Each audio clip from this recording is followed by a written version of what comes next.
Jenkins. The Green Rust by Edgar Wallace. Chapter I. The Passing of John Millinborn. I don't know whether there's a law that stops my doing this, Jim, but if there is, you've got to get around it. You're a lawyer and you know the game. You're my pal and the best pal I've had, Jim, and you'll do it for me. The dying man looked up into the old eyes that were watching him with such compassion and read their acquiescence. No greater difference could be imagined than existed between the man on the bed and the slim, neat figure who sat by his side.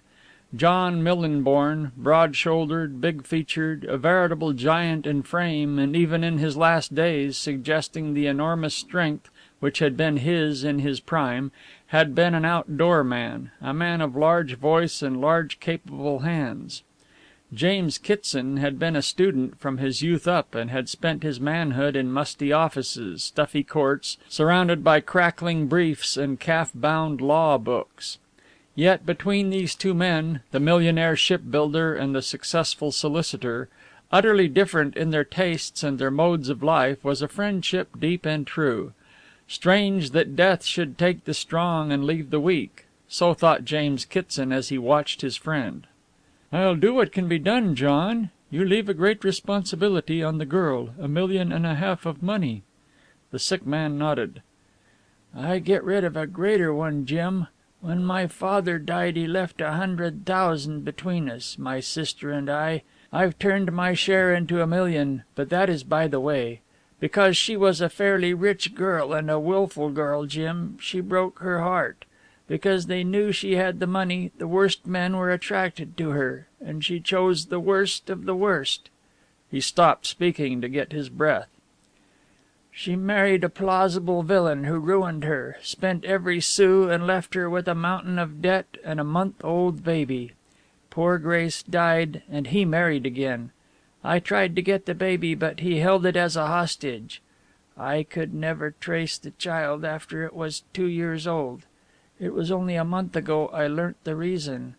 The man was an international swindler and was wanted by the police. He was arrested in Paris and charged in his true name. The name he had married in was false. When he came out of prison he took his own name, and of course the child's name changed too."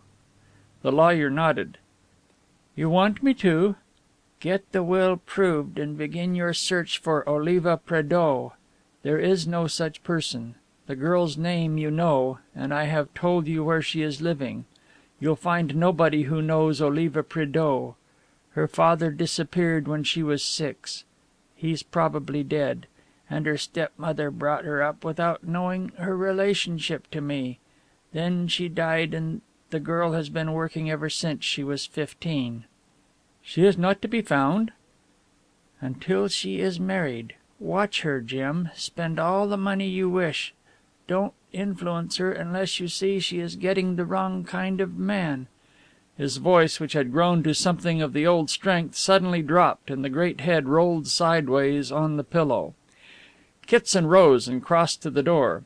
It opened upon a spacious sitting room, through the big open windows of which could be seen the broad acres of the Sussex Weald. A man was sitting in the window seat, chin in hand, looking across to the checkered fields on the slope of the downs. He was a man of 30, with a pointed beard, and he rose as the lawyer stepped quickly into the room. "Anything wrong?" he asked. "I think he has fainted. Will you go to him, doctor?" The young man passed swiftly and noiselessly to the bedside and made a brief examination. From a shelf near the head of the bed he took a hypodermic syringe and filled it from a small bottle. Bearing the patient's side, he slowly injected the drug. He stood for a moment looking down at the unconscious man, then came back to the big hall where James XVIII was waiting. "Well?" The doctor shook his head. "It is difficult to form a judgment," he said quietly. "His heart is all gone to pieces. Has he a family doctor?" "Not so far as I know. He hated doctors and has never been ill in his life. I wonder he tolerated you." Dr. Van Heerden smiled. "He couldn't help himself. He was taken ill on the train on the way to this place, and I happened to be a fellow passenger. He asked me to bring him here, and I have been here ever since. It is strange," he added, "that so rich a man as Mr. Millinborn had no servant travelling with him and should live practically alone in this, well, it is little better than a cottage." Despite his anxiety, James Kitson smiled. "He is the type of man who hates ostentation. I doubt if he has ever spent 1,000 a year on himself all his life. Do you think it is wise to leave him?" The doctor spread out his hands. "I can do nothing. He refused to allow me to send for a specialist, and I think he was right. Nothing can be done for him. Still..." He walked back to the bedside, and the lawyer came behind him. John Millinborn seemed to be in an uneasy sleep, and after an examination by the doctor the two men walked back to the sitting room. "The excitement has been rather much for him. I suppose he has been making his will?" "Yes," said Kitson shortly. "I gathered as much when I saw you bring the gardener and the cook in to witness a document," said Dr. van Heerden. He tapped his teeth with the tip of his fingers, a nervous trick of his. "I wish I had some strychnine," he said suddenly. "I ought to have some by me, in case." "Can't you send a servant? Or I'll go," said Kitson. "Is it procurable in the village?" The doctor nodded. "I don't want you to go," he demurred. "I have sent the car to Eastbourne to get a few things I cannot buy here. It's a stiff walk to the village, and yet I doubt whether the chemist would supply the quantity I require to a servant, even with my prescription. You see," he smiled, "I am a stranger here." "I'll go with pleasure. The walk will do me good," said the lawyer energetically. "If there is anything we can do to prolong my poor friend's life..." The doctor sat at the table and wrote his prescription and handed it to the other with an apology. Hill Lodge, John Millinborn's big cottage, stood on the crest of a hill, and the way to the village was steep and long, for Alfronston lay nearly a mile away. Halfway down the slope the path ran through a plantation of young ash. Here John Millinborn had preserved a few pheasants in the early days of his occupancy of the lodge on the hill. As Kitson entered one side of the plantation he heard a rustling noise, as though somebody were moving through the undergrowth. It was too heavy a noise for a bolting rabbit or a startled bird to make, and he peered into the thick foliage. He was a little nearsighted, and at first he did not see the cause of the commotion. Then, "I suppose I'm trespassing," said a husky voice, and a man stepped out toward him. The stranger carried himself with a certain jauntiness, and he had need of what assistance artifice could lend him, for he was singularly unprepossessing. He was a man who might as well have been 60 as 50. His clothes, soiled, torn and greasy, were of good cut. The shirt was filthy, but it was attached to a frayed collar, and the crumpled cravat was ornamented with a cameo pin. But it was the face which attracted Kitson's attention. There was something inherently evil in that puffed face, in the dull eyes that blinked under the thick black eyebrows. The lips, full and loose, parted in a smile as the lawyer stepped back to avoid contact with the unsavory visitor. "I suppose I'm trespassing. Good gad, me trespassing. Funny, very funny." He indulged in a hoarse, wheezy laugh and broke suddenly into a torrent of the foulest language that this hardened lawyer had ever heard. "Pardon, pardon," he said, stopping as suddenly. "Man of the world, eh? You'll understand that when a gentleman has grievances..." He fumbled in his waistcoat pocket and found a black-rimmed monocle and inserted it in his eye. There was an obscenity in the appearance of this foul wreck of a man which made the lawyer feel physically sick. "Trespassing, by gad." He went back to his first conceit, and his voice rasped with malignity. "Gad, if I had my way with people, I'd slit their throats, I would, sir. I'd stick pins in their eyes, red-hot pins. I'd boil them alive." Hitherto the lawyer had not spoken, but now his repulsion got the better of his usually equable temper. "What are you doing here?" he asked sternly. "You are on private property. Take your beastliness elsewhere." The man glared at him and laughed. "Trespassing," he sneered. "Trespassing. Very good. Your servant, sir." He swept his derby hat from his head the lawyer saw that he was bald and, turning, strutted back through the plantation the way he had come. It was not the way out, and Kitson was half inclined to follow and see the man off the estate. Then he remembered the urgency of his errand and continued his journey to the village. On his way back he looked about, but there was no trace of the unpleasant intruder. Who was he wondered. Some broken derelict with nothing but the memory of former vain splendors and the rags of old fineries, nursing a dear hatred for some more fortunate fellow.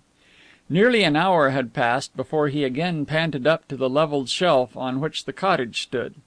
The doctor was sitting at the window as Kitson passed. "How is he?" "About the same. He had one paroxysm. Is that the strychnine? I can't tell you how much obliged I am to you." He took the small packet and placed it on the window ledge, and Mr. Kitson passed into the house. "Honestly, doctor, what do you think of his chance?" he asked. Dr. Van Heerden shrugged his shoulders. "Honestly, I do not think he will recover consciousness." "Heavens!" The lawyer was shocked. The tragic suddenness of it all stunned him. He had thought vaguely that days, even weeks, might pass before the end came. "Not recover consciousness," he repeated in a whisper. Instinctively he was drawn to the room where his friend lay, and the doctor followed him. John Millinborn lay on his back, his eyes closed, his face a ghastly gray. His big hands were clutching at his throat. His shirt was torn open at the breast. The two windows, one at each end of the room, were wide, and a gentle breeze blew the casement curtains. The lawyer stooped, his eyes moist, and laid his hand upon the burning forehead. "John, John," he murmured, and turned away, blinded with tears. He wiped his face with a pocket handkerchief and walked to the window, staring out at the serene loveliness of the scene. Over the wheel the great aeroplane droned to the sea. The green downs were dappled white with grazing flocks, and beneath the windows the ordered beds blazed and flamed with flowers, crimson and gold and white. As he stood there, the man he had met in the plantation came to his mind, and he was half inclined to speak to the doctor of the incident. But he was in no mood for the description and the speculation which would follow. Restlessly he paced into the bedroom. The sick man had not moved, and again the lawyer returned. He thought of the girl, that girl whose name and relationship with John Millinborn he alone knew. What use would she make of the millions which, all unknown to her, she would soon inherit? What? "Jim! Jim!" He turned swiftly. It was John Millinborn's voice. "Quick! Come!" The doctor had leaped into the room and made his way to the bed. Millinborn was sitting up, and as the lawyer moved swiftly in the doctor's tracks, he saw his wide eyes staring. "Jim, he has..." His head dropped forward on his breast, and the doctor lowered him slowly to the pillow. "What is it, John? Speak to me, old man." "I'm afraid there is nothing to be done," said the doctor, as he drew up the bedclothes. "Is he dead?" whispered the lawyer fearfully. "No, but..." He beckoned the other into the big room, and after a glance at the motionless figure, Kitson followed. "There's something very strange. Who is that?" He pointed through the open window at the clumsy figure of a man who was blundering wildly down the slope which led to the plantation. Kitson recognized the man immediately. It was the uninvited visitor whom he had met in the plantation. But there was something in the haste of the shabby man, a hint of terror in the wide thrown arms, that made the lawyer forget his tragic environment. "Where has he been?" he asked. "Who is he?" The doctor's face was white and drawn, as though he, too, sensed some horror in that frantic flight. Kitson walked back to the room where the dying man lay, but was frozen stiff upon the threshold. "Doctor! Doctor!" The doctor followed the eyes of the other. Something was dripping from the bed to the floor, something red and horrible. Kitson set his teeth and, stepping to the bedside, pulled down the covers. He stepped back with a cry, for from the side of John Millinborn protruded the ivory handle of a knife. End of Chapter 1. Chapter 2. The Drunken Mr. Beale. Dr. Van Heerden's surgery occupied one of the four shops which formed the ground floor of the Krooman Chambers. This edifice had been erected by a wealthy philanthropist to provide small model flats for the professional classes who needed limited accommodation and a good address. They were in the vicinity of Oxford Street, at a moderate rental. Like many philanthropists, the owner had wearied of his hobby and had sold the block to a syndicate, whose management on more occasions than one had been the subject of police inquiry. They had then fallen into the hands of an intelligent woman, who had turned out the undesirable tenants, furnished the flats plainly but comfortably, and had let them to tenants who might be described as solvent but honest. Crewman Chambers had gradually rehabilitated itself in the eyes of the neighborhood. Dr. Van Heerden had had his surgery in the building for 6 years. During the war he was temporarily under suspicion for sympathies with the enemy, but no proof was adduced of his enmity, and though he had undoubtedly been born on the wrong side of the border at Cranenburg, which is the Prussian frontier station on the Rotterdam-Cologne line, his name was undoubtedly Van Heerden, which was Dutch. Change the Van to Vaughan, said the carping critics, and he was a Hun, and undoubtedly Germany was full of Von Heerens and Von Heerdens. The doctor lived down criticism, lived down suspicion, and got together a remunerative practice. He had the largest flat in the building, one room of which was fitted up as a laboratory, for he had a passion for research. The mysterious murder of John Millinborn had given him a certain advertisement which had not been without its advantages. The fact that he had been in attendance on the millionaire had brought him a larger fame. His theories as to how the murder had been committed by someone who had got through the open window whilst the two men were out of the room had been generally accepted, for the police had found footmarks on the flower beds over which the murderer must have passed. They had not, however, traced the seedy-looking personage whom Mr. Kitson had seen. This personage had disappeared as mysteriously as he had arrived. 3 months after the murder the doctor stood on the steps of the broad entrance hall which led to the flats, watching the stream of pedestrians passing. It was 6 o'clock in the evening, and the streets were alive with shop girls and workers on their way home from business. He smoked a cigarette, and his interest was, perhaps, more apparent than real. He had attended his last surgery case, and the door of the shop, with its sage green windows, had been locked for the night. His eyes wandered idly to the Oxford Street end of the thoroughfare, and suddenly he started. A girl was walking toward him. At this hour there was very little wheeled traffic, for Lattice Street is almost a cul-de-sac, and she had taken the middle of the road. She was dressed with that effective neatness which brings the wealthy and the work girl to a baffling level, in a blue serge costume of severe cut. A plain white linen coat collar and a small hat, which covered but did not hide a mass of hair which, against the slanting sunlight at her back, lent the illusion of a golden nimbus about her head. The eyes were deep set and wise with the wisdom which is found alike in those who have suffered and those who have watched suffering. The nose was straight, the lips scarlet and full. You might catalogue every feature of Oliva Cresswell, and yet arrive at no satisfactory explanation for her charm. Not in the clear ivory pallor of complexion did her charm lie, nor in the trim figure with its promising lines, nor in the poise of head nor pride of carriage, nor in the ready laughter that came to those quiet eyes. In no one particular quality of attraction did she excel. Rather was her charm the charm of the perfect agglomeration of all those characteristics which men find alluring and challenging. She raised her hand with a free, unaffected gesture, and greeted the doctor with a flashing smile. "Well, Miss Cresswell, I haven't seen you for quite a long time." 2 days, she said solemnly.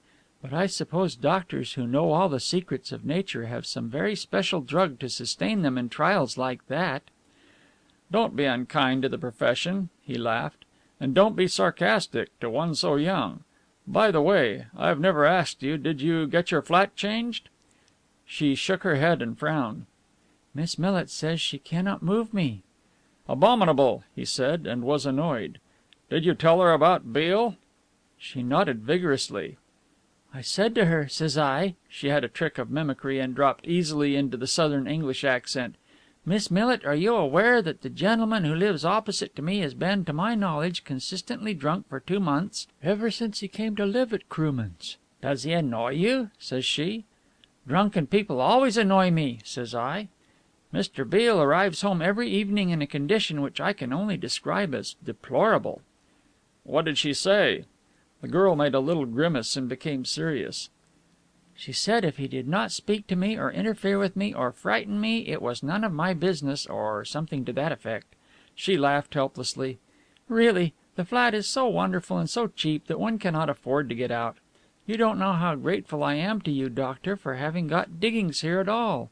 Miss Millit isn't keen on single young ladies." She sniffed and laughed. "Why do you laugh?" he asked. "I was thinking how queerly you and I met." The circumstances of their meeting had indeed been curious. She was employed as a cashier at one of the great West End stores. He had made some sort of purchase, and made payment in a £5 note which had proved to be counterfeit. It was a sad moment for the girl when the forgery was discovered, for she had to make up the loss from her own pocket, and that was no small matter.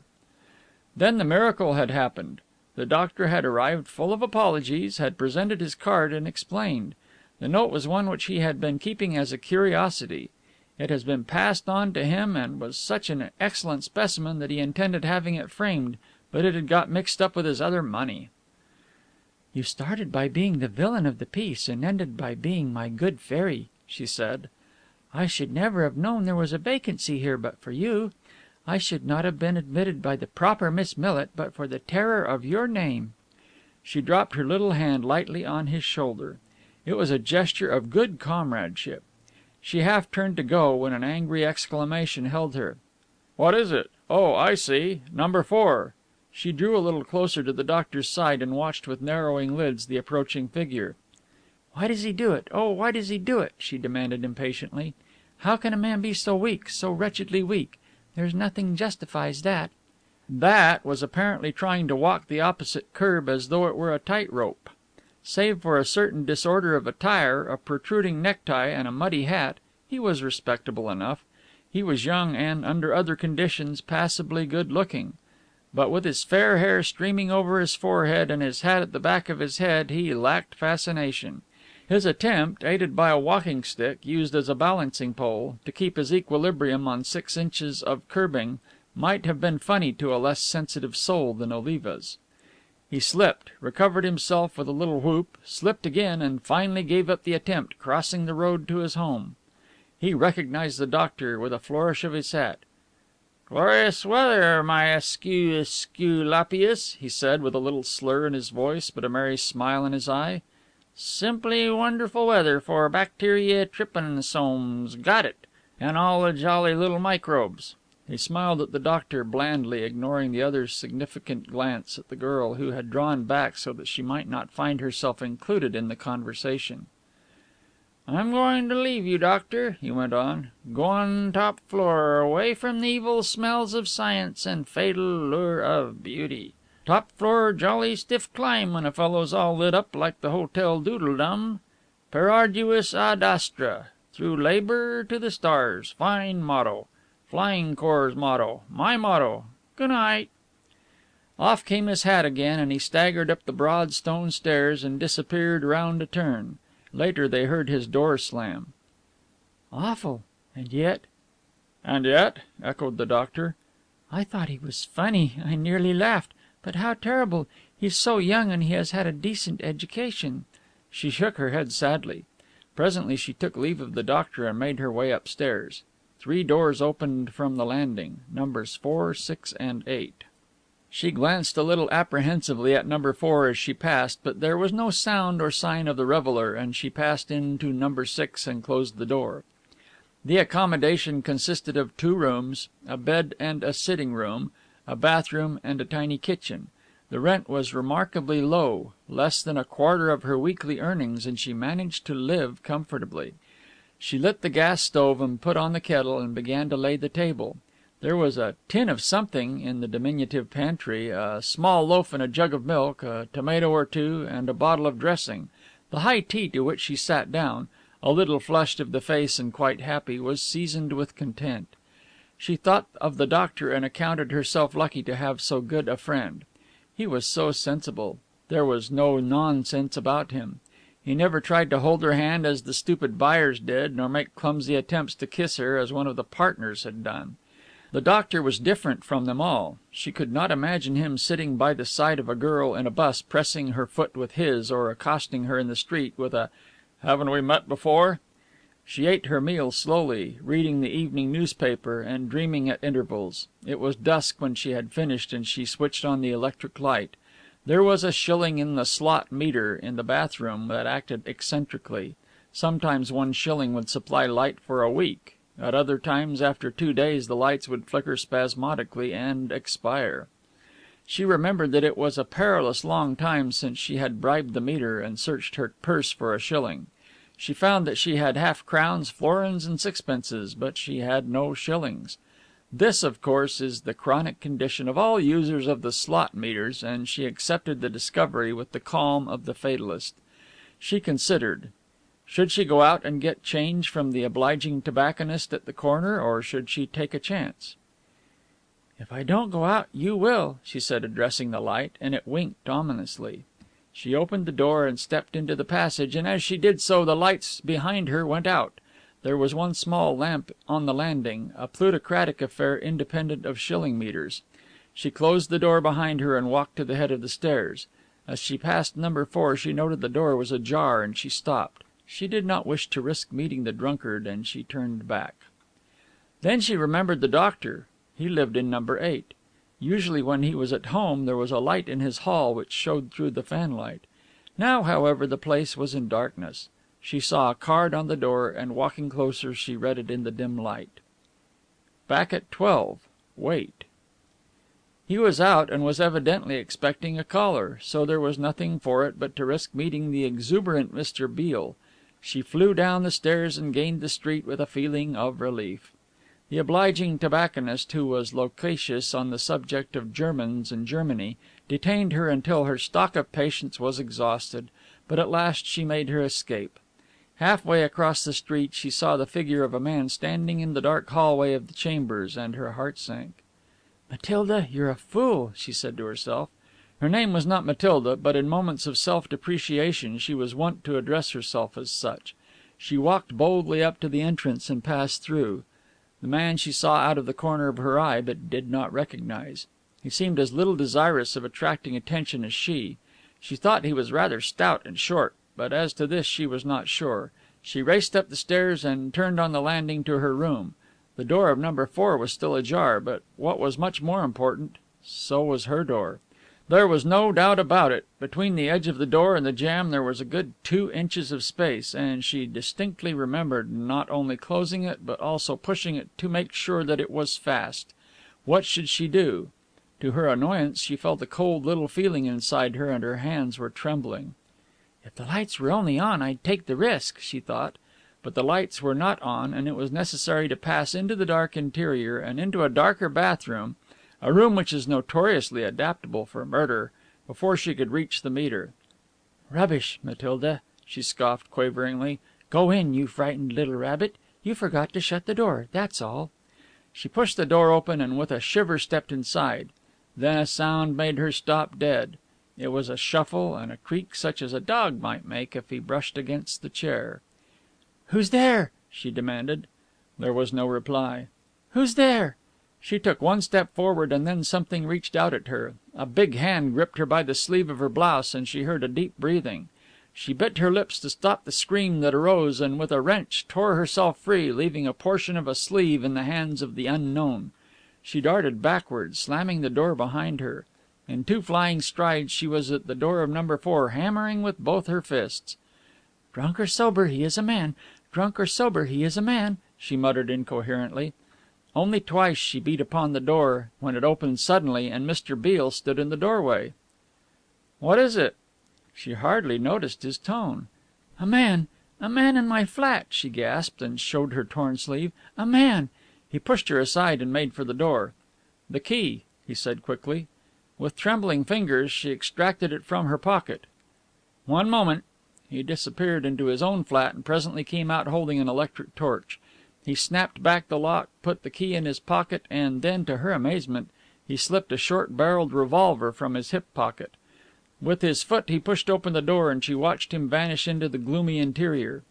Presently came his voice, sharp and menacing. "Hands up!" A voice jabbered something excitedly, and then she heard Mr. Beale speak.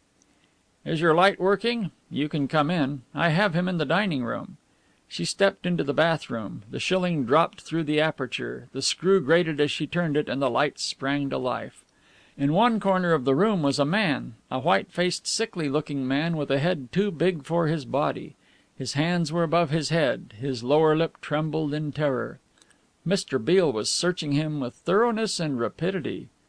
"No gun. All right, put your hands down. Now turn out your pockets." The man said something in a language which the girl could not understand, and Mr. Beale replied in the same tongue. He put the contents, first of one pocket, then of the other, upon the table, and the girl watched the proceedings with open eyes. "Hello, what's this?" Beale picked up a card.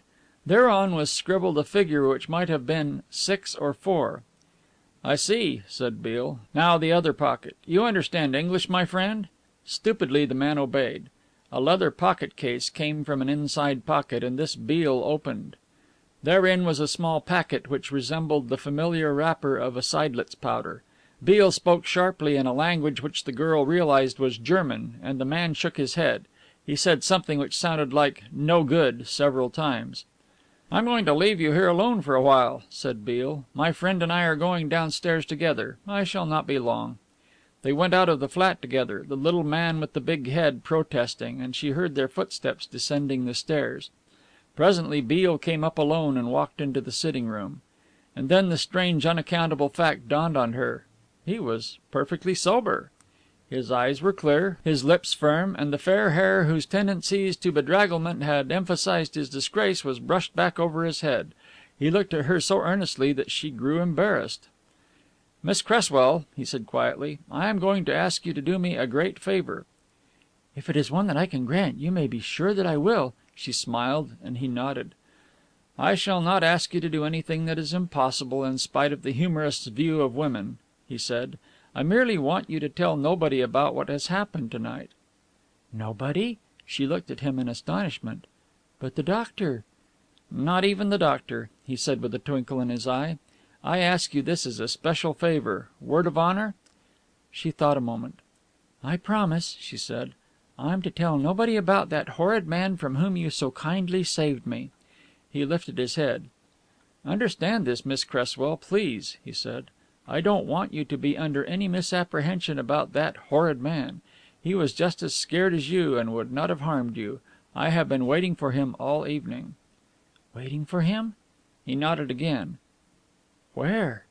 "In the doctor's flat," he said calmly. "You see, the doctor and I are deadly rivals. We are rival scientists, and I was waiting for the hairy man to steal a march on him." But how did you get in?" "I had this key," he said, holding up a small key. "Remember, word of honor. The man whom I have just left came up and wasn't certain whether he had to go in number 8, that's the doctor's, or number 6, and the one key fits both doors."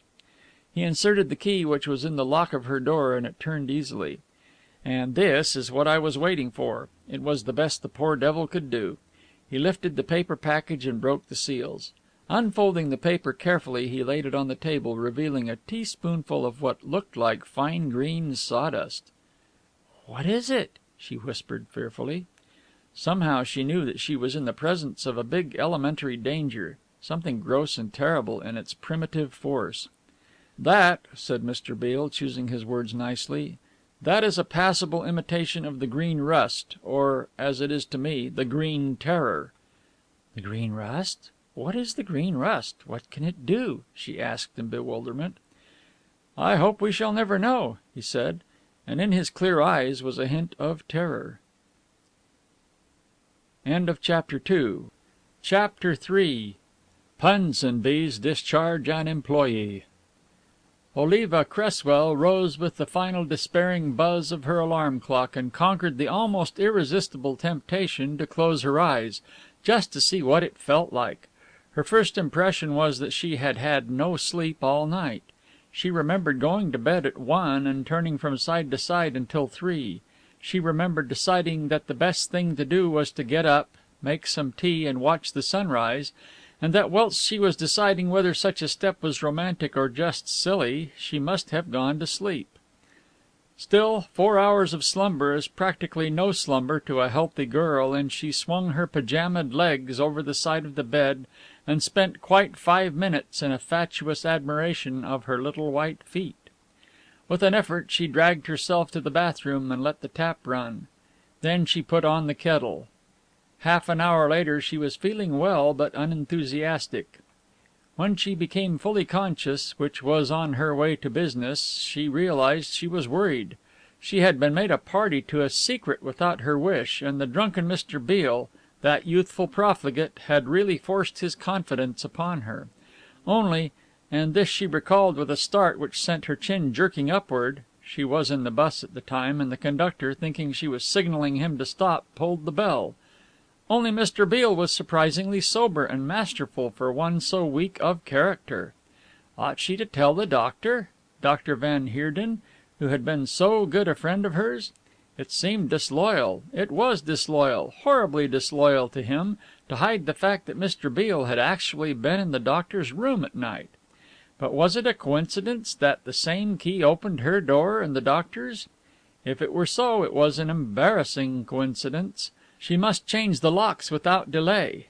The bus set her down at the corner of Punsonby's great block. Punsonby's is one of the most successful and at the same time one of the most exclusive dress houses in London, and Oliva had indeed been fortunate in securing her present position, for employment at Punsonby's was almost equal to government employment in its permanency, as it was certainly more lucrative in its pay.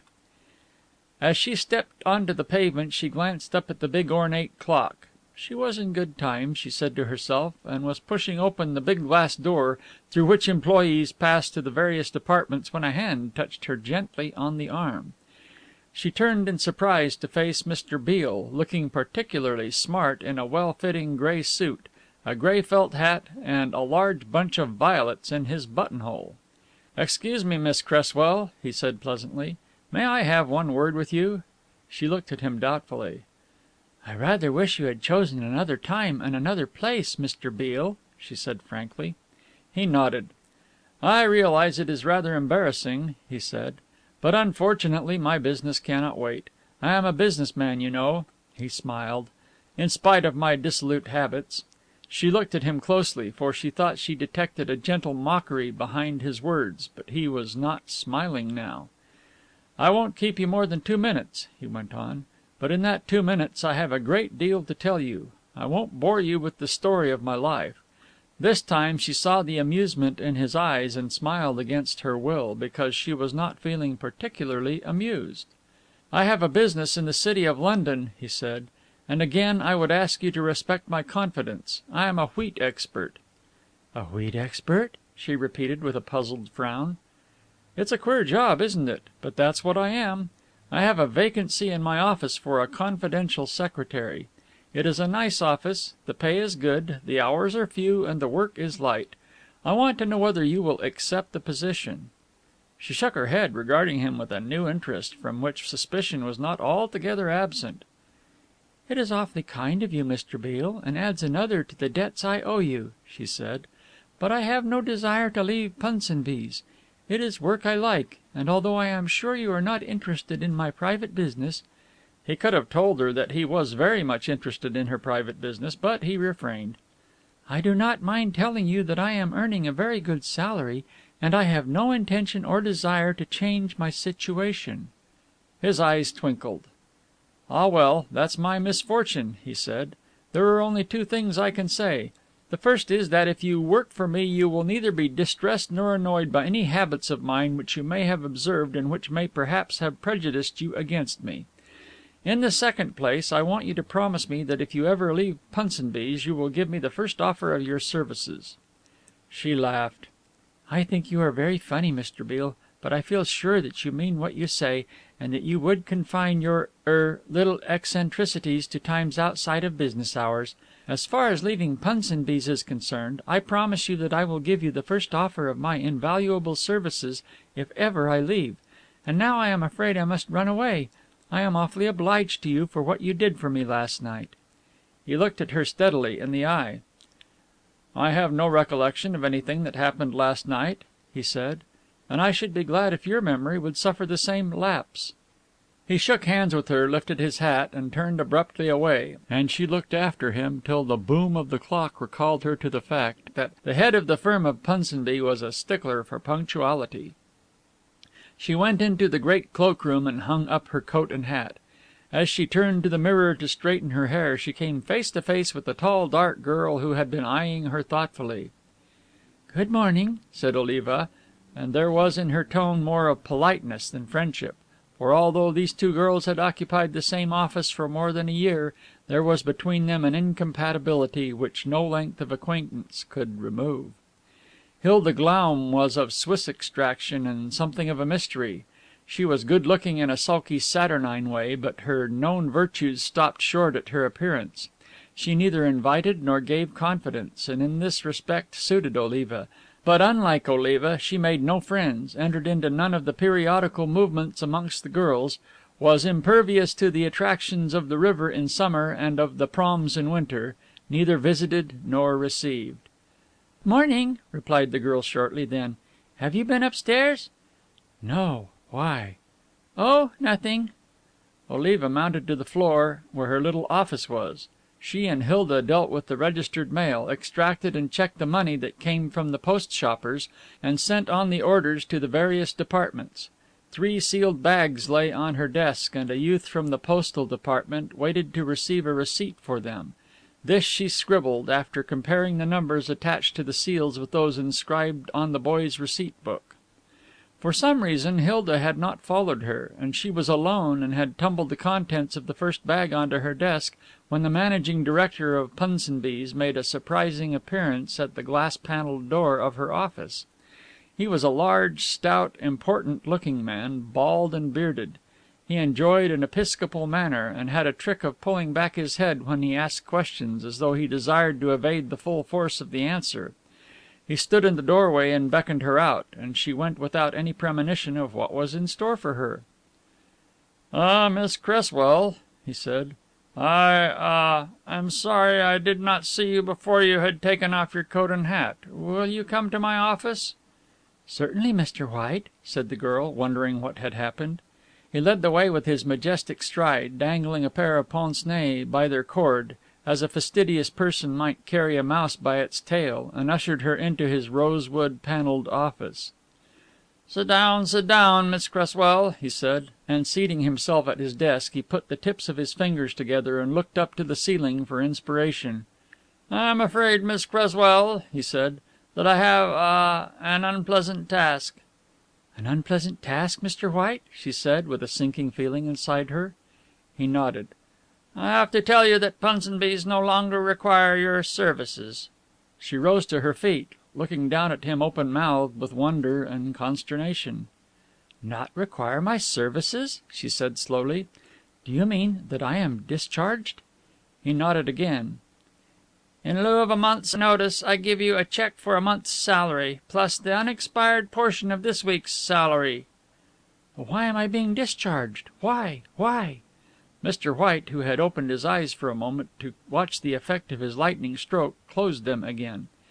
"It is not the practice of Punsonby's to give any reason for dispensing with the services of its employees," he said oracularly. "It is sufficient that I should tell you that hitherto you have given every satisfaction, but for reasons which I am not prepared to discuss we must dispense with your services." Her head was in a whirl. She could not grasp what had happened. For 5 years she had worked in the happiest circumstances in this great store, where everybody had been kind to her and where her tasks had been congenial. She had never thought of going elsewhere.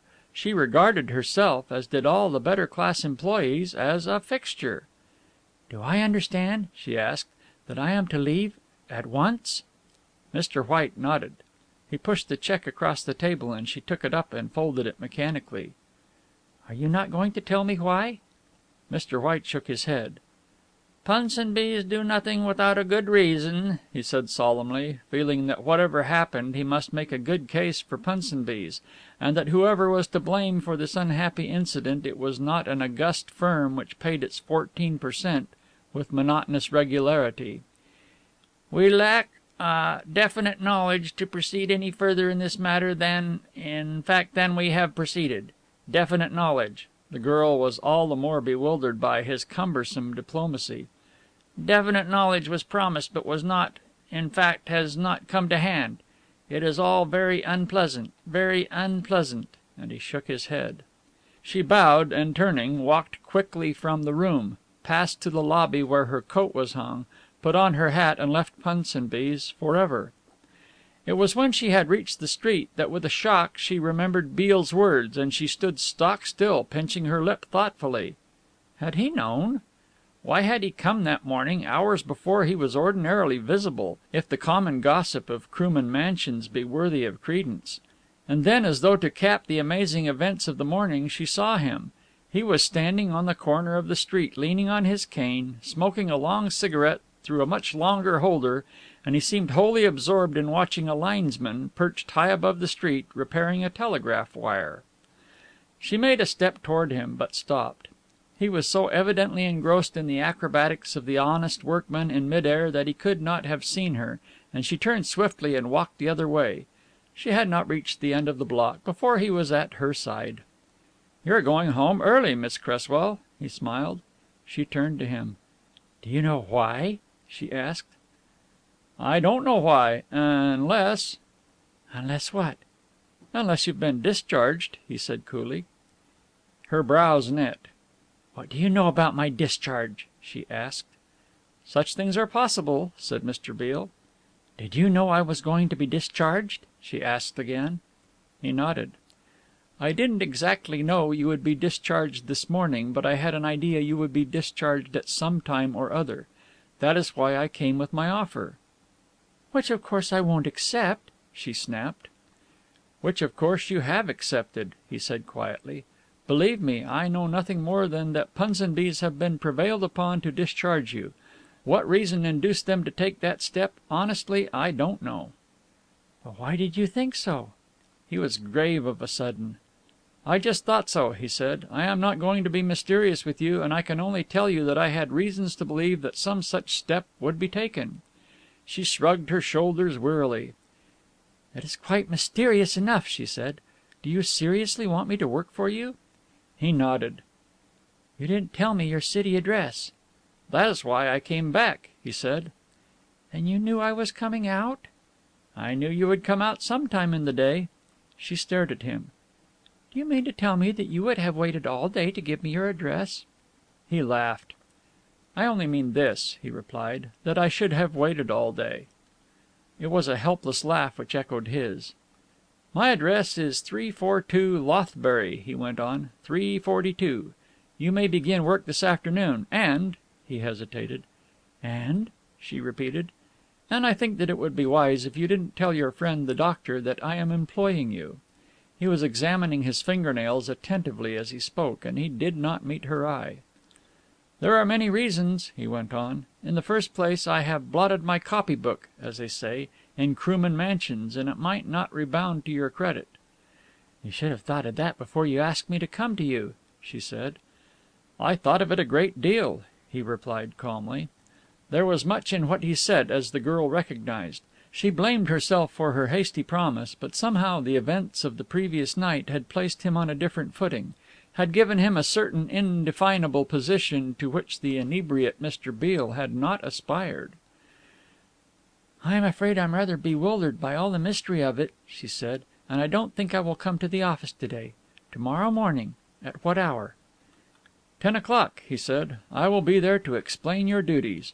Your salary will be £5 a week. You will be in charge of the office, to which I very seldom go, by the way, and your work will be preparing statistical returns of the wheat crops in all the wheat fields of the world for the last 50 years." "It sounds thrilling," she said, and a quick smile flashed across his face. "It is much more thrilling than you imagine," were his parting words. She reached Krooman Mansions just as the doctor was coming out, and he looked at her in surprise. "You are back early." Should she tell him? There was no reason why she shouldn't. He had been a good friend of hers, and she felt sure of his sympathy. It occurred to her at that moment that Mr. Beale had been most unsympathetic, and had not expressed one word of regret. "Yes, I've been discharged," she exclaimed. "Discharged? Impossible." She nodded. "To prove that it is possible, it has happened," she said cheerfully. "My dear girl, this is monstrous. What excuse did they give?" "None." This was said with a lightness of tone which did not reflect the indignation she felt at heart. "Did they give you no reason?" "They gave me none. They gave me my month's check and just told me to go off, and off I came like the well-disciplined wage earner I am." "But it is monstrous," he said indignantly. "I will go and see them. I know one of the heads of the firm. At least, he is a patient of mine." "You will do nothing of the kind," she replied firmly. "It really doesn't matter." "What are you going to do? By Jove," he said suddenly, "what a splendid idea! I want a clinical secretary." The humour of it got the better of her, and she laughed in his face. "What is the joke?" he asked. "Oh, I am so sorry, doctor, but you mustn't think I am ungrateful. But I am beginning to regard myself as one of the plums in the labour market." "Have you another position?" he asked quickly. "I have just accepted one," she said, and he did not disguise his disappointment, which might even have been interpreted, were Oliva more conceited, into absolute chagrin. "You are very quick," said he, and his voice had lost some of its enthusiasm. "What position have you taken?" "I am going into an office in the city," she said. "That will be dull. If you have settled it in your mind, of course, I cannot alter your decision, but I would be quite willing to give you £5 or £6 a week, and the work would be very light."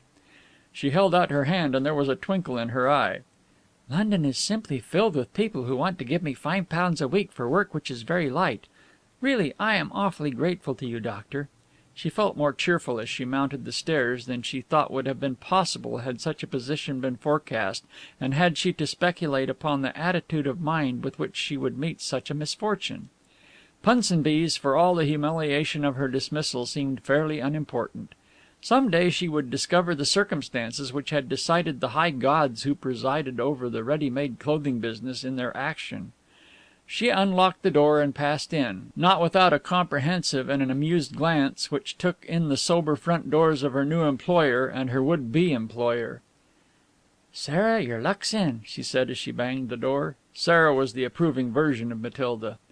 "If the wheezy man fires you, be sure there'll be a good angel waiting on the doorstep to offer you £20 a week for phoning the office once a day." It occurred to her that it would be wise to place on record her protest against her summary dismissal, and she went to the little bookshelf writing table, where she kept her writing material, to indite the epistle whilst she thought of it.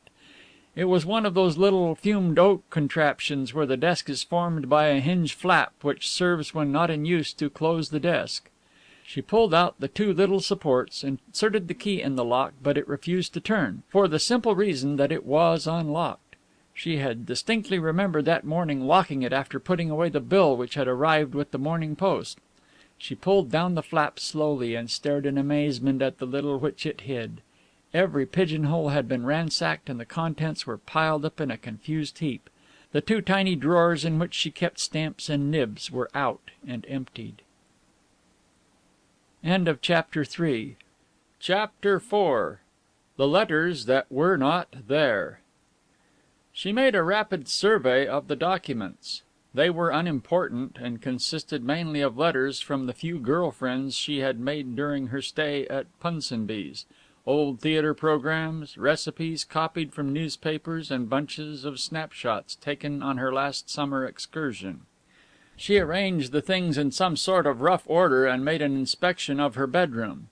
Here, too, there was evidence that somebody had been searching the room. The drawers of her dressing table were open, and though the contents had been little disturbed, it was clear that they had been searched. She made another discovery. The window of the bedroom was open at the bottom. Usually it was open halfway down from the top, and was fastened in that position by a patent catch. This precaution was necessary because the window looked upon a narrow iron parapet which ran along the building and communicated with the fire escape. She looked out. Evidently the intruder had both come and gone this way, and as evidently her return had disturbed him in his inspection, for it was hardly likely he would leave her papers and bureau in that state of confusion. She made a brief inspection of the drawers in the dressing table, and so far as she could see nothing was missing. She went back to the writing bureau, mechanically put away the papers, little memorandum books and letters which had been dragged from their pigeonholes, then, resting her elbow on the desk, she sat, chin in hand, her pretty forehead wrinkled in a frown, recalling the events of the morning. Who had searched her desk? What did they hope to discover? She had no illusions that this was the work of a common thief. There was something behind all this, something sinister and terrifying. What association had the search with her summary dismissal, and what did the pompous Mr. White mean when he talked about definite knowledge? Definite knowledge of what? She gave it up with a shrug. She was not as much alarmed as disturbed. Life was grating a little, and she resented this departure from the smooth course which it had hitherto run. She resented the intrusion of Mr. Beale, who was drunk one moment and sober the next, who had offices in the city which he did not visit, and who took such an inordinate interest in her affairs, and she resented him all the more because, in some indefinable way, he had shaken her faith. No, not shaken her faith. That was too strong a term. He had pared the mild romance which Dr. Van Heerden's friendship represented. She got up from the table and paced the room, planning her day. She would go out to lunch and indulge in the dissipation of a matinee.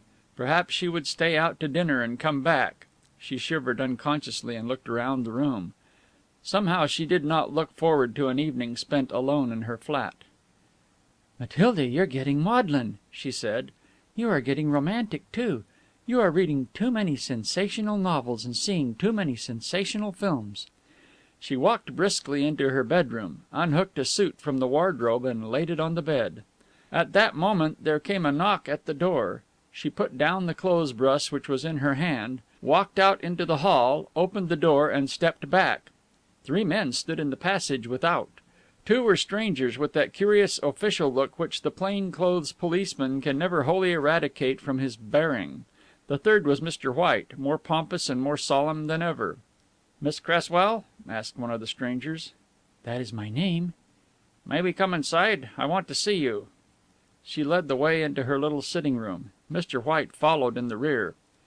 "Your name is Olivia Cresswell. You were recently employed at Punsonby's, Limited, as cashier?" "That is true," she said, wondering what was coming next. "Certain information was laid against you," said the spokesman, "as a result of which you were discharged from the firm this morning?" She raised her eyebrows in indignant surprise. "Information laid against me?" she said haughtily. "What do you mean?" "I mean that a charge was made against you that you were converting money belonging to the firm to your own use. That was the charge, I believe, sir." He turned to Mr. White. Mr. White nodded slowly. "It is a lie! It is an outrageous lie!" cried the girl, turning flaming eyes upon the stout managing director of Punsonby's. "You know it's a lie, Mr. White. Thousands of pounds have passed through my hands and I have never Oh, it's cruel!" "If you will only keep calm for a little while, miss," said the man, who was not unused to such outbreaks, "I will explain that at the moment of your dismissal there was no evidence against you." "No definite knowledge of your offense," murmured Mr. White. "And now?" demanded the girl. "Now we have information, miss, to the effect that 3 registered letters containing in all the sum of £63 14 6 murmured Mr. White. £63 odd," said the detective, "which were abstracted by you yesterday, are concealed in this flat." "In the left-hand bottom drawer of your bureau," murmured Mr. White. "That is the definite knowledge which has come to us. It is a great pity." The girl stared from one to the other. 3 registered envelopes?" she said incredulously. "In this flat?" "In the bottom drawer of your bureau," mumbled Mr. White, who stood throughout the interview with his eyes closed, his hands clasped in front of him, a picture of a man performing a most painful act of duty. "I have a warrant," began the detective. "You need no warrant," said the girl quietly. "You are at liberty to search this flat or bring a woman to search me. I have nothing in these rooms which I am ashamed that you should see." The detective turned to his companion. "Fred," he said, "just have a look over that writing bureau. Is it locked, miss?" She had closed and locked the secretaire, and she handed the man the key. The detective who had done the speaking passed into the bedroom, and the girl heard him pulling out the drawers. She did not move from where she stood confronting her late employer, still preserving his attitude of somnolent detachment. "Mr. White," she asked quietly, "I have a right to know who accused me of stealing from your firm." He made no reply. "Even a criminal has a right to that, you know," she said, recovering some of her poise.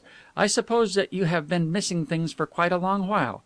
People always miss things for quite a long while before the thief is discovered, according to the Sunday papers." "I do not read newspapers published on the Lord's Day," said Mr. White reproachfully. "I do not know the habits of the criminal classes, but as you say, and I fear I must convey the gist of your speech to the officers of the law, Money has been missed from your department for a considerable time. As to your accuser, acting as a good citizen and performing the duties which are associated with good citizenship, I cannot reveal his, her, or their name." She was eyeing him curiously with a gleam of dormant laughter in her clear eyes. Then she heard a hurried footstep in the little passage and remembered that the door had been left open, and she looked round. The newcomer was Dr. Van Heerden. "What is this I hear?" he demanded fiercely, addressing White. "You dare accuse Miss Cresswell of theft?" "My dear doctor," began White. "It is an outrage," said the doctor. "It is disgraceful, Mr. White. I will vouch for Miss Cresswell with my life." The girl stopped him with a laugh. "Please don't be dramatic, doctor. It's really a stupid mistake. I didn't know you knew Mr. White." "It's a disgraceful mistake," said the doctor violently. "I am surprised at you, White." Mr. White could not close his eyes any tighter than they were closed.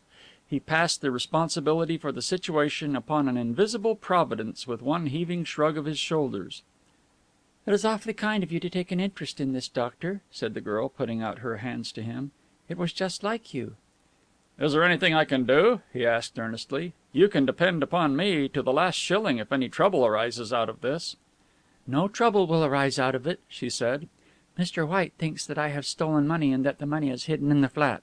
By the way, who told you that I had been accused?" For a moment he was taken aback. Then, "I saw the police officers go into your flat. I recognized them, and as they were accompanied by Mr. White and you had been dismissed this morning, I drew my own conclusions." It was at this moment that the detective came back from the bedroom. "There's nothing there," he said. Mr. White opened his eyes to their fullest extent. "In the bottom drawer of the bureau?" he asked incredulously. "Neither in the bottom drawer nor the top drawer," said the detective. "Have you found anything, Fred?" "Nothing," said the other man. "Have a look behind those pictures." They turned up the corners of the carpets, searched her one little bookcase, looked under the tables, an unnecessary and amusing proceeding in the girl's eyes, till the detective explained with that display of friendliness which all policemen show to suspected persons whom they do not at heart suspect, it was not an uncommon process for criminals to tack the proceeds of banknote robberies to the underside of the table. "Well, miss," said the detective at last with a smile, "I hope we haven't worried you very much. What do you intend doing, sir?" he addressed White. "Did you search the bottom drawer of the bureau?" said Mr. White again. "I searched the bottom drawer of the bureau, the top drawer and the middle drawer," said the detective patiently. "I searched the back of the bureau, the trinket drawer, the trinket boxes." "And it was not there?" said Mr. White, as though he could not believe his ears. "It was not there. What I want to know is, do you charge this young lady? If you charge her, of course you take all the responsibility for the act, and if you fail to convict her you will be liable to an action for false arrest." I know," said Mr. White, with remarkable asperity in one so placid. "No, I do not charge her. I am sorry you have been inconvenienced." He turned to the girl in his most majestic manner. "And I trust that you bear no ill will?" He offered a large and flabby hand, but Oliva ignored it. "Mind you, don't trip over the mat as you go out," she said. "The passage is rather dark." Mr. White left the room, breathing heavily. "Excuse me one moment," said the doctor in a low voice. "I have a few words to say to White." "Please don't make a fuss," said Oliva. "I would rather the matter dropped where it is." He nodded and strode out after the managing director of Punsonby's. They made a little group of four. "Can I see you in my flat for a moment, Mr. White?" "Certainly," said Mr. White cheerfully.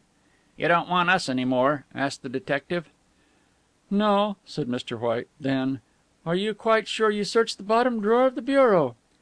"Perfectly sure," said the detective irritably. "You don't suppose I've been at this job for 20 years and should overlook the one place where I expected to find the letters?"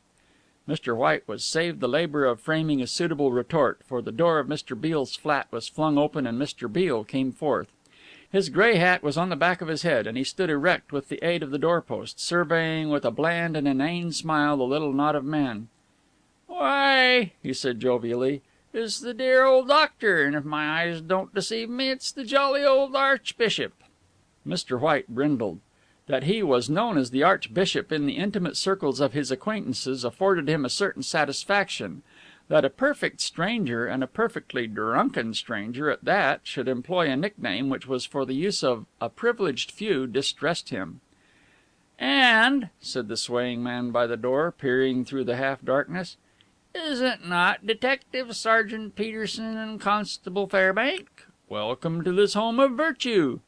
The detective sergeant smiled but said nothing. The doctor fingered his beard indecisively, but Mr. White essayed to stride past, his chin in the air, ignoring the greeting. But Mr. Beale was too quick for him. He lurched forward, caught the lapels of the other's immaculate frock coat, and held himself erect thereby. "My dear old Whitey," he said. "I don't know you, sir," cried Mr. White. "Will you please unhand me?" "Don't know me, Whitey? Why, you astonishing old thing!"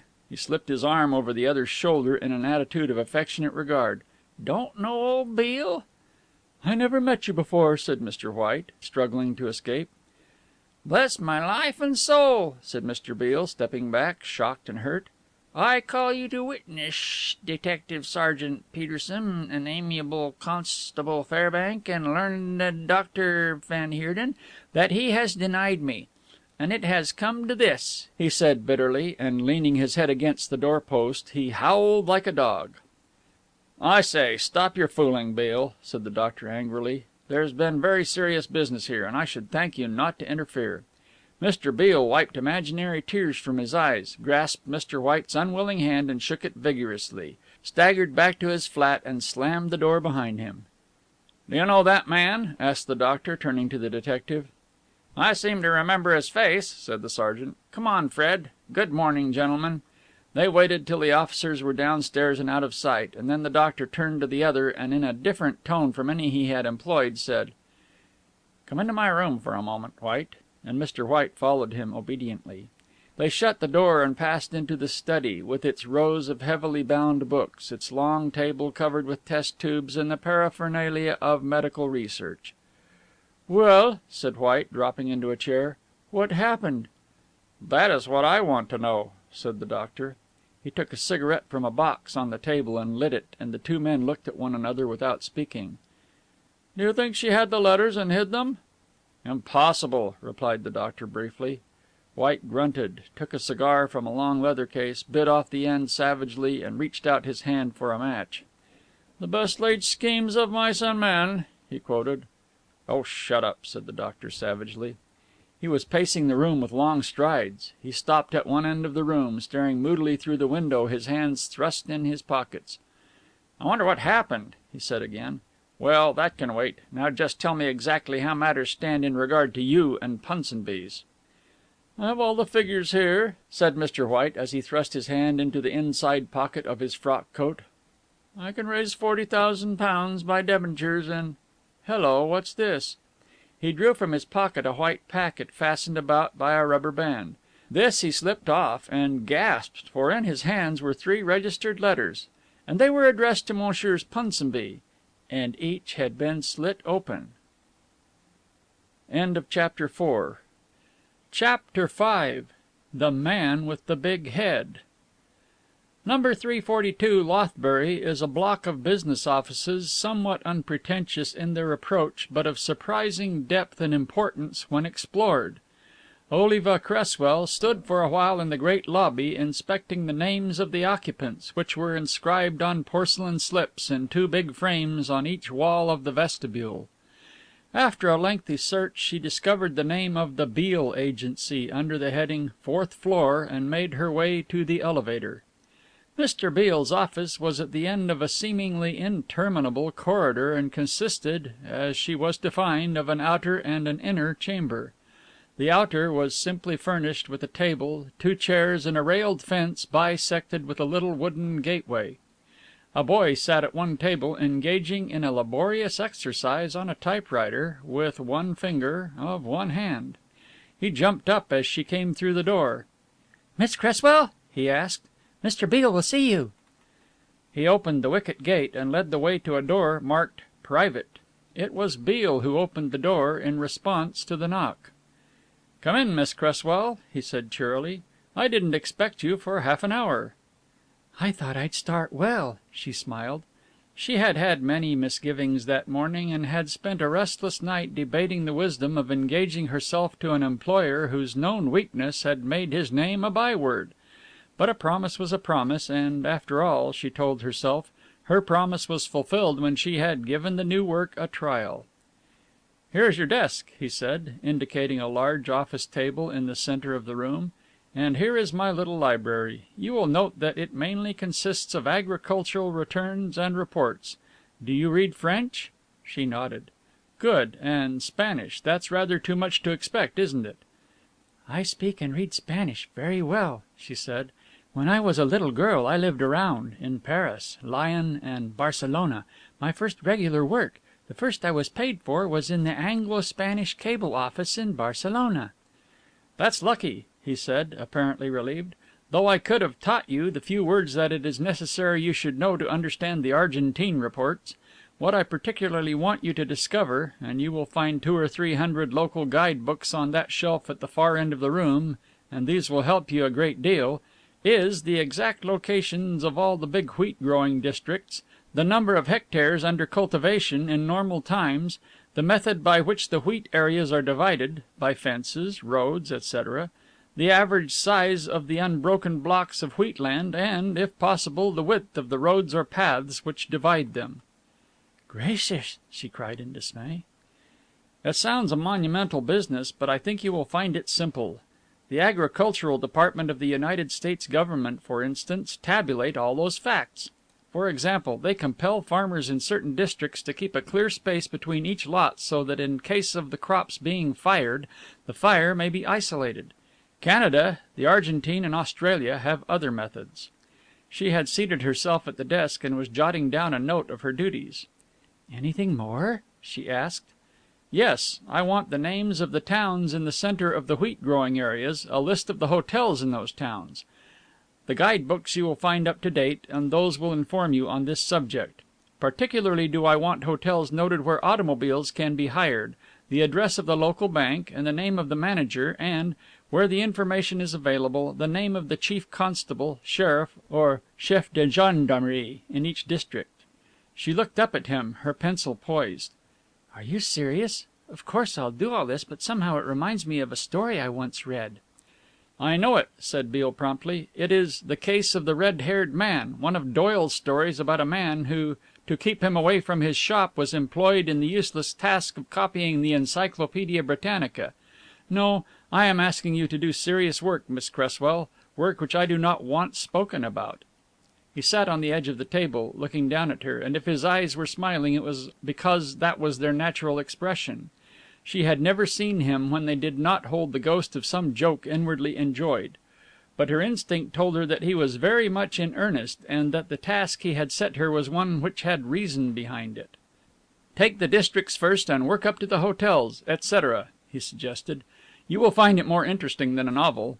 Those little books," he pointed to the crowded shelf by the window, "will carry you to stations and ranches and farms all over the world. You shall be wafted through Manitoba and cross the United States from New England to California. You will know Sydney and Melbourne and the great cornland at the back of beyond. And you'll sit in cool patios and sip iced drinks with Señor Don Perfecto de Cuba, who has ridden in from his rancio to inquire the price of May wheat. Or maybe you'll just amble through India on an elephant, sleeping in bungalows, listening to the howling of tigers, mosquitoes." "Now I know you're laughing at me," she smiled. "Not altogether," he said quietly. Then, "Is there any question you'd like to ask me? By the way, the key of the office is in the right-hand drawer. Go to lunch when you like and stay away as long as you like. Your check will be paid you every Friday morning." "But where?" She looked around the room. "Where do you work?" "I don't work," he said promptly. "You do the work and I get the honor and glory. When I come in I will sit on the edge of your desk, which is not graceful, but it is very comfortable. There is one question I meant to ask you. You said you were in a cable office. Do you add to your accomplishments a working knowledge of the Morse code?" She nodded. "I can see you being useful. If you need me," he jerked his head toward a telephone on a small table, "call 8761 Gerrard." "And where is that?" she asked. "If I thought you were anything but a very sane young lady, I should tell you that it is the number of my favorite bar," he said gravely. "I will not, however, practice that harmless deception upon you." Again she saw the dancing light of mischief in his eyes. "You're a queer man," she said. and I will not make myself ridiculous by speaking to you for your good." She heard his soft laughter and the door closed behind him, and, gathering an armful of the guide books, she settled down for a morning's work which proved even more fascinating than his fanciful pictures had suggested. She found herself wondering to what use all this information she extracted could be put. Was Mr. Beale really a buyer, or was he interested in the sale of agricultural machinery? Why should he want to know that Jonas Scobbs was the proprietor of Scobbs Hotel and General Emporium in the town of Red Horse Valley, Alberta, and what significance attached to the fact that he had an automobile for hire, or that he ran a coach every Wednesday to Regina? Then she fell to speculating upon the identity and appearance of this man who bore this weird name of Scobbs. She pictured him an elderly man with chin whiskers who wore his pants thrust into boot tops. And why was Red Horse Valley so called? These unexpected and to her hitherto unknown names of places and people set in train most interesting processions of thought that slid through the noisy jangle of traffic and colored the drab walls of all that was visible of the city of London through the window with the white lights and purple shadows of dream prairies. When she looked at her watch, being impelled to that act by the indescribable sensation of hunger, she was amazed to discover that it was 3 o'clock. She jumped up and went to the outer office in search of the boy, who, she faintly remembered, had erupted into her presence hours before with a request that she had granted without properly hearing. He was not in evidence. Evidently his petition had also been associated with the gnawing pangs which assail boyhood at 1 o'clock in the afternoon. She was turning back to her office, undecided as to whether she should remain until his return or close the office entirely, when the shuffle of feet brought her round. The outer office was partitioned from the entrance by a long fence, the farther end of which was hidden by a screen of wood and frosted glass. It was from behind that screen that the noise came, and she remembered that she had noted a chair there, evidently a place where callers waited. "Who is there?" she asked. There was a creak as the visitor rose. "Excuse, madam," said a wheezy voice. "I called to inquire for Mr. Beale, isn't it?" He shuffled forward into view, a small man with a dead white face and a head of monstrous size. She was bereft of speech and could only look at him, for this was the man she had found in her rooms the night before her dismissal, the man who carried the green rust. Evidently he did not recognize her. "Mr. Beale, he told me I must call him mit der telephone, but der number she was gone out of mine head." He blinked at her with his short-sighted eyes and laid a big hairy hand on the gate. You mustn't come in," she said breathlessly. "I will call Mr. Beale. Sit down again." "Shh," he said obediently, and shuffled back to his chair. "Tell him der Herr Professor it was." The girl took up the telephone receiver with a shaking hand and gave the number. It was Beale's voice that answered her. "There's a man here," she said hurriedly. The man who was in my room, the Herr Professor." She heard his exclamation of annoyance. "I'm sorry," and if she could judge by the inflection of his voice, his sorrow was genuine. "I'll be with you in 10 minutes. He's quite a harmless old gentleman." "Hurry, please."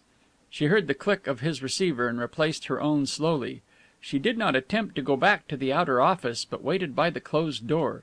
She recalled the night, the terror of that unknown presence in her darkened flat, and shuddered. Then Beale, surprisingly sober, had come in, and he and the burglar had gone away together. What had these two, Mr. Beale and the Herr Professor, in common?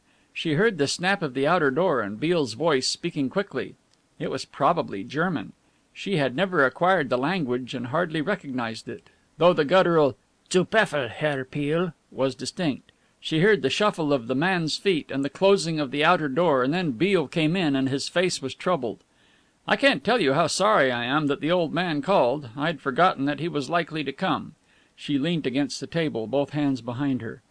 "Mr. Beale," she said, "will you give me straightforward answers to a number of plain questions?" He nodded.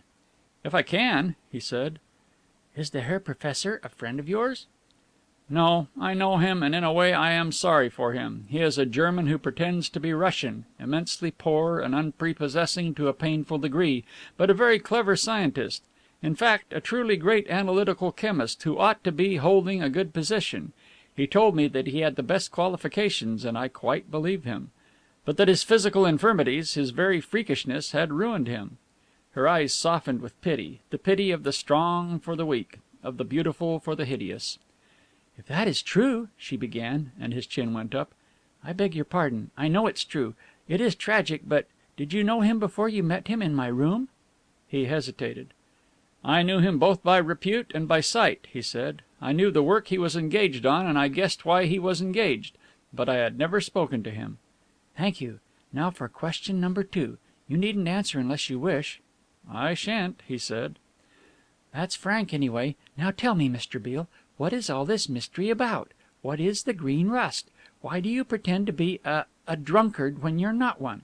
It needed some boldness to say this, and she flushed with the effort to shape the sentence. "Why are you always around so providentially when you're needed? And," here she smiled, as he thought, deliciously, "why weren't you around yesterday when I was nearly arrested for theft?" He was back on the edge of the table, evidently his favorite resting place, she thought, and he ticked her questions off on his fingers.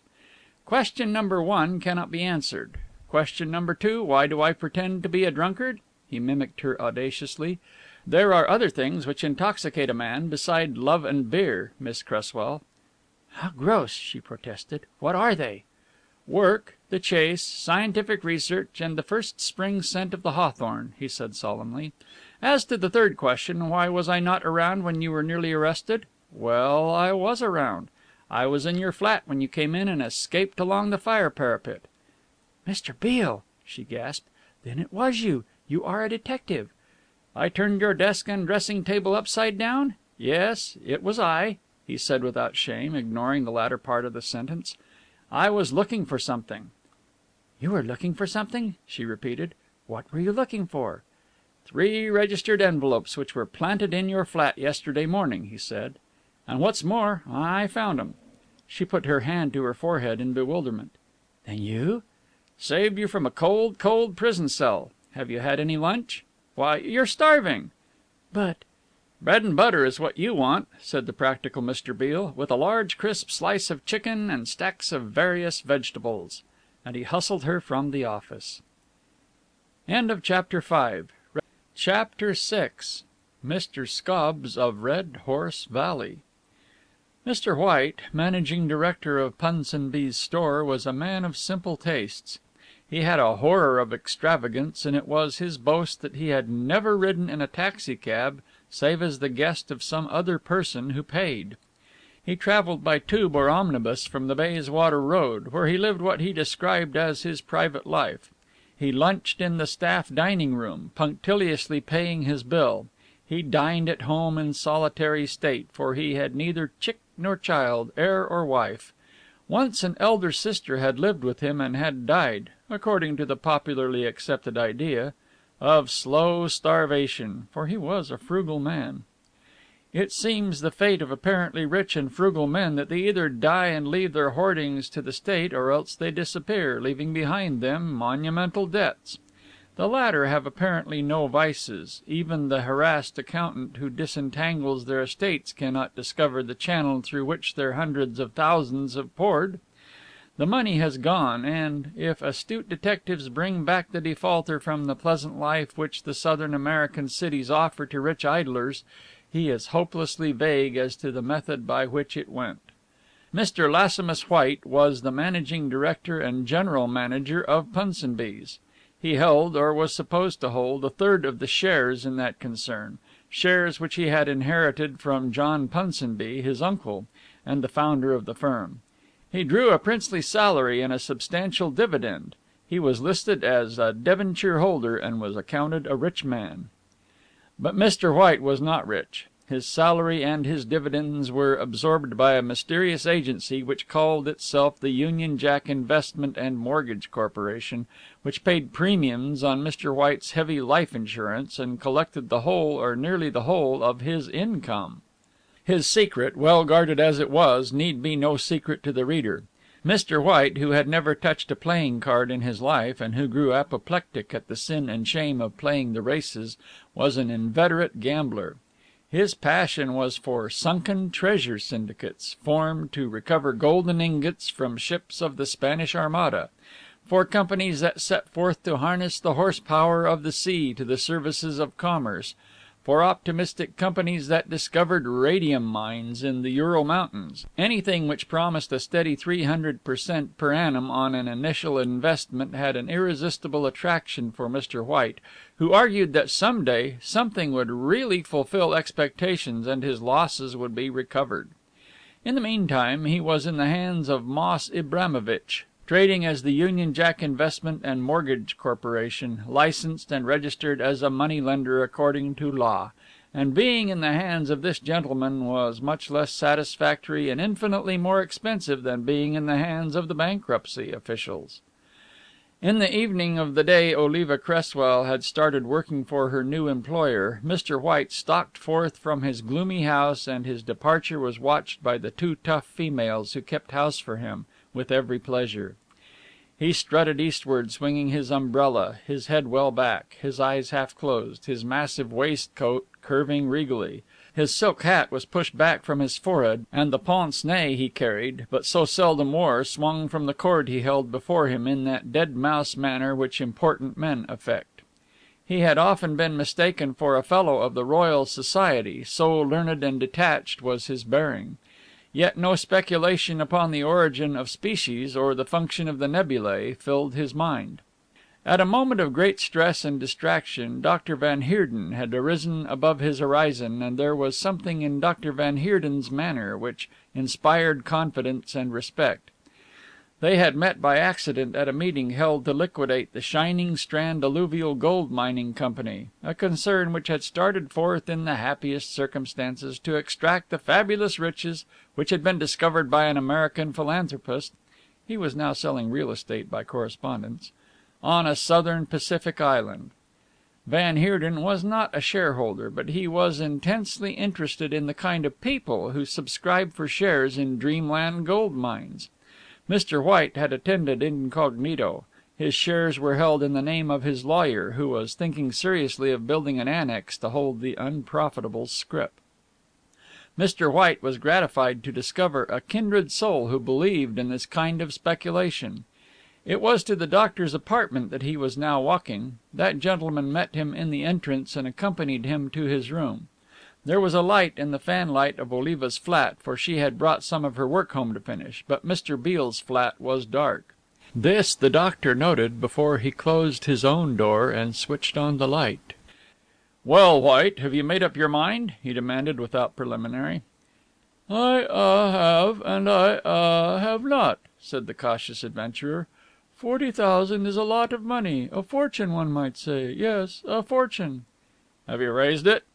Mr. White sniffed his objection to this direct examination. "My broker has very kindly realized the debentures. I am somewhat indebted to him, and it was necessary to secure his permission, and yes, I have the money at my bank." He gazed benignly at the other as one who conferred a favor by the mere bestowal of his confidences. "First, doctor, forgive me if I am a little cautious. First, I say, it is necessary that I should know a little more about your remarkable scheme. For remarkable I am sure it is." The doctor poured out a whiskey and soda and passed the glass to his visitor, who smilingly waved it aside. "Wine is a mocker," he said. "Nothing stronger than cider has ever passed my lips. Pray do not be offended." "And yet I seem to remember that you held shares in the Northern Saloon Trust," said the doctor, with a little curl of his bearded lips. "That," said Mr. White hastily, "was a purely commercial affair. In business one must exploit even the sins and weaknesses of our fellows." "As to my scheme," said the doctor, changing the subject, "I am afraid I must ask you to invest in the dark. I can promise you that you will get your capital back 100 times over. I realize that you have heard of that sort of thing before, and that my suggestion has all the appearance of a confidence trick, except that I do not offer you even the substantial security of a gold brick. I may not use your money. I believe that I shall not. On the other hand, I may. If it is to be of any use to me, it must be in my hands very soon. To-morrow." He wandered restlessly about the room as he spoke, and jerked his sentences out now to Mr. White's face, now over his shoulder. "I will tell you this," he went on. "My scheme within the narrow interpretation of the law is illegal. Don't mistake me. There is no danger to those who invest in ignorance. I will bear the full burden of responsibility. You can come in or you can stay out, but if you come in I shall ask you never to mention the name of the enterprise to a living soul." "The Green Rust Syndicate?" whispered Mr. White fearfully. "What is Green Rust?" "I have offered the scheme to a government, but they are scared of touching it. Scared, by Jove!" He threw up his hands to the ceiling and his voice trembled with passion. "Germany's scared, and there was a time when Europe cringed at the clank of the Prussian sword, when the lightest word of Potsdam set ministries trembling in Petrograd and London. You told me the other day you were a pacifist during the war and that you sympathized with Prussia in her humiliation. I am a Prussian. Why should I deny it? I glory in the religion of might. I believe it were better that the old civilization were stamped into the mud of oblivion than that Prussian Kultur should be kept away by the licentious French, the mercenary English." "British?" murmured Mr. White. "And the dollar-hunting Yankees. But I'm making a fool of myself." With an effort he regained his calm. "The war's over and done with. As I say, I offered my government my secret. They thought it good, but could not help me. They were afraid that the League would come to learn that they were supporting it. They'll help me in other ways, innocent ways. If this scheme goes through, they will put the full resources of the state at my disposal." Mr. White rose, groped for his hat, and cleared his throat. "Dr. Van Heerden, you may be sure that I shall respect your confidence. With your very natural indignation I am in complete sympathy. But let us forget that you have spoken at all about the scheme in any detail, especially in so far as to its legality or otherwise. Let us forget, sir." Mr. White thrust his hand into the bosom of his coat, an attitude he associated with the subtle rhetoric of statesmanship. "Let us forget all save this, that you invite me to subscribe £40,000 to a syndicate for, let us say, model dwellings for the working classes, and that I am willing to subscribe, and in proof of my willingness will send you by the night's post a cheque for that amount. Good night, doctor." He shook hands, pulled his hat down upon his head, opened the door, and ran into the arms of a man whose hand was at that moment raised to press the electric bell push by the side of the door. Both started back. "Excuse me," mumbled Mr. White, and hurried down the stairs. Dr. Van Heerden glared at the visitor, white with rage. "Come in, you fool," he hissed, and half dragged the man into his room. "What made you leave Scotland?" "Scotland I hate," said the visitor huskily. "Sticking a fellow away in the wilds of beastly mountains, eh? That's not playing the game, my cheery sportsman." "When did you arrive?" asked Van Heerden quickly. 7 p.m. Traveled third class. Me. Is it not the most absurd position for a man of my parts? Third class, with foul, uncommon people? I'd like to rip them all up, I would, by heavens." The doctor surveyed the coarse, drink-bloated face, the loose, weak mouth, half smiled at the vanity of the dangling monocle, and pointed to the decanter. "You did wrong to come," he said. "I have arranged your passage to Canada next week."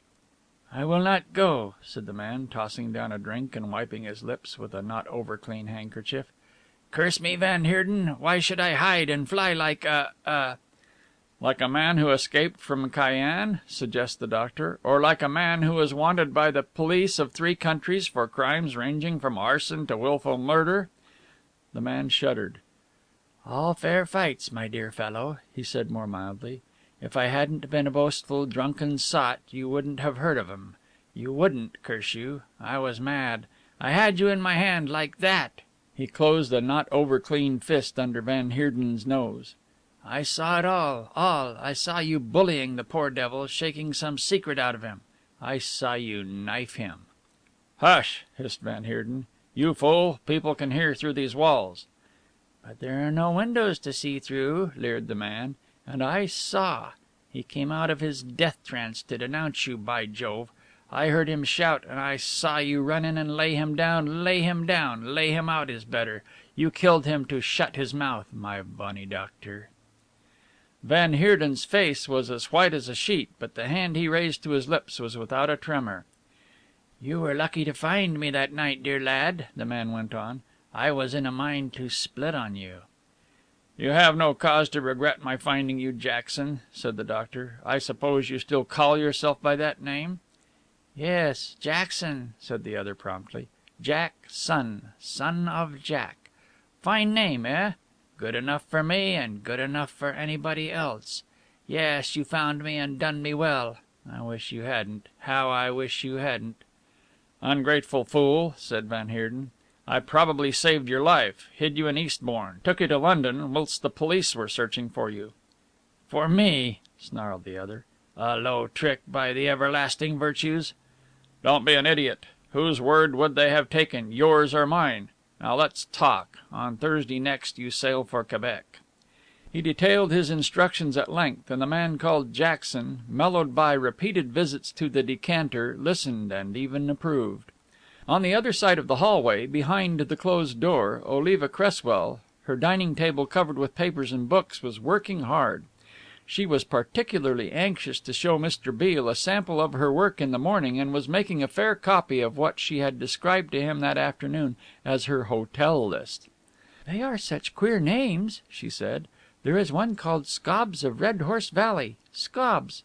He had laughed. "Strangely enough, I know Mr. Scobbs, who is quite a personage in that part of the world. He owns a chain of hotels in Western Canada. You mustn't leave him out." Even had she wished to, or even had the name been overlooked once, she could not have escaped it, for Jonas Scobbs was the proprietor of Scobbs Hotel in Falling Star City, of the Bellevue in Snake Fence, of the Palace Hotel in Portage. And after a while it began to lose its novelty, and she accepted the discovery of unsuspected properties of Mr. Scobbs as inevitable. She filled in the last ruled sheet and blotted it, gathered the sheets together and fastened them with a clip. She yawned as she rose, and realized that her previous night's sleep had been fitful. She wondered as she began to undress if she would dream of Scobbs, or no, she didn't want to dream of big-headed men with white faces, and the thought awoke a doubt in her mind. Had she bolted the door of the flat? She went along the passage in her stocking feet, shot the bolts smoothly, and was aware of voices outside. They came to her clearly through the ventilator above the fanlight. She heard the doctor say something, and then a voice which she had not heard before. "Don't worry. I have a wonderful memory, by Jove." The murmur of the doctor did not reach her, but Yes, yes. Scobbs Hotel, Red Horse Valley. Know the place well. Good night, dear old thing." a door banged, an uncertain footstep died away in the well of the stairs below, and she was left to recover from her amazement. End of Chapter 6. Chapter 7. Plain Words from Mr. Beale. Oliva Cresswell did not feel at all sleepy, so she discovered by the time she was ready for bed. To retire in that condition of wakefulness meant another sleepless night, and she slipped a kimono over her, found a book, and settled into the big wicker chair under the light for the half-hour's reading which would reduce her to the necessary state of drowsiness. The book at any other time would have held her attention, but now she found her thoughts wandering. On the other side of the wall, she regarded it with a new interest, was the young man who had so strangely intruded himself into her life. Or was he out? What would a man like that do with his evenings? He was not the sort of person who could find any pleasure in making a round of music halls or sitting up half the night in a card room. She heard a dull knock, and it came from the wall. Mr. Beale was at home, then. He had pushed a chair against the wall, or he was knocking in nails at this hour of the night. Thud, thud, thud. A pause. Thud, tap, thud, tap. The dull sound was as if made by a fist, the tap by a fingertip. It was repeated. Suddenly the girl jumped up with a little laugh. He was signaling to her and had sent O.C., her initials. She tapped 3 times with her finger, struck once with the flat of her hand, and tapped again.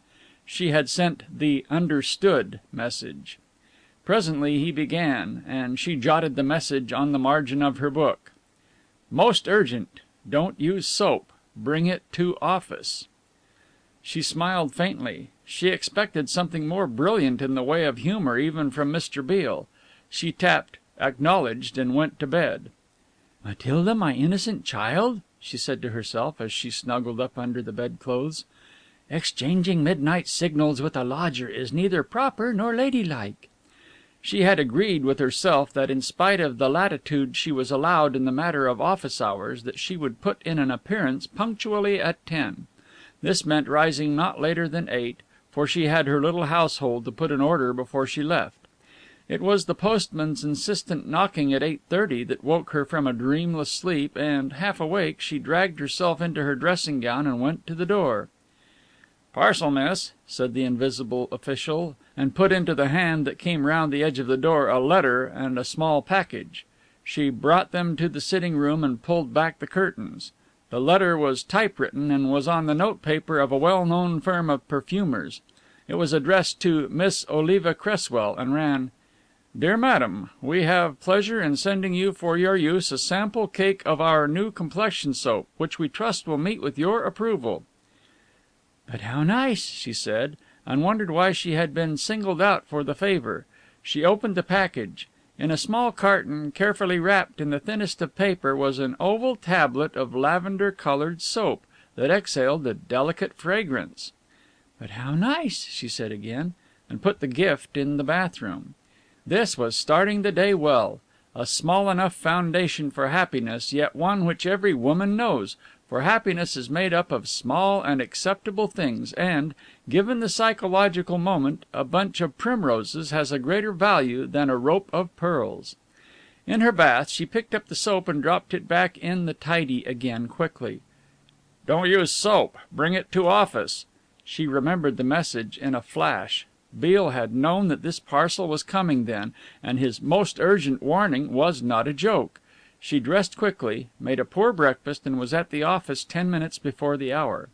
She found her employer waiting, sitting in his accustomed place on the edge of the table in her office. He gave her a little nod of welcome, and without a word stretched out his hand. "The soap?" she asked. He nodded. She opened her bag. "Good," he said. "I see you have kept the wrappings, and that, I presume, is the letter which accompanied the what shall I say gift? Don't touch it with your bare hand," he said quickly. "Handle it with the paper."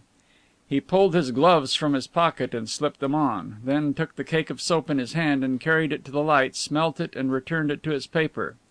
"Now let me see the letter." She handed it to him and he read it. "From Brandon, the perfumers. They wouldn't be in it, but we had better make sure."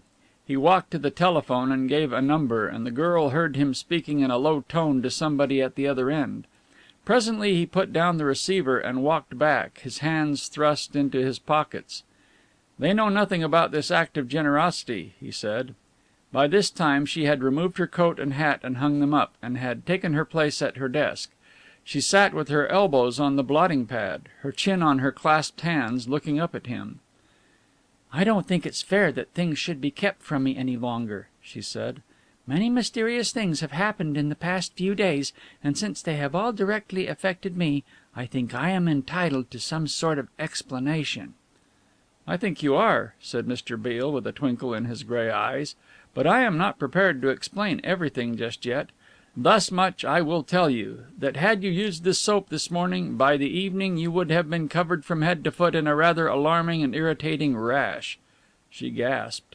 "But who dared to send me this?" He shrugged his shoulders. "Who knows? But first let me ask you this, Miss Cresswell. Suppose to-night, when you had looked at yourself in the glass, you had discovered your face was covered with red blotches and, on further examination, you found your arms and, indeed, the whole of your body similarly disfigured, what would you have done?" She thought for a moment. "Why, of course, I should have sent for the doctor." "Which doctor?" he asked carelessly. "Dr. Van Heerden." "Oh!" She looked at him resentfully. "You don't suggest that Dr. Van Heerden sent the hideous thing to me?" "I don't suggest anything," said Mr. Beale coolly. "I merely say that you would have sent for a doctor, and that that doctor would have been Dr. Van Heerden. I say further that he would have come to you and been very sympathetic, and would have ordered you to remain in bed for 4 or 5 days. I think, too," he said, looking up at the ceiling and speaking slowly, as though he were working out the possible consequence in his mind, "that he would have given you some very palatable medicine." "What are you insinuating?" she asked quietly. He did not reply immediately. If you will get out of your mind the idea that I have any particular grievance against Dr. Van Heerden, that I regard him as a rival, a business rival, let us say, or that I have some secret grudge against him, and if in place of that suspicion you would believe that I am serving a much larger interest than is apparent to you, I think we might discuss," he smiled, "even Dr. Van Heerden without such a discussion giving offence to you." She laughed. "I am really not offended. I am rather distressed, if anything," she said, knitting her brows. "You see, Dr. Van Heerden has always been most kind to me." Beale nodded. "He got you in your rooms at the flats," he replied quietly. "He was also ready to give you employment the moment you were providentially discharged from Punsonby's. Does it not strike you, Miss Cresswell, that every kind act of Dr. Van Heerden's has had a tendency to bring you together, into closer association, I mean? Does it not appear to you that the net result of all the things that might have happened to you in the past few days would have been to make you more and more dependent upon Dr. Van Heerden? For example, if you had gone into his employ as he planned that you should?" "Planned?" she gasped. His face was grave now, and the laughter had gone out of his eyes. "Planned," he said quietly. "You were discharged from Punsonby's at Dr. Van Heerden's instigation." "I will not believe it." "That will not make it any less the fact," said Mr. Beale. "You were nearly arrested, again at Dr. Van Heerden's instigation. He was waiting for you when you came back from Punsonby's, ready to offer you his job. When he discovered you had already engaged yourself, he telephoned to White, instructing him to have you arrested so that you might be disgraced and might turn to him, your one loyal friend." She listened speechless. She could only stare at him and could not even interrupt him. For her shrewd woman instinct told her so convincingly that even her sense of loyalty could not eject the doubt which assailed her mind, that if there was not truth in what he was saying there was at least probability. "I suggest even more," Beale went on. "I suggest that for some purpose Dr. Van Heerden desires to secure a mental, physical and moral ascendancy over you. In other words, he wishes to enslave you to his will." She looked at him in wonder and burst into a peal of ringing laughter. "Really, Mr. Beale, you are too absurd," she said. "Aren't I?" he smiled. "It sounds like something out of a melodrama." "Why on earth should he want to secure a mental ascendancy over me? Do you suggest?" She flushed. "I suggest nothing any longer," said Beale, slipping off from the end of the table. "I merely make a statement of fact. I do not think he has any designs on you within the conventional meaning of that phrase. Indeed, I think he wants to marry you. What do you think about that?" She had recovered something of her poise, and her sense of humour was helping her out of a situation which without such a gift might have been an embarrassing one. "I think you have been seeing too many plays and reading too many exciting books, Mr. Beale," she said. "I confess I have never regarded Dr. Van Heerden as a possible suitor, and if I thought he was I should be immensely flattered.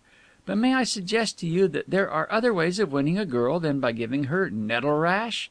They laughed together. "All right," he said, swinging up his hat. "Proceed with the good work and seek out the various domiciles of Mr. Scobbs." Then she remembered. "Do you know?" He was at the door when she spoke, and he stopped and turned. "The name of Mr. Scobbs gives me a cold shiver." "Why?" "Answer me this," she said. "Why should I, who have never heard of him before until yesterday, hear his name mentioned by a perfect stranger?" The smile died away from his face. "Who mentioned him? No, it isn't idle curiosity," he said in face of her derisive finger. "I am really serious. Who mentioned his name?" "A visitor of Dr. Van Heerden's. I heard them talking through the ventilator when I was bolting my door." "A visitor to Dr. Van Heerden, and he mentioned Mr. Scobbs of Red Horse Valley," he said half to himself. "You didn't see the man?" "No." "You just heard him. No names were mentioned?" "None," she said. "Is it a frightfully important matter?" "It is rather," he replied. "We have got to get busy," and with this cryptic remark he left her. The day passed as quickly as its predecessor. The tabulation at which she was working grew until by the evening there was a pile of sheets in the left-hand cupboard covered with her fine writing. She might have done more but for the search she had to make for a missing report to verify one of her facts. It was not on the shelf, and she was about to abandon her search and postpone the confirmation till she saw Beale, when she noticed a cupboard beneath the shelves. It was unlocked, and she opened it and found, as she had expected, that it was full of books, amongst which was the missing documentation she sought. With a view to future contingencies, she examined the contents of the cupboard, and was arrested by a thin volume which bore no inscription or title on its blank cover. She opened it, and on the title page read, "The Millinborn Murder." The author's name was not given, and the contents were made up of very careful analysis of evidence given by the various witnesses at the inquest, and plans and diagrams with little red crosses to show where every actor in that tragedy had been. She read the first page idly and turned it. She was halfway down the second page when she uttered a little exclamation, for a familiar name was there, the name of Dr. Van Heerden. Fascinated, she read the story to the end, half expecting that the name of Mr. Beale would occur. There were many names, all unknown to her, and one that occurred with the greatest frequency was that of James Kitson. Mr. Beale did not appear to have played any part. She read for an hour, sitting on the floor by the cupboard. She reached the last page, closed the book, and slipped it back in the cupboard. She wondered why Beale had preserved this record, and whether his antagonism to the doctor was founded on that case. At first she thought she identified him with the mysterious man who had appeared in the plantation before the murder, but a glance back at the description of the stranger dispelled that idea. For all the reputation he had, Mr. Beale did not have an inflamed, swollen countenance, colorless, bloodshot eyes. Nor was he bald. She was annoyed with herself that she had allowed her work to be interrupted, and in penance decided to remain on until 6 instead of 5 o'clock as she had intended. Besides, she half expected that Mr. Beale would return, and was surprised to discover that she was disappointed that he had not. At 6 o'clock she dismissed the boy, closed and locked the office, and made her way downstairs into the crowded street. To her surprise, she heard her name spoken, and turned to face Dr. Van Heerden. "I've been waiting for you for nearly an hour," he said with good-humored reproach. "And your patients are probably dying like flies," she countered. It was in her mind to make some excuse and go home alone, but curiosity got the better of her and impelled her to wait to discover the object of this unexpected visitation. "How did you know where I was working?" she asked, as the thought occurred to her. He laughed. "It was a very simple matter. I was on my way to a patient, and I saw you coming out to lunch," he said.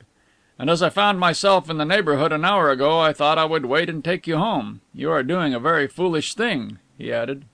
"What do you mean? In stopping to talk to you when I ought to be on my way home to tea?"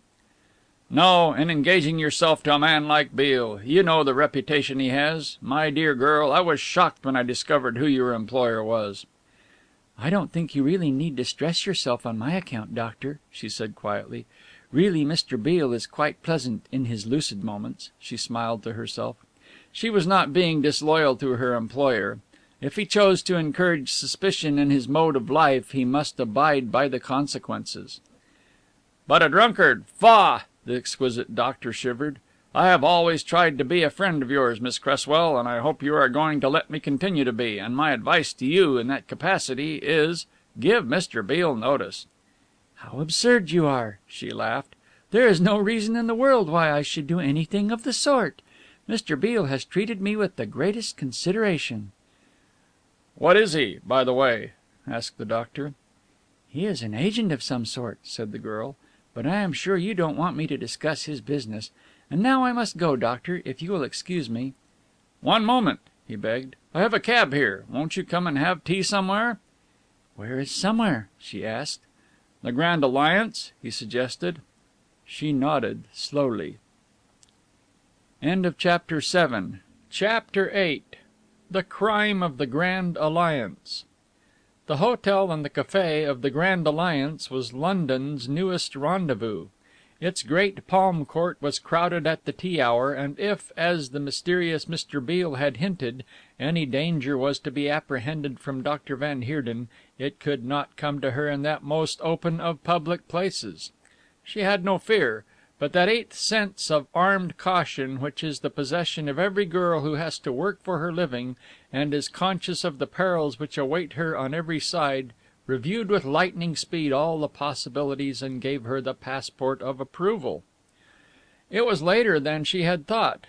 Only a few tables were occupied, but he had evidently reserved one, for immediately on his appearance the waiter with a smirk led him to one of the alcoves and pulled back a chair for the girl. She looked round as she stripped her gloves.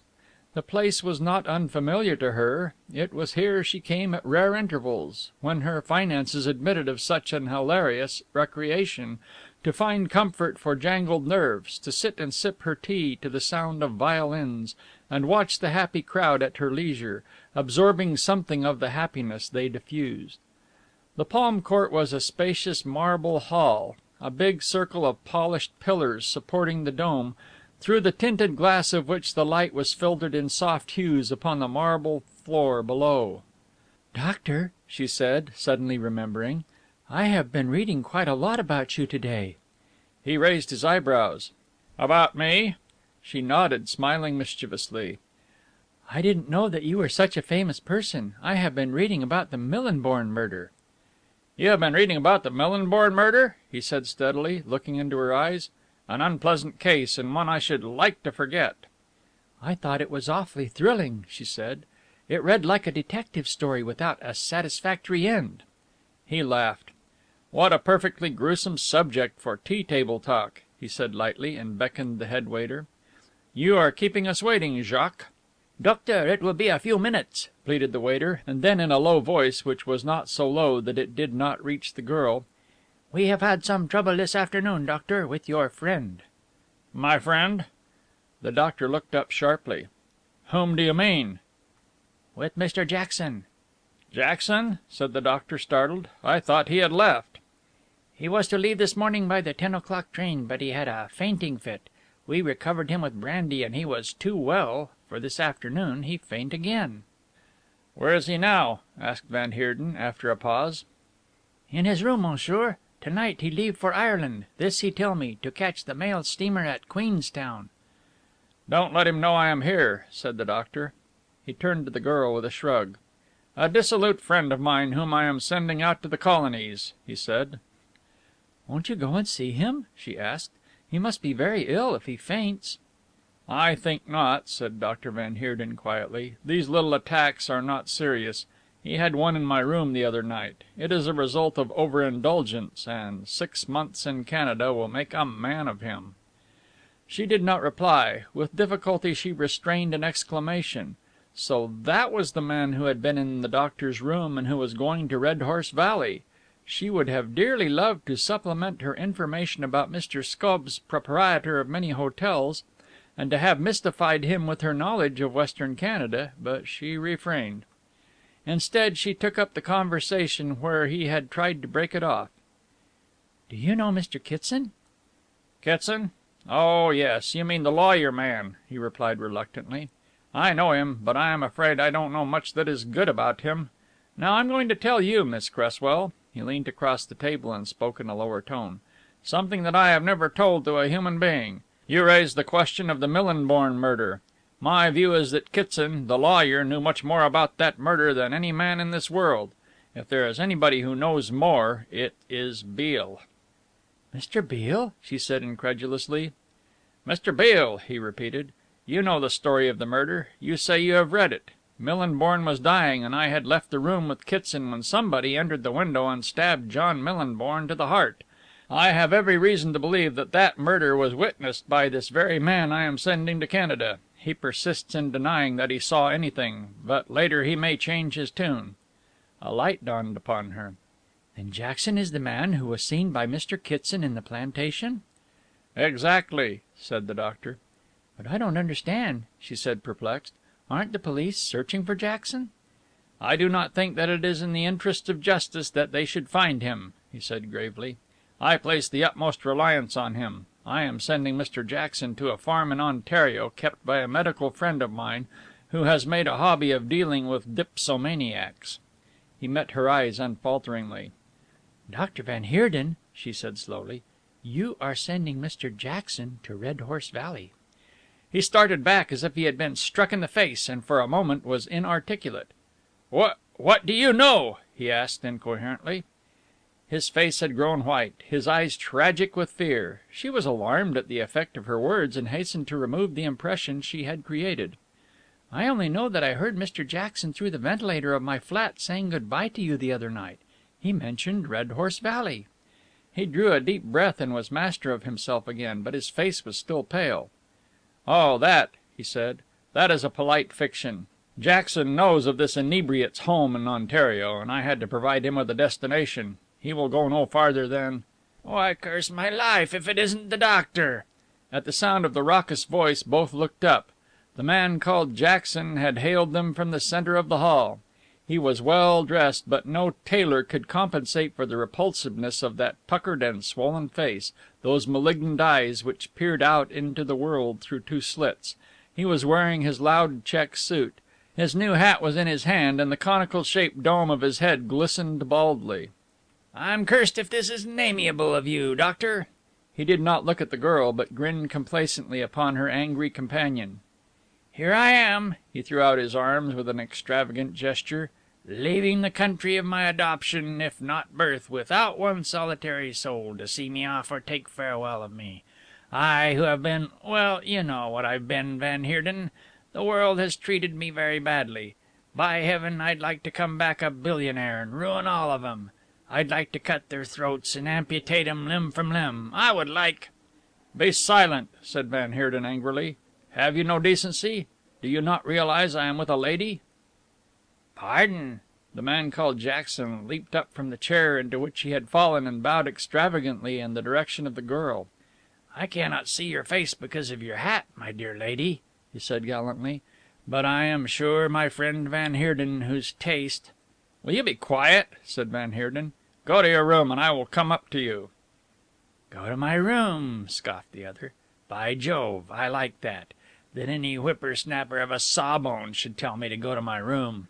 After what I have been, after the position I have held in society, I have had ambassadors' carriages at my door, my dear fellow, princes of the royal blood, and to be told to go to my room like a naughty little boy, it's too much." "Then behave yourself," said Van Heerden, "and at least wait until I am free before you approach me again." But the man showed no inclination to move. Rather did this rebuff stimulate his power of reminiscence. "Ignore me, miss. I have not your name, but I am sure it is a noble one," he said. "You see before you one who in his time has been a squire of dames, by Jove. I can't remember 'em. They must number thousands, and only one of them was worth 2 sous. Yes," he shook his head in melancholy, "only one of 'em. By Jove, the rest were," he snapped his fingers, "that for 'em." The girl listened against her will. "Jackson," and Van Heerden's voice trembled with passion, "will you go, or must I force you to go?" Jackson rose with a loud laugh. "Evidently I am de trop," he said with heavy sarcasm. He held out a swollen hand which Van Heerden ignored. "Farewell, mademoiselle." He thrust the hand forward so that she could not miss it. She took it, a cold, flabby thing which sent a shudder of loathing through her frame, and raised her face to his for the first time. He let the hand drop. He was staring at her with open mouth and features distorted with horror. "You!" he croaked. She shrunk back against the wall of the alcove, but he made no movement. She sensed the terror and agony in his voice. "You!" he gasped. "Mary!" "Hang you! Go!" roared Van Heerden, and thrust him back.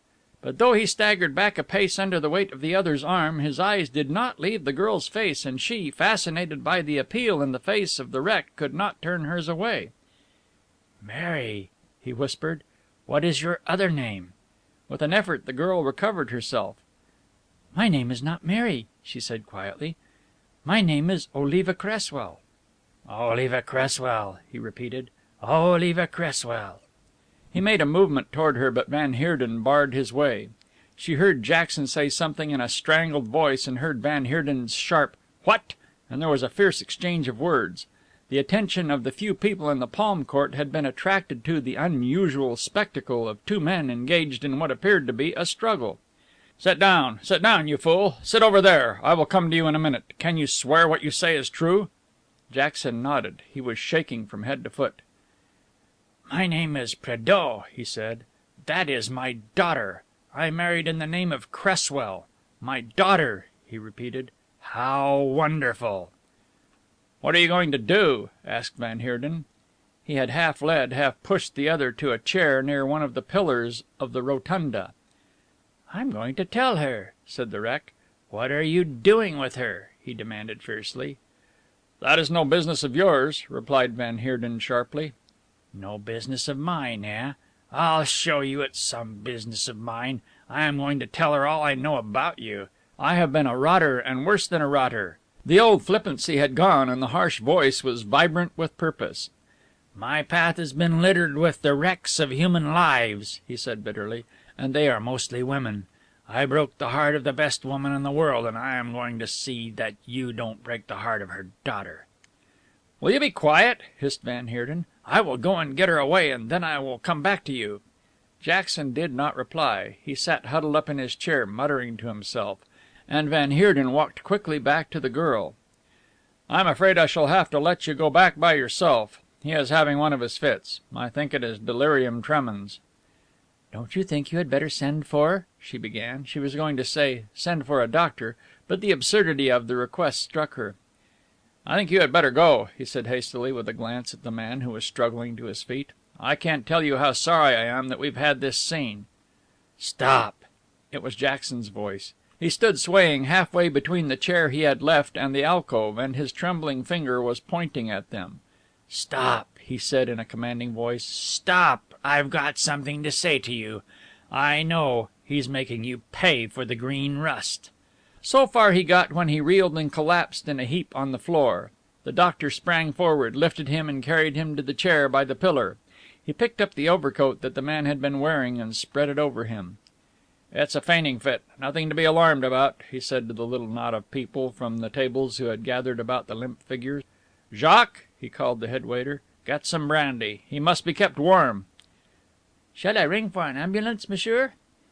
"It is not necessary," said Van Heerden. "He will recover in a few moments. Just leave him," and he walked back to the alcove. "Who is he?" asked the girl, and her voice was shaking in spite of herself. "He is a man I knew in his better days," said Van Heerden, "and now I think you must go." "I would rather wait to see if he recovers," she said with some obstinacy. "I want you to go," he said earnestly. "You would please me very much if you would do as I asked." "There's the waiter," she interrupted. "He has the brandy. Won't you give it to him?"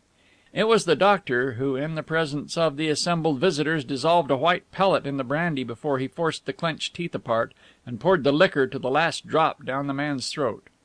Jackson, or Perdue, to give his real name, shuddered as he drank, shuddered again a few seconds later, and then suddenly went limp. The doctor bent down and lifted his eyelid. "I'm afraid he is dead," he said in a low voice. "Dead?" The girl stared at him.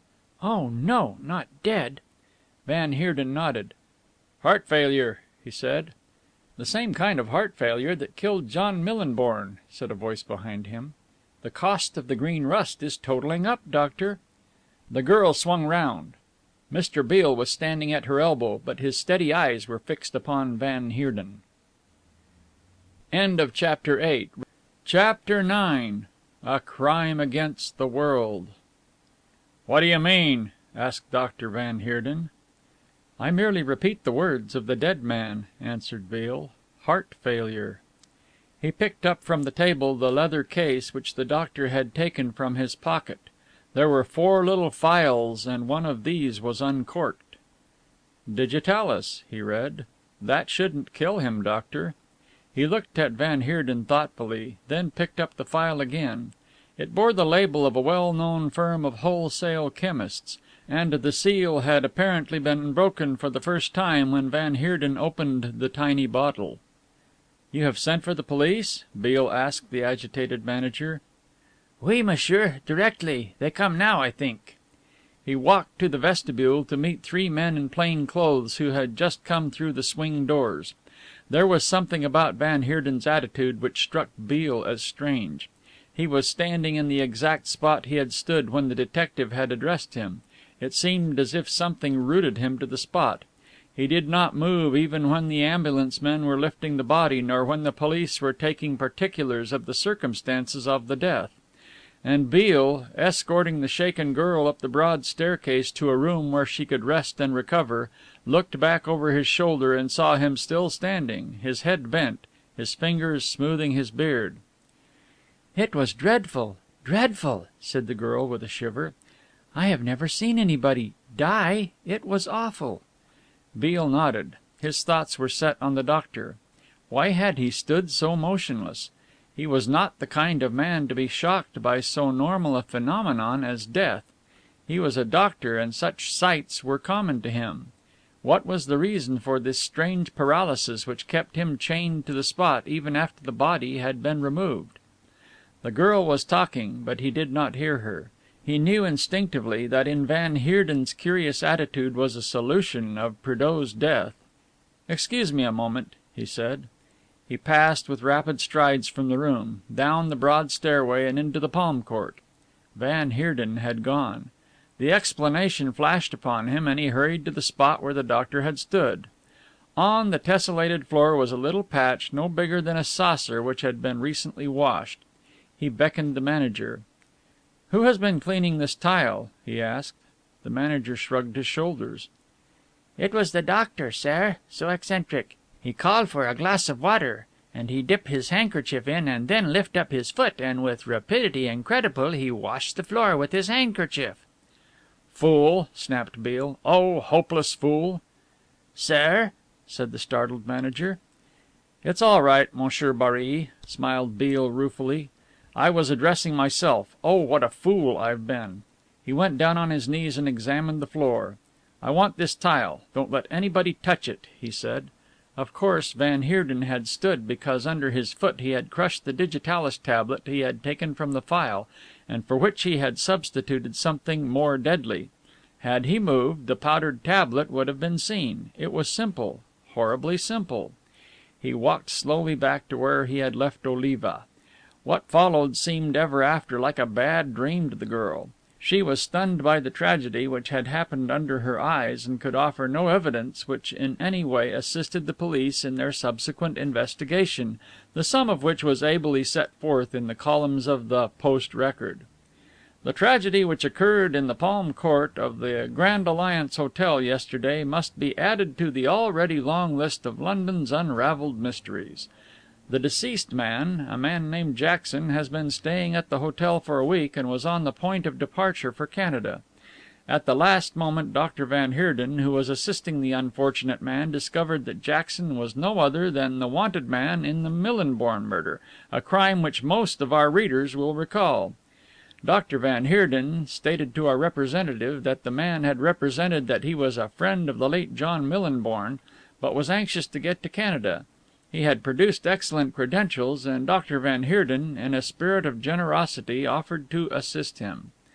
At the 11th hour, however, he was struck with the likeness the man bore to the published description of the missing man in the Millinborn case, and was on the point of telegraphing to the authorities at Liverpool when he discovered that Jackson had missed the train. The present tragedy points to suicide. The man, it will be remembered, collapsed, and Dr. Van Heerden rendered first aid, administering to the man a perfectly harmless drug.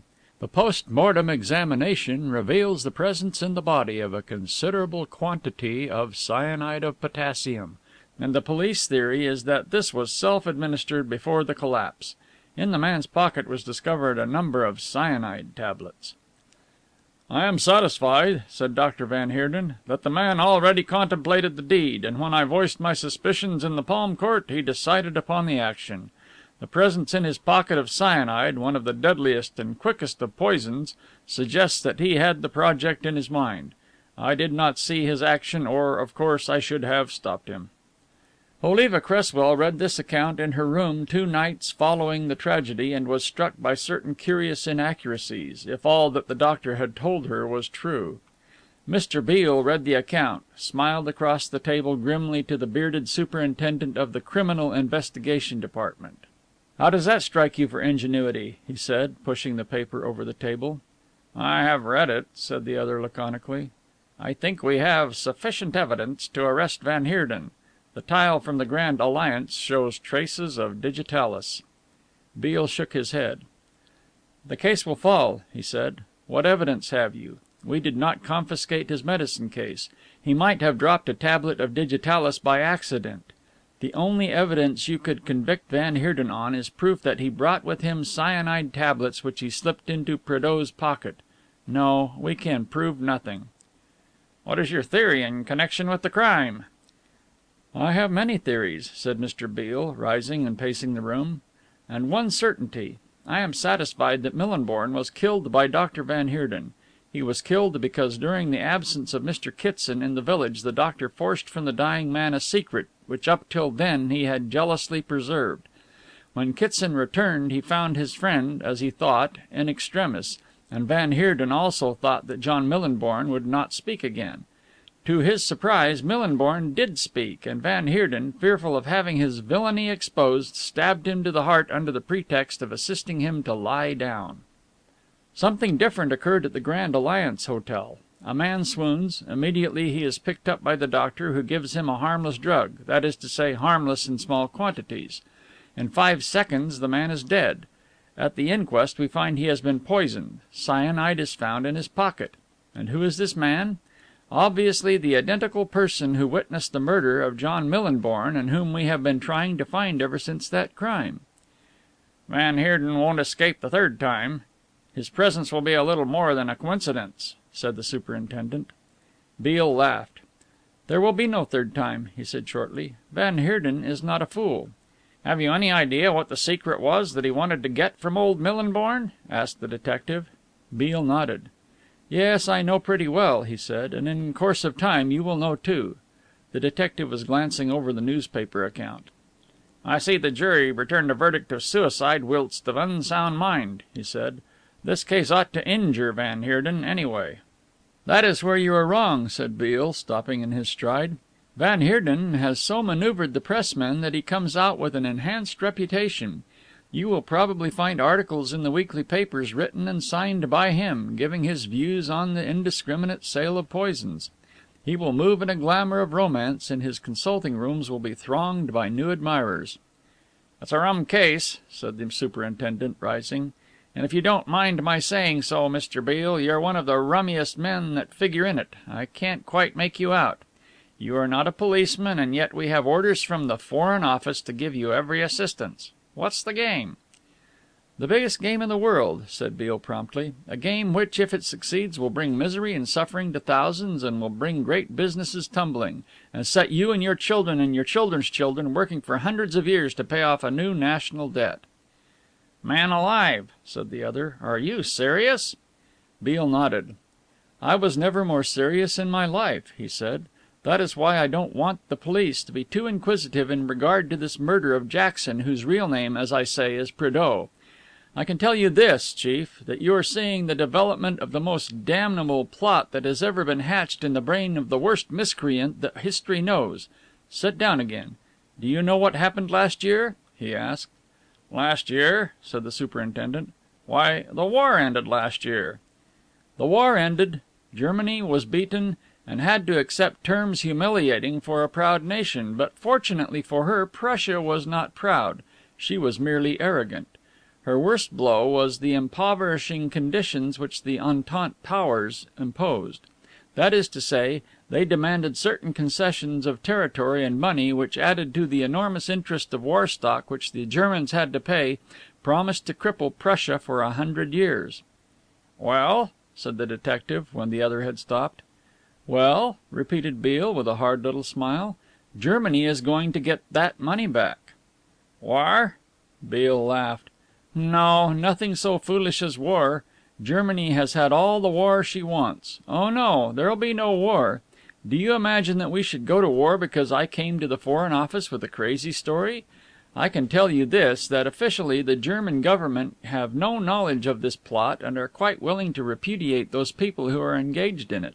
Indeed, if the truth be told, the government has not contributed a single mark to bring the scheme to fruition, but when it is working, all the money required will be instantly found. At present, the inventor of this delightful little scheme finds himself with insufficient capital to go ahead. It is his intention to secure that capital. There are many ways by which this can be done. He has already borrowed £40,000 from White of Punsonby's." Superintendent McNorton whistled. "There are other ways," Beale went on, "and he is at liberty to try them all except one. The day he secures control of that fortune, that day I shoot him." "The deuce you will," said the startled Mr. McNorton. "The deuce I will," repeated Beale. There was a tap at the door and McNorton rose. "Don't go," said Beale. "I would like to introduce you to this gentleman." He opened the door and a gray haired man with a lean, ascetic face came in. Beale closed the door behind him and led the way to the dining room. "Mr. Kitson, I should like you to know Superintendent McNorton." The two men shook hands. "Well," said Kitson, "our medical friend seems to have got away with it." He sat at the table, nervously drumming with his fingers. "Does the superintendent know anything?" "Nearly everything," replied Beale. "Nearly everything," repeated the superintendent with a smile, "except this great Green Rust business. There I admit I am puzzled." "Even I know nothing about that," said Kitson, looking curiously at Beale. "I suppose one of these days you will tell us all about it. It is a discovery Mr. Beale happed upon whilst he was engaging in protecting Miss—" He looked at Beale and Beale nodded. "Miss Cresswell," said Kitson. "The lady who was present at the murder of Jackson?" "There is no reason why we should not take you into our confidence, the more so since the necessity of secrecy is rapidly passing. Miss Oliva Cresswell is the niece of John Millinborn. Her mother married a scamp who called himself Cresswell but whose real name was Prédeaux.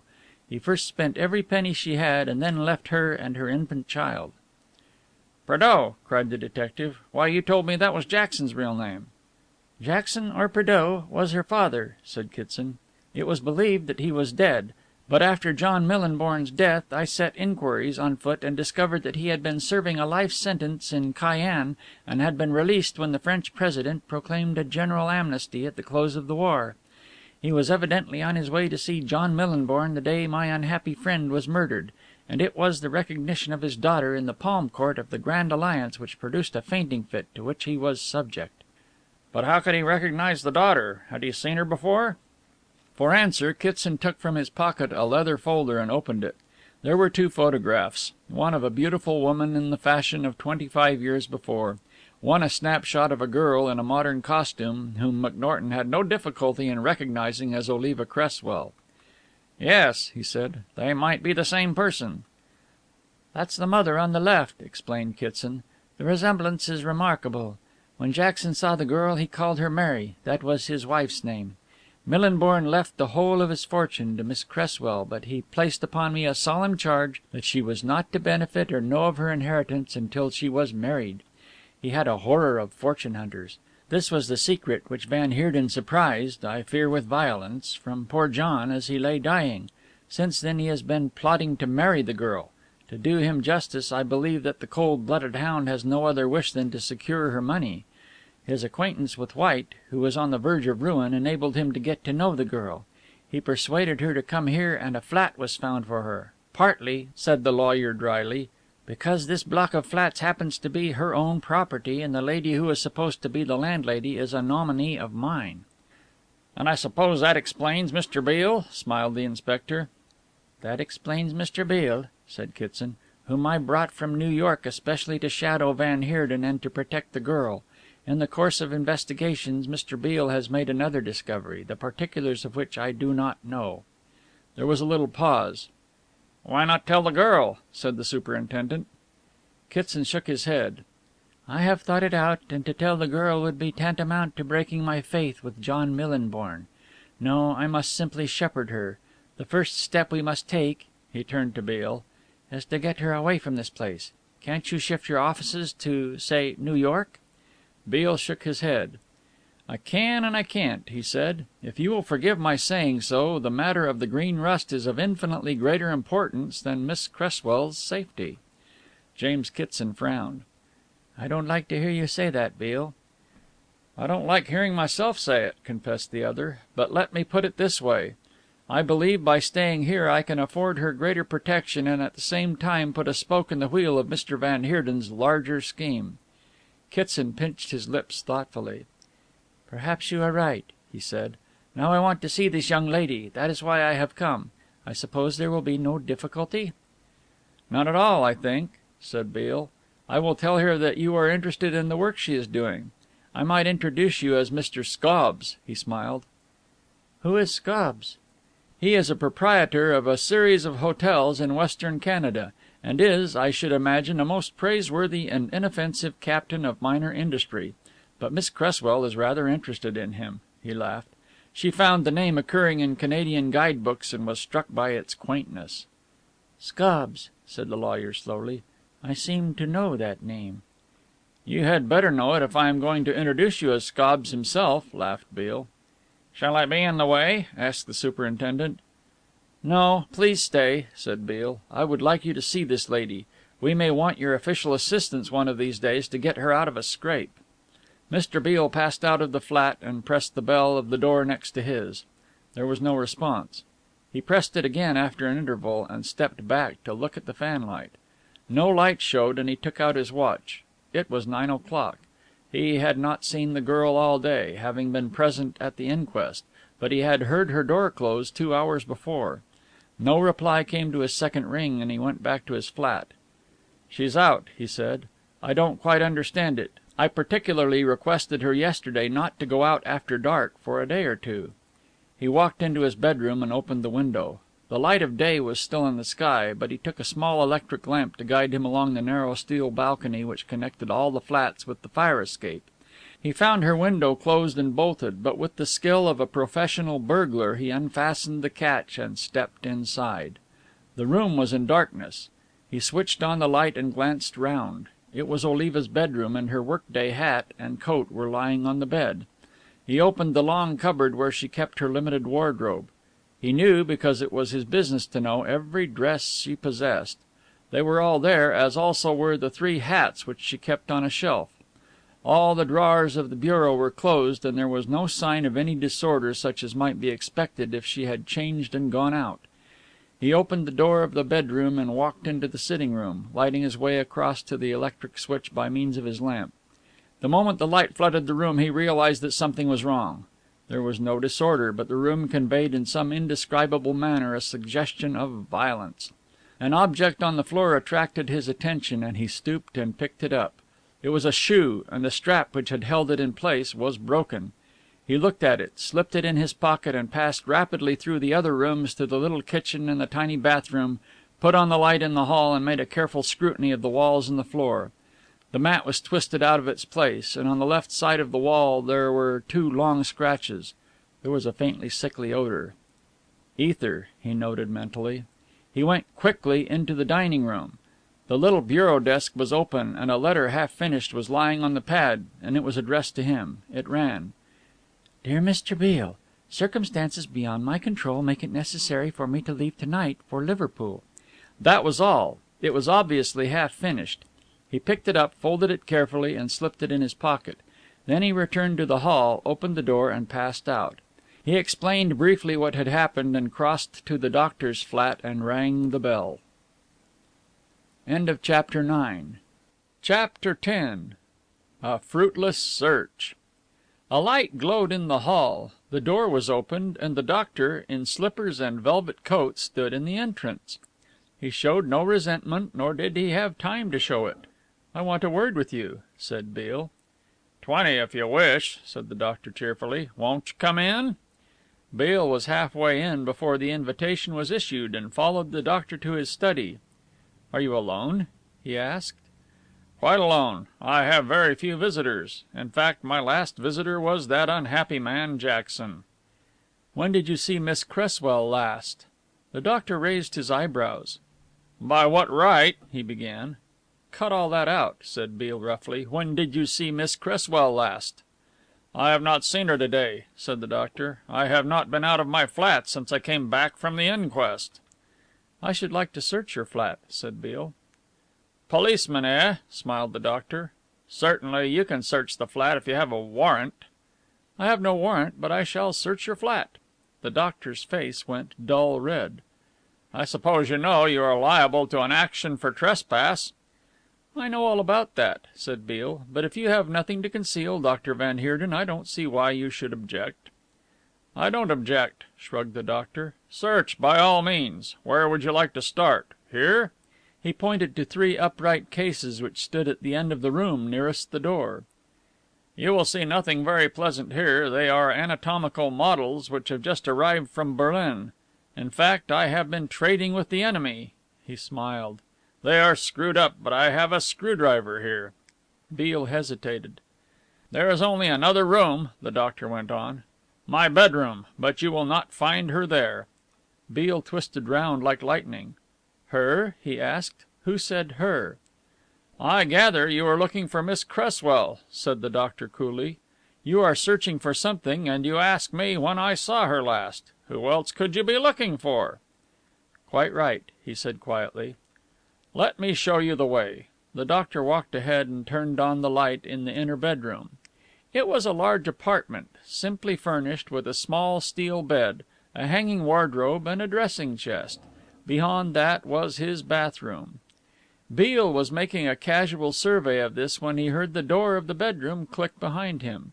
He turned round, jumped for the door, turned the handle and pulled, but it did not yield. As he did so, he thought he heard a mutter of voices. "Open the door!" he cried, hammering on the panel. There was no answer. Then, "Mr. Beale!"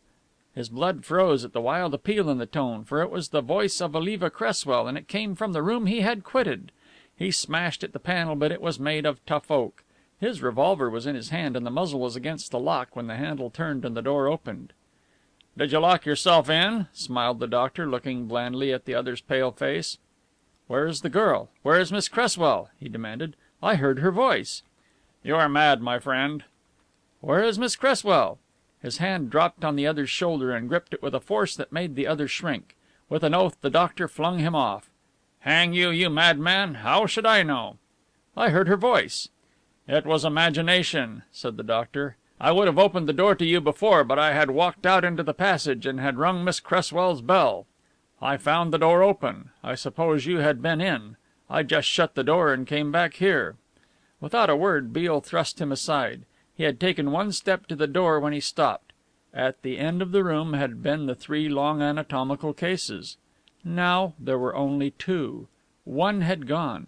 He did not stop to question the man. He bounded through the door and raced down the stairs. There was no vehicle in sight and only a few pedestrians. At the corner of the street he found a policeman who had witnessed nothing unusual and had not seen any conveyance carrying a box. As he returned slowly to the entrance of Krooman Mansions, something made him look up. The doctor was leaning out of the window, smoking a cigar. "Found her?" he asked mockingly. Beale made no reply. He came up the stairs, walked straight through the open door of the doctor's flat and confronted the calm man as he leant against the table, his hands gripping the edge, a cigar in the corner of his mouth and a smile of quiet amusement on his bearded lips. "Well?" he asked. "Did you find her?" "I did not find her, but I am satisfied that you will." Van Heerden's eyes did not falter. "I am beginning to think, Mr. Beale, that overindulgence in alcoholic stimulants has turned your brain," he said mockingly. "You come into my apartment and demand, with an heroic gesture, where I am concealing a beautiful young lady in whose welfare I am at least as much interested as you, since that lady is my fiancée and is going to be my wife." There was a pause. "She's going to be your wife, is she?" said Beale softly. "I congratulate you if I cannot congratulate her. And when is this interesting engagement to be announced?" "It is announced at this moment," said the doctor. "The lady is on her way to Liverpool, where she will stay with an aunt of mine. You need not trouble to ask me for her address, because I shall not give it to you." "I see," said Beale. "You come in here, I repeat, demanding with all the gesture and voice of melodrama the hiding place of my fiancée." He enunciated the last two words with great relish. "You ask to search my rooms and I give you permission. You lock yourself in through your own carelessness, and when I release you, you have a revolver in your hand and are even more melodramatic than ever. I know what you are going to say." "You're a clever man," interrupted Beale, "for I don't know myself." "You are going to say, or you think, that I have some sinister purpose in concealing this lady. Well, to resume my narrative and to show you your conduct from my point of view, I no sooner release you than you stare like a lunatic at my anatomical cases and dash wildly out, to return full of menace in your tone and attitude. Why?" "Dr. Van Heerden, when I came into your flat there were three anatomical cases at the end of that room. When I came out there were two. What happened to the third whilst I was locked in the room?" Dr. Van Heerden shook his head pityingly. I am very much afraid that you are not right in your head," he said, and nodded toward the place where the cases stood. Beale followed the direction of his head and gasped, for there were 3 cases. "I admit that I deceived you when I said they contained specimens. As a matter of fact, they are empty," said the doctor. "If you like to inspect them, you can. You may find some clue." Beale wanted no invitation. He walked to the cases one by one and sounded them. Their lids were screwed on, but the screws were dummies. He found in the side of each a minute hole under the cover of the lid, and taking out his knife, he pressed in the bodkin with which the knife was equipped, and with a click the lid flew open. The box was empty. The second one answered the same test and was also empty.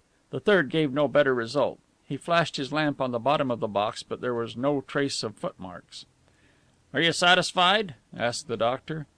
"Far from satisfied," said Beale, and with no other word he walked out and down the stairs again. Halfway down he saw something lying on one of the stairs and picked it up. It was a shoe. The fellow of that which he had in his pocket, and it had not been there when he came up. Oliva Cresswell had read the story of the crime in the Post Record, had folded up the paper with a little shiver, and was at her tiny writing bureau when a knock came at the door. It was Dr. Van Heerden. "Can I come in for a moment?" he asked. She hesitated. "I shan't eat you," he smiled, "but I am so distressed by what has happened, and I feel that an explanation is due you." "I shouldn't trouble about that," she smiled, "but if you want to come in, please do."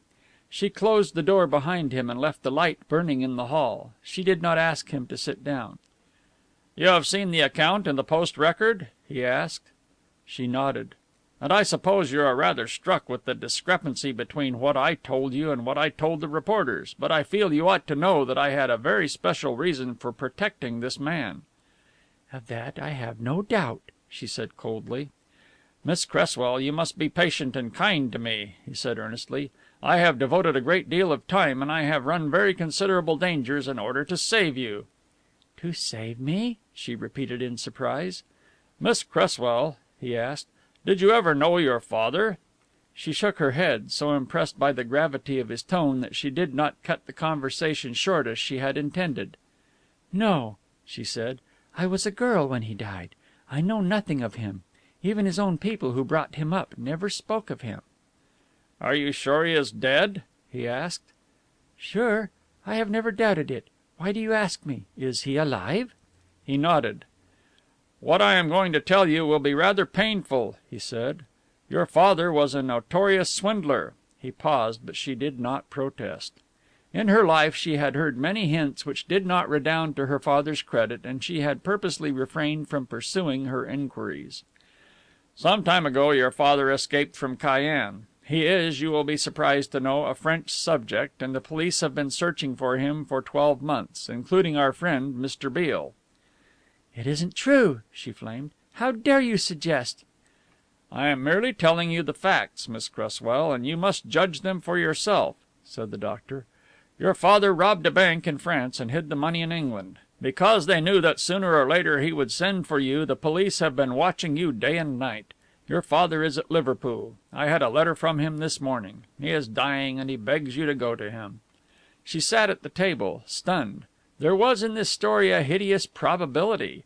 Her first inclination was to consult Beale, but instantly she saw that if what the doctor had said was true, such a course would be fatal. "How do I know you are speaking the truth?" she asked. "You cannot know until you have seen your father," he said. "It is a very simple matter."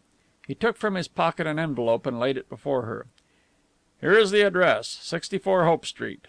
I advise you to commit it to memory and tear it up. After all, what possible interest could I have in your going to Liverpool? Or anywhere else, for the matter of that?"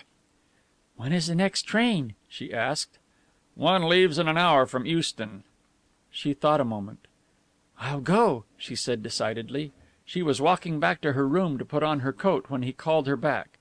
"There's no reason in the world why you should not write to Beale to tell him where you have gone," he said. "You can leave a note with me and I will deliver it." She hesitated again, sat down at her desk and scribbled the few lines which Beale had found. Then she twisted round in her chair in perplexity. "I don't understand it at all," she said. "If Mr. Beale is on the track of my father, surely he will understand from this letter that I have gone to meet him." "Let me see what you have written," said Van Heerden coolly, and looked over her shoulder.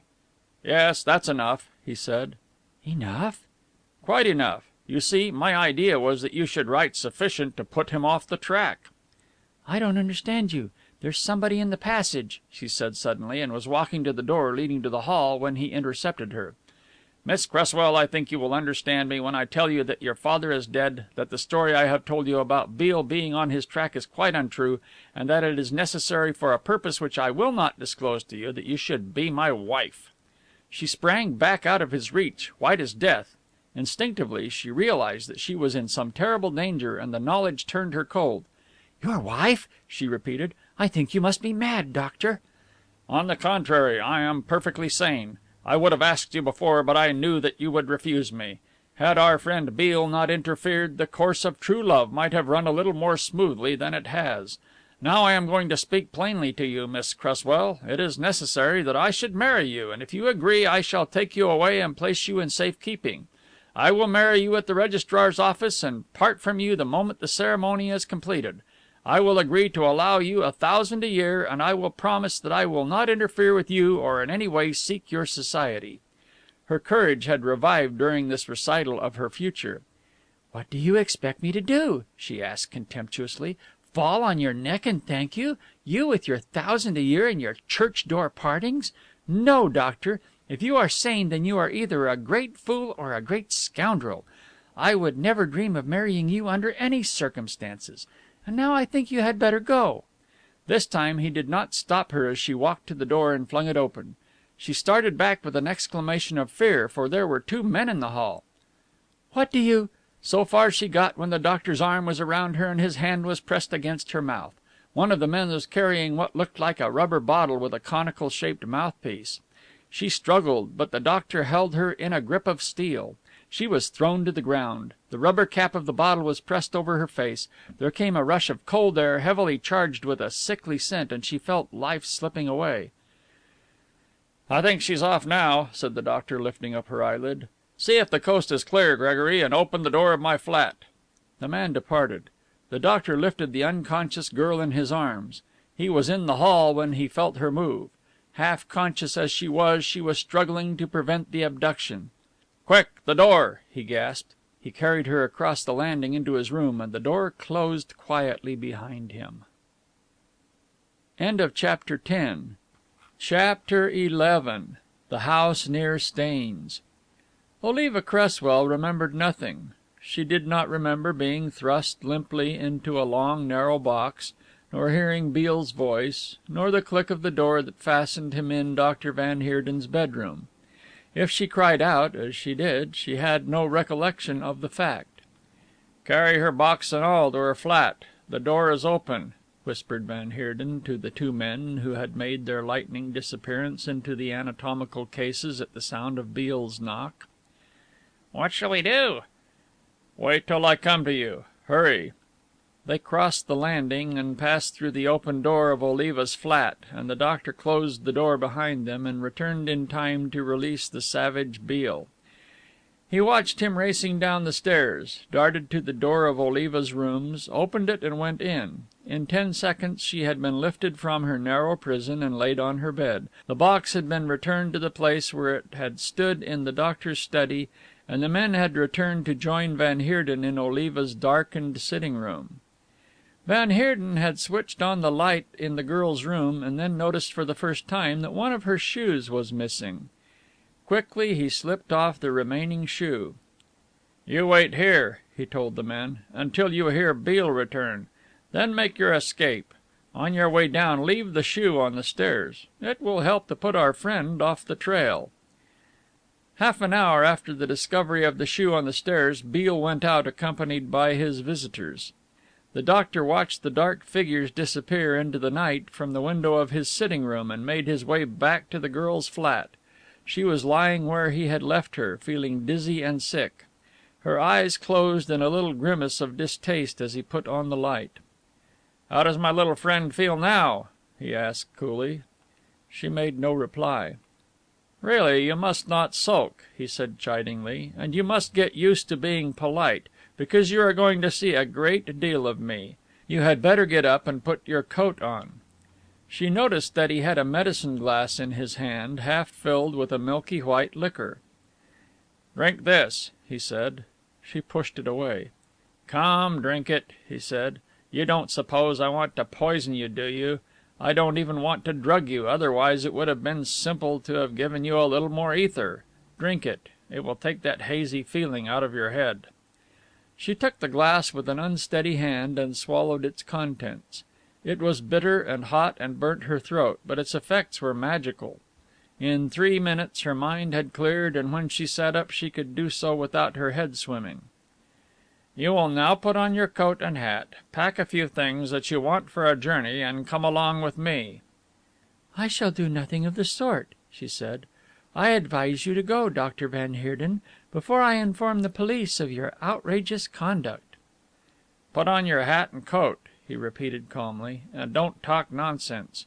You don't suppose that I have risked all that I have risked to let you go at this hour?" "Dr. van Heerden," she said, "if you have any spark of decency or manhood, you will leave me." He laughed a little. "Now you are talking like a heroine of Lyceum drama," he said. "Any appeal you might make, Miss Cresswell, is a waste of time and a waste of breath. I shall have no hesitation in using violence of the most unpleasant character unless you do as I tell you." His voice was quiet, but there was about him a convincing air of purpose. "Where are you going to take me?" she asked.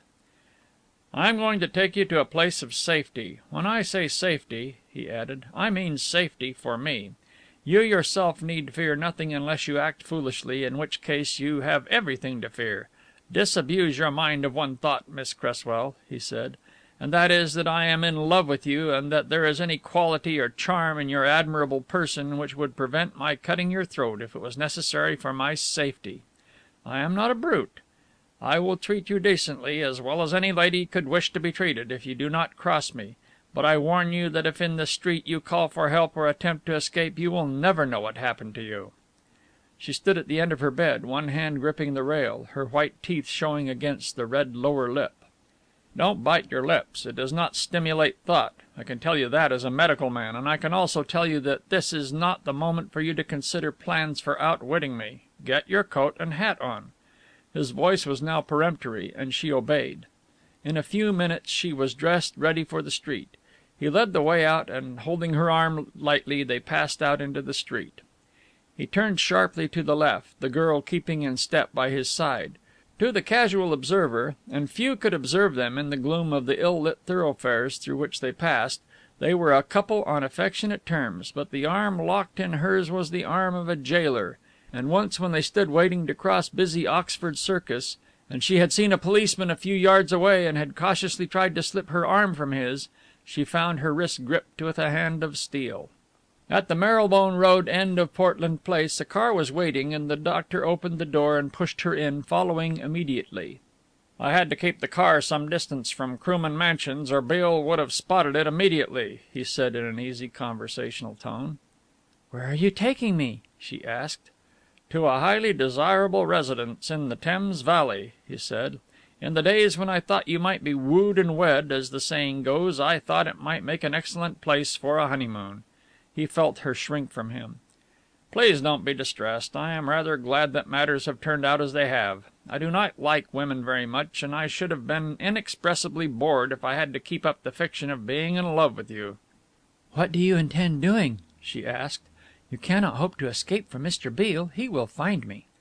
He chuckled. "As a sleuth hound, Mr. Beale has his points," he said, "but they are not points which keep me awake at night.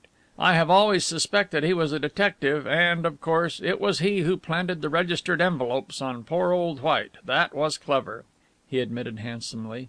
"But, Beale, if you will excuse my hurting your feelings, and I know you are half in love with him." She felt her face go hot. "How dare you?" she flamed. "Don't be silly," he begged. "I dare anything in these circumstances. The greater outrage includes the less. If I abdicate you, I feel myself entitled to tease you. No, I think you had better not place too much faith in Mr. Beale, who doesn't seem to be a member of the regular police force, and is, I presume, one of those amateur gentlemen who figure in divorce cases." She did not reply. Inwardly she was boiling, and she recognized with a little feeling of dismay that it was not so much the indignity which he was offering her as his undisguised contempt for the genius of Beale which enraged her. They had left the town, and were spinning through the country when she spoke again. "Will you be kind enough to tell me what you intend doing?"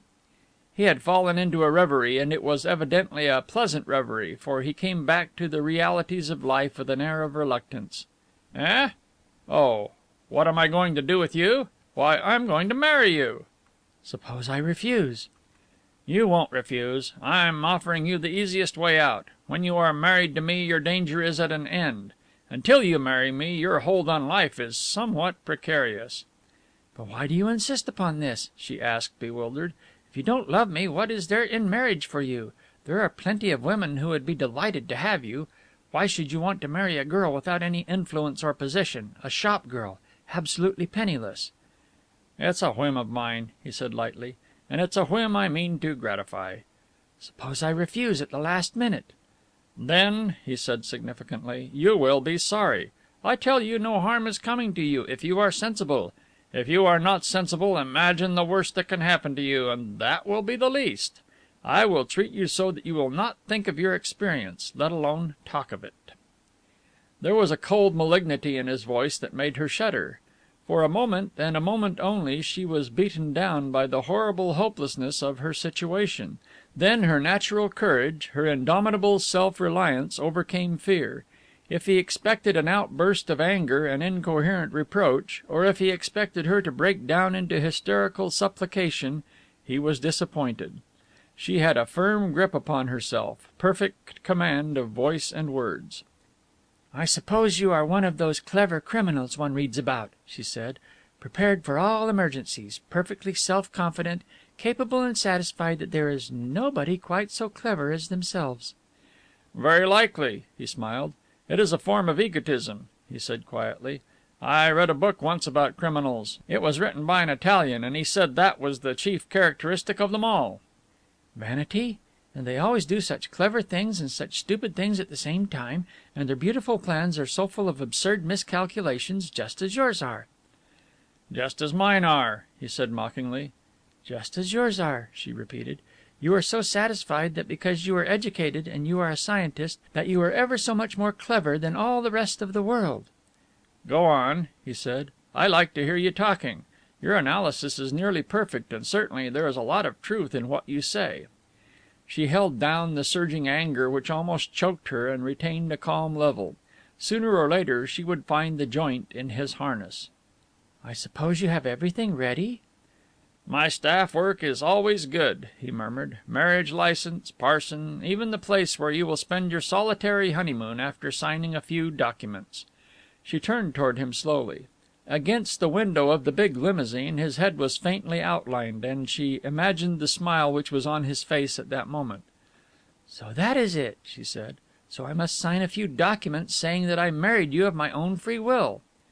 "No, madam," he said. "The circumstances under which you marry me require no justification, and that doesn't worry me in the slightest."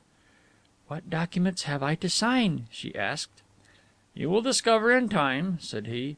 "Here is the house, unless my eyesight has gone wrong." The car turned from the road, seemed to plunge into a high hedge, though in reality, as the girl saw for a second as the lamps caught the stone gate posts, it was the entrance to a drive, and presently came to a stop before a big rambling house. Van Heerden jumped down and assisted her to alight. The house was in darkness, but as they reached the door it was opened. "Go in," said van Heerden, and pushed her ahead. She found herself in an old-fashioned hall, the walls paneled of oak, the floor made of closely mortised stone flags. She recognized the man who had admitted them as one of those she had seen in her flat that same night. He was a cadaverous man with high cheekbones and short bristly black hair and a tiny black mustache. "I won't introduce you," said the doctor, "but you may call this man Gregory. It is not his name, but it is good enough." The man smiled furtively and eyed her furtively, took up the candle and led the way to a room which opened off the hall at the farther end. "This is the dining room," said van Heerden. "It is chiefly interesting to you as the place where the ceremony will be performed. Your room is immediately above. I am sorry I did not engage a maid for you, but I cannot afford to observe the proprieties or consider your reputation. The fact is, I know no woman I could trust to perform that duty, and you will have to look after yourself." He led the way upstairs, unlocked the door and passed in. There was one window which was heavily curtained. He saw her glance and nodded. "You will find the windows barred," he said. "This was evidently the nursery and is admirably suited to my purpose. In addition, I might tell you that the house is a very old one, and that it is impossible to walk about the room without the door creaking, and, as I spend most of my time in the dining room below, you will find it extremely difficult even to make preparations for escape without my being aware of the fact." The room was comfortably furnished. A small fire was alight in the tiny grate, and a table had been laid, on which there were displayed sandwiches, a thermos flask, and a small silver basket of confectionery. There was a door by the big four-poster bed. "You may consider yourself fortunate in having the only room in the house with a bathroom attached," he said. "You English people are rather particular about that kind of thing." "And you German people aren't?" she said coolly. "German?" he laughed. "So you guessed that, did you?" "Guessed it?" It was her turn to laugh scornfully. "Isn't the fact self-evident? Who but a Hun?" His face went a dull red. "That is a word you must not use to me," he said roughly. "Hang your arrogance! Huns! We who gave the world its Kultur, who lead in every department of science, art and literature." She stared at him in amazement. "You are joking, of course," she said, forgetting her danger for the moment in the face of this extraordinary phenomenon. "If you are a German, and I suppose you are, and an educated German at that, you don't for a moment imagine you gave the world anything. Why, the Germans have never been anything but exploiters of other men's brains." From dull red his face had gone white. His lip was trembling with passion, and when he spoke he could scarcely control his voice. "We were all people ordained by God to save the world through the German spirit." So far he got when she burst into a fit of uncontrollable laughter. It was so like all the caricatures of German character she had read or seen depicted. He looked at her, his face distorted with rage, and before she had realized what had happened he had raised his hand and struck her across the mouth. She staggered back, speechless. To her had happened the most incredible thing in the world, more incredible than her abduction, more incredible than all the villainies known or suspected in this man. He stood there glowering at her, unrepentant, half tempted, it seemed, to repeat the blow. He had struck a woman and was not overwhelmed by shame. All her views of men and things, all her conceptions of the codes which govern mankind in their dealings one with another, crumbled away. If he had fallen on his knees and asked her pardon, if he had shown any contrition, any fear, any shame, she might have gone back to her old standards. "You swine cat," he said in German. "Herr Gott! But I will punish you if you laugh at me." She was staring at him in intense curiosity. Her lip was bleeding a little. The red mark of his fingers showed against her white face, but she seemed to have forgotten the pain or the shock of the actual blow, and was wholly concerned in this new revelation. "A Hun," she said, but she seemed to be speaking to herself. "Of course he's a Hun. They do that sort of thing, but I never believed it before." He took a step toward her, but she did not flinch, and he turned and walked quickly from the room, locking the door behind him. End of Chapter 11. Chapter 12. Introducing Parson Homo. When Beale left Crewman Mansions with his two companions he had only the haziest idea as to where he should begin his search. Perhaps the personal interest he had in his client, an interest revealed by the momentary panic into which her disappearance had thrown this usually collected young man, clouded his better judgment. A vague discomfort possessed him, and he paused irresolutely at the corner of the street. There was a chance that she might still be concealed in the building, but a greater chance that if he followed one of the three plans which were rapidly forming in his mind, he might save the girl from whatever danger threatened her. "You are perfectly sure you heard her voice?" "Certain," replied Beale shortly, "just as I am sure that I smelt the ether." "She may have been using it for some other purpose. Women put these drugs to all sorts of weird purposes, like cleaning gloves and—" "That may be," interrupted Beale, "but I wasn't mistaken about her voice. I am not subject to illusions of that kind." He whistled. A man who had been lurking in the shadow of a building on the opposite side of the road crossed to him. "Benson," said Beale, "watch these flats. If you see a car drive up, just go along and stand in front of the door. Don't let anybody enter that car or carry any bundle into that car until you are sure that Miss Cresswell is not one of the party or the bundle. If necessary, you can pull a gun. I know it isn't done in law-abiding London," he smiled at Superintendent McNorton, "but I guess you've got to let me do a little law-breaking." "Go all the way," said the superintendent easily. "That will do, Fenson. You know Miss Cresswell?" "Sure, sir," said the man, and melted back into the shadows. "Where are you going now?" asked Kitson. "I am going to interview a gentleman who will probably give me a great deal of information about Van Heerden's other residences." "Has he many?" asked Kitson in surprise. Beale nodded.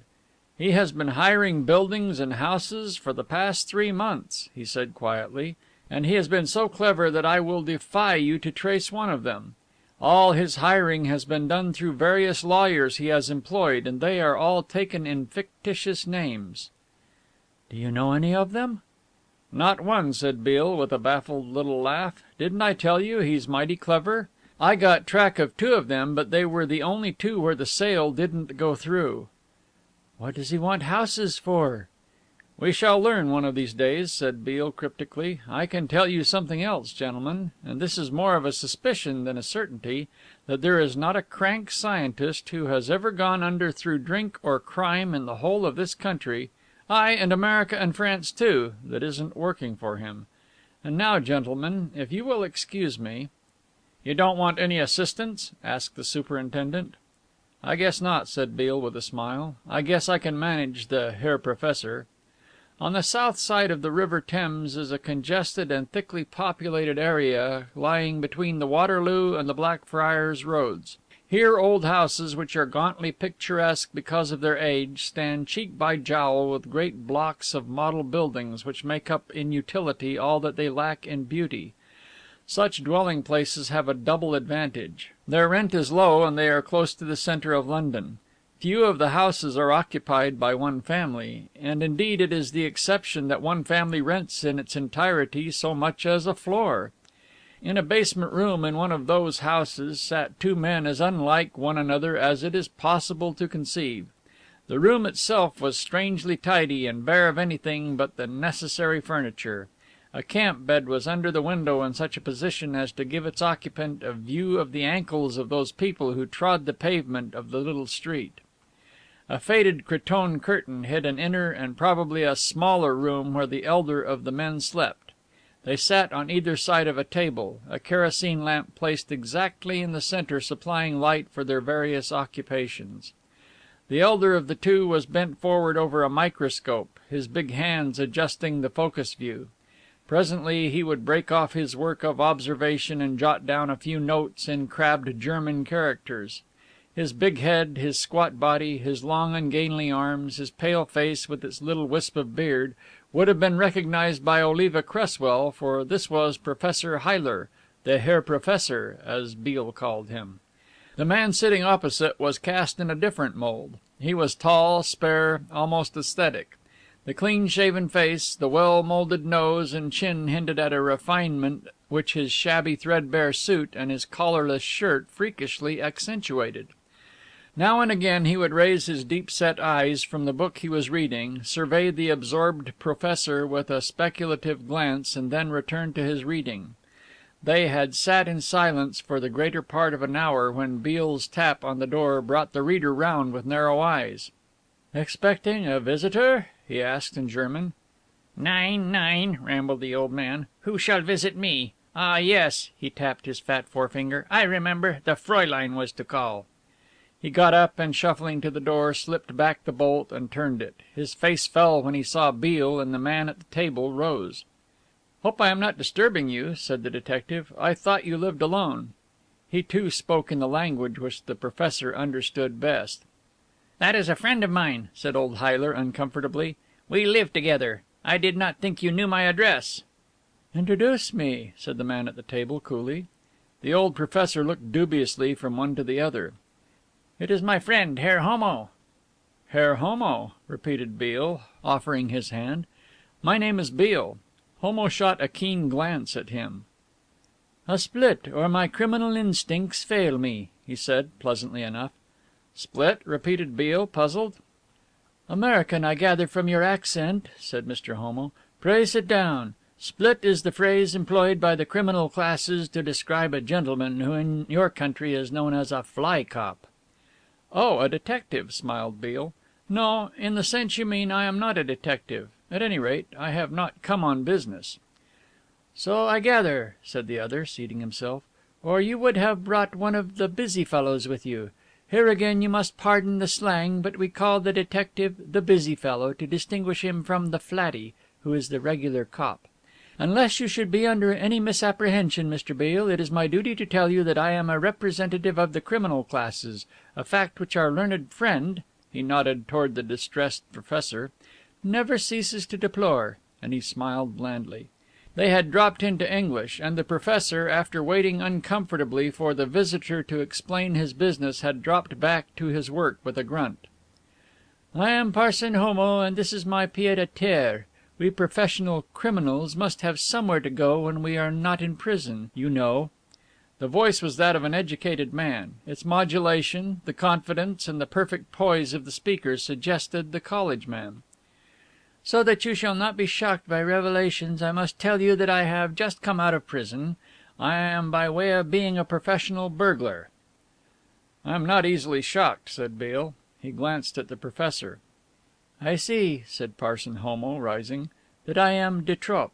Unfortunately I cannot go into the street without risking arrest. In this country, you know, there is a law which is called the Prevention of Crimes Act, which empowers the unemployed members of the constabulary who find time hanging on their hands to arrest known criminals on suspicion if they are seen out in questionable circumstances.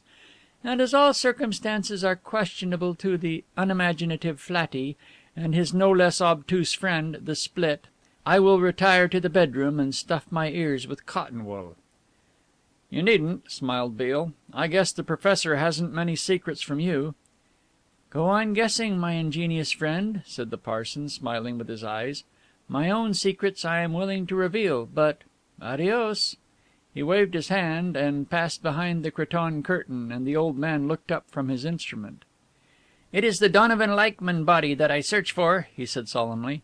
"There was a case of sleeping sickness at the docks, and Herr Professor of the Tropical School so kindly let me have a little blood for testing." "Professor," said Beale, sitting down in the place which Parson Homo had vacated, and leaning across the table, "are you still working for van Heerden?" The old man rolled his big head from side to side in an agony of protest. "Of the learned doctor I do not want to speak," he said. "To me he has been the most kind. Consider, Herr Beale, I was starving in this country which hates Germans and regard as a mad old fool and an ugly old devil, and none helped me until the learned doctor discovered me. I am a German, yes, yet I have no nationality, being absorbed in the larger brotherhood of science. As for me, I am indifferent whether the Kaiser or the Socialists live in Potsdam, but I am loyal, Herr Beale, to all who help me.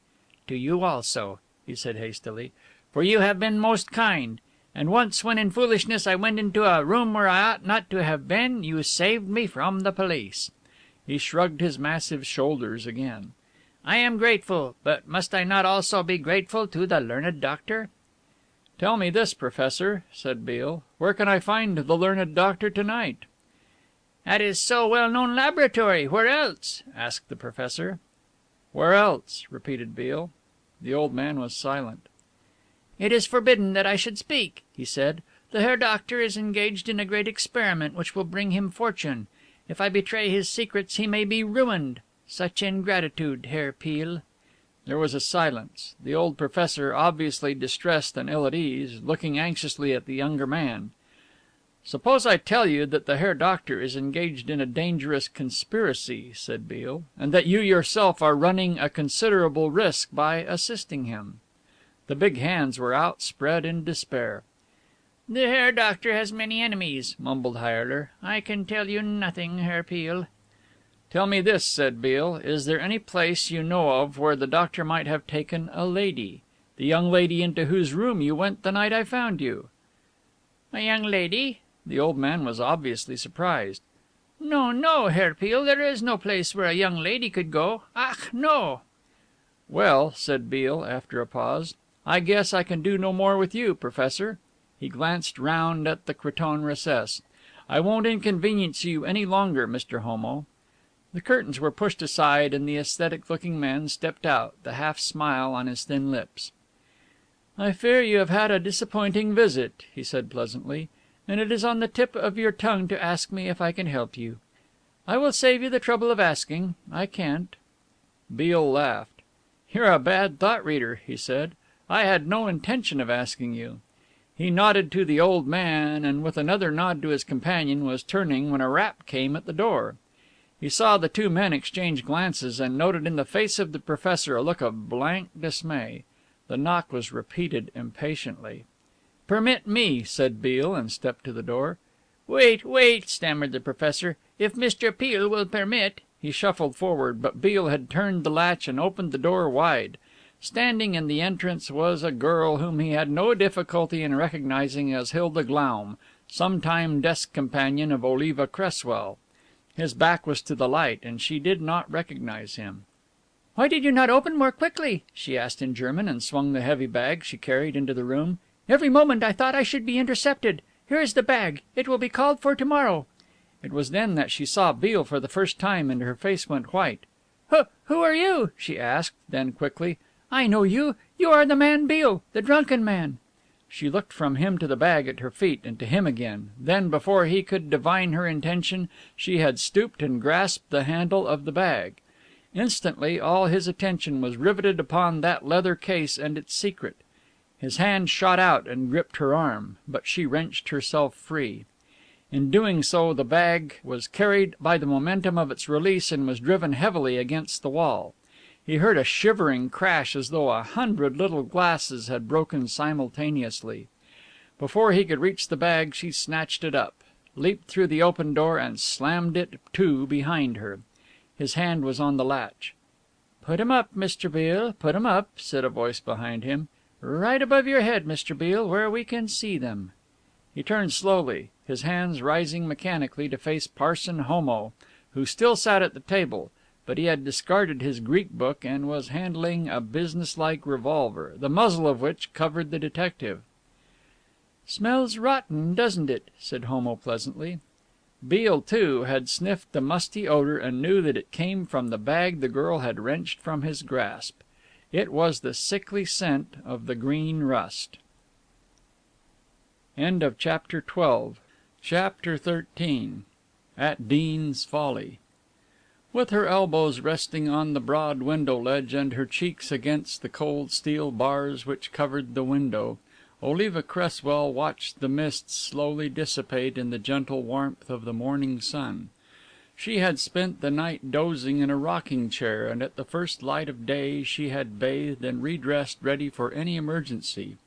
She had not heard any sound during the night, and she guessed that Van Heerden had returned to London. The room in which she was imprisoned was on the first floor at the back of the house, and the view she had of the grounds was restricted to a glimpse between two big lilac bushes which were planted almost on a level with her room. The house had been built on the slope of a gentle rise so that you might walk from the first floor window on to the grassy lawn at the back of the house, but for two important obstacles, the first being represented by the bars which protected the window, and the second by a deep area, concrete lined, which formed a trench too wide to jump. She could see, however, that the grounds were extensive. The high wall which apparently separated the garden from the road was 100 yards away. She knew it must be the road because of a little brown gate which from time to time she saw between the swaying bushes. She turned wearily from the window and sat on the edge of the bed. She was not afraid. Irritated would be a better word to describe her emotion. She was mystified, too, and that was an added irritation. Why should this man, Van Heerden, who admittedly did not love her, who indeed loved her so little that he could strike her and show no signs of remorse, why did this man want to marry her? If he wanted to marry her, why did he kidnap her? There was another question, too, which she had debated that night. Why did his reference to the American detective Beale so greatly embarrass her? She had reached the point where even such tremendous subjects of debate had become less interesting than the answer to that question which was furnished, when a knock came to her door, and a gruff voice said, "Breakfast." She unlocked the door and pulled it open. The man called Gregory was standing on the landing. He jerked his thumb to the room opposite. "You can use both these rooms," he said, "but you can't come downstairs. I have put your breakfast in there." She followed the thumb across the landing and found herself in a plainly furnished sitting room. The table had been laid with a respectable breakfast, and until she had appeased her healthy young appetite she took very little stock of her surroundings. The man came up in half an hour to clear away the table. "Will you be kind enough to tell me where I am?" asked Oliva. "I'm not going to tell you anything," said Gregory. "I suppose you know that by detaining me here you are committing a very serious crime." "Tell it to the doctor," said the man with a queer little smile. She followed him out to the landing. She wanted to see what sort of guard was kept and what possibilities there were of escape. Somehow it seemed easier to make a reconnaissance now under his very eyes than it had been in the night, when in every shadow had lurked a menace. She did not follow him far, however. He put down the tray at the head of the stairs, and reaching out both his hands drew two sliding doors from the wall and snapped them in her face.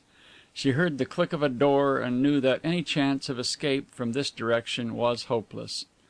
The doors had slid noiselessly on their oiled runners and had formed for her a little lobby of the landing. She guessed that the sliding doors had been closed after Van Heerden's departure. She had exhausted all the possibilities of her bedroom and now began an inspection of the other. Like its fellow, the windows were barred. There was a bookshelf crowded with old volumes, mostly on matters ecclesiastical or theological. She looked at it thoughtfully. "Now, if I were clever like Mr. Beale," she said aloud, "I could deduce quite a lot from this room." A distant church bell began to clang, and she realized with a start that the day was Sunday. She looked at her watch and was amazed to see that it was nearly 11. She must have slept longer than she had thought. This window afforded her no better view than did that of the bedroom, except that she could see the gate more plainly, and what looked to be the end of a low-roofed brick building which had been erected against the wall. She craned her neck, looking left and right, but the bushes had been carefully planted to give the previous occupants of these two rooms greater privacy. Presently the bell stopped, and she addressed herself again to an examination of the room. In an old-fashioned sloping desk she found a few sheets of paper, a pen, and a bottle half filled with thick ink. There were also two telegraph forms, and these gave her an idea. She went back to the table in the middle of the room. With paper before her she began to note the contents of the apartment. "I am trying to be Bealish," she admitted. She might also have confessed that she was trying to keep her mind off her possibly perilous position, and that though she was not afraid, she had a fear of fear. "A case full of very dull good books. That means that the person who lived here before was very serious-minded." She walked over and examined the titles, pulled out a few books, and looked at their title pages. They all bore the same name, L. T. B. Stringer. She uttered an exclamation. Wasn't there some directory of clergymen's names? She was sure this was a clergyman. Nobody else would have a library of such weighty volumes. Her fingers ran along the shelves, and presently she found what she wanted, Crocker's Clergy List of 1879. She opened the book and presently found Stringer, Lawrence Thomas Benjamin, Vicar of Upper Staines, Dean's Folly, Upper Reach Village, near Staines. Her eyes sparkled. Instinctively she knew that she had located her prison. Van Heerden had certainly hired the house furnished, probably from the clergyman or his widow. She began to search the room with feverish haste. Near the window was a cupboard, built out. She opened it and found that it was a small service lift, apparently communicating with the kitchen. In a corner of the room was an invalid chair on wheels. She sat down at the table and reconstructed the character of its occupant. She saw an invalid clergyman who had lived permanently in this part of the house. He was probably wheeled from his bedroom to his sitting room, and in this cheerless chamber had spent the last years of his life. And this place was Dean's Folly? She took up the telegraph form and after a few minutes' deliberation wrote: To Beale, Crewman Mansions. She scratched that out, remembering that he had a telegraphic address, and substituted Velocity, London. She thought a moment, then wrote: Am imprisoned at Dean's Folly, Upper Reach Village, near Staines, Oliva. That looked too bold, and she added Cresswell. She took a florin from her bag and wrapped it up in the telegraph form. She had no exact idea as to how she should get the message sent to the telegraph office, and it was Sunday, when all telegraph offices would be closed. Nor was there any immediate prospect of her finding a messenger. She supposed that tradesmen came to the house and that the kitchen door was somewhere under her window, but tradesmen do not call on Sundays.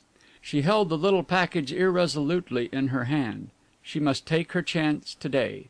Tomorrow would be Monday, and it was certain somebody would call. With this assurance she tucked the message into her blouse. She was in no mood to continue her inspection of the room, and it was only because in looking again from the window she pulled it from its hook that she saw the strange looking instrument which hung between the window and the service lift. She picked it up, a dusty looking thing.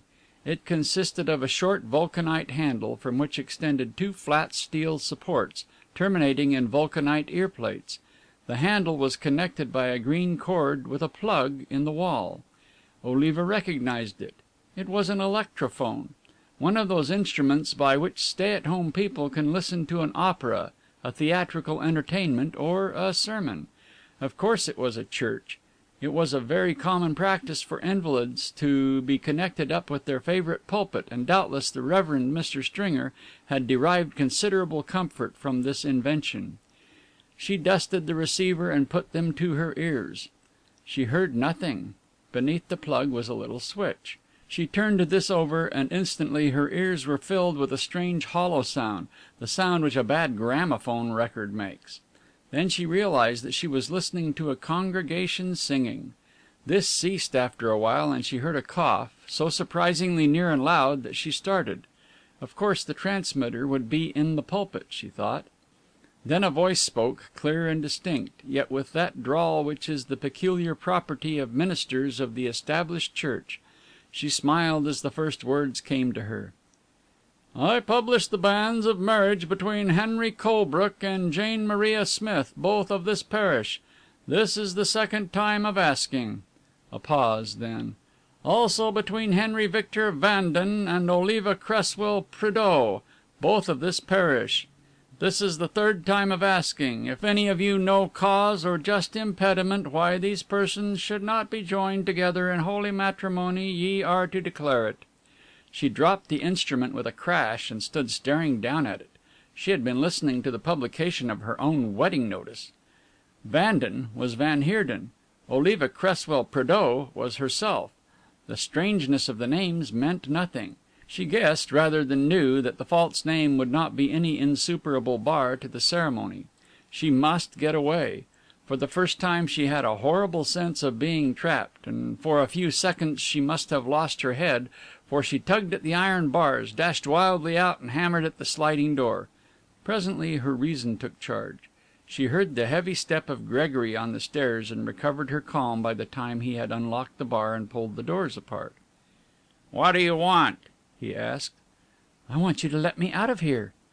"Oh, is that all?" he said sarcastically, and for the second time that day slammed the door in her face. She waited until he was out of hearing. Then she went back noiselessly to the sitting room. She pushed open the door of the service lift and tested the ropes. There were two, one which supported the lift and one by which it was hauled up, and she gathered that these, with the lift itself, formed an endless chain. Gripping both ropes firmly, she crept into the confined space of the cupboard and let herself down hand over hand. She had about 12 feet to descend before she reached the kitchen entrance of the elevator. She squeezed through the narrow opening and found herself in a stone-flagged kitchen. It was empty. A small fire glowed in the grate. Her own tray, with all the crockery unwashed, was on the dresser, and there were the remnants of a meal at one end of the plain table. She tiptoed across the kitchen to the door.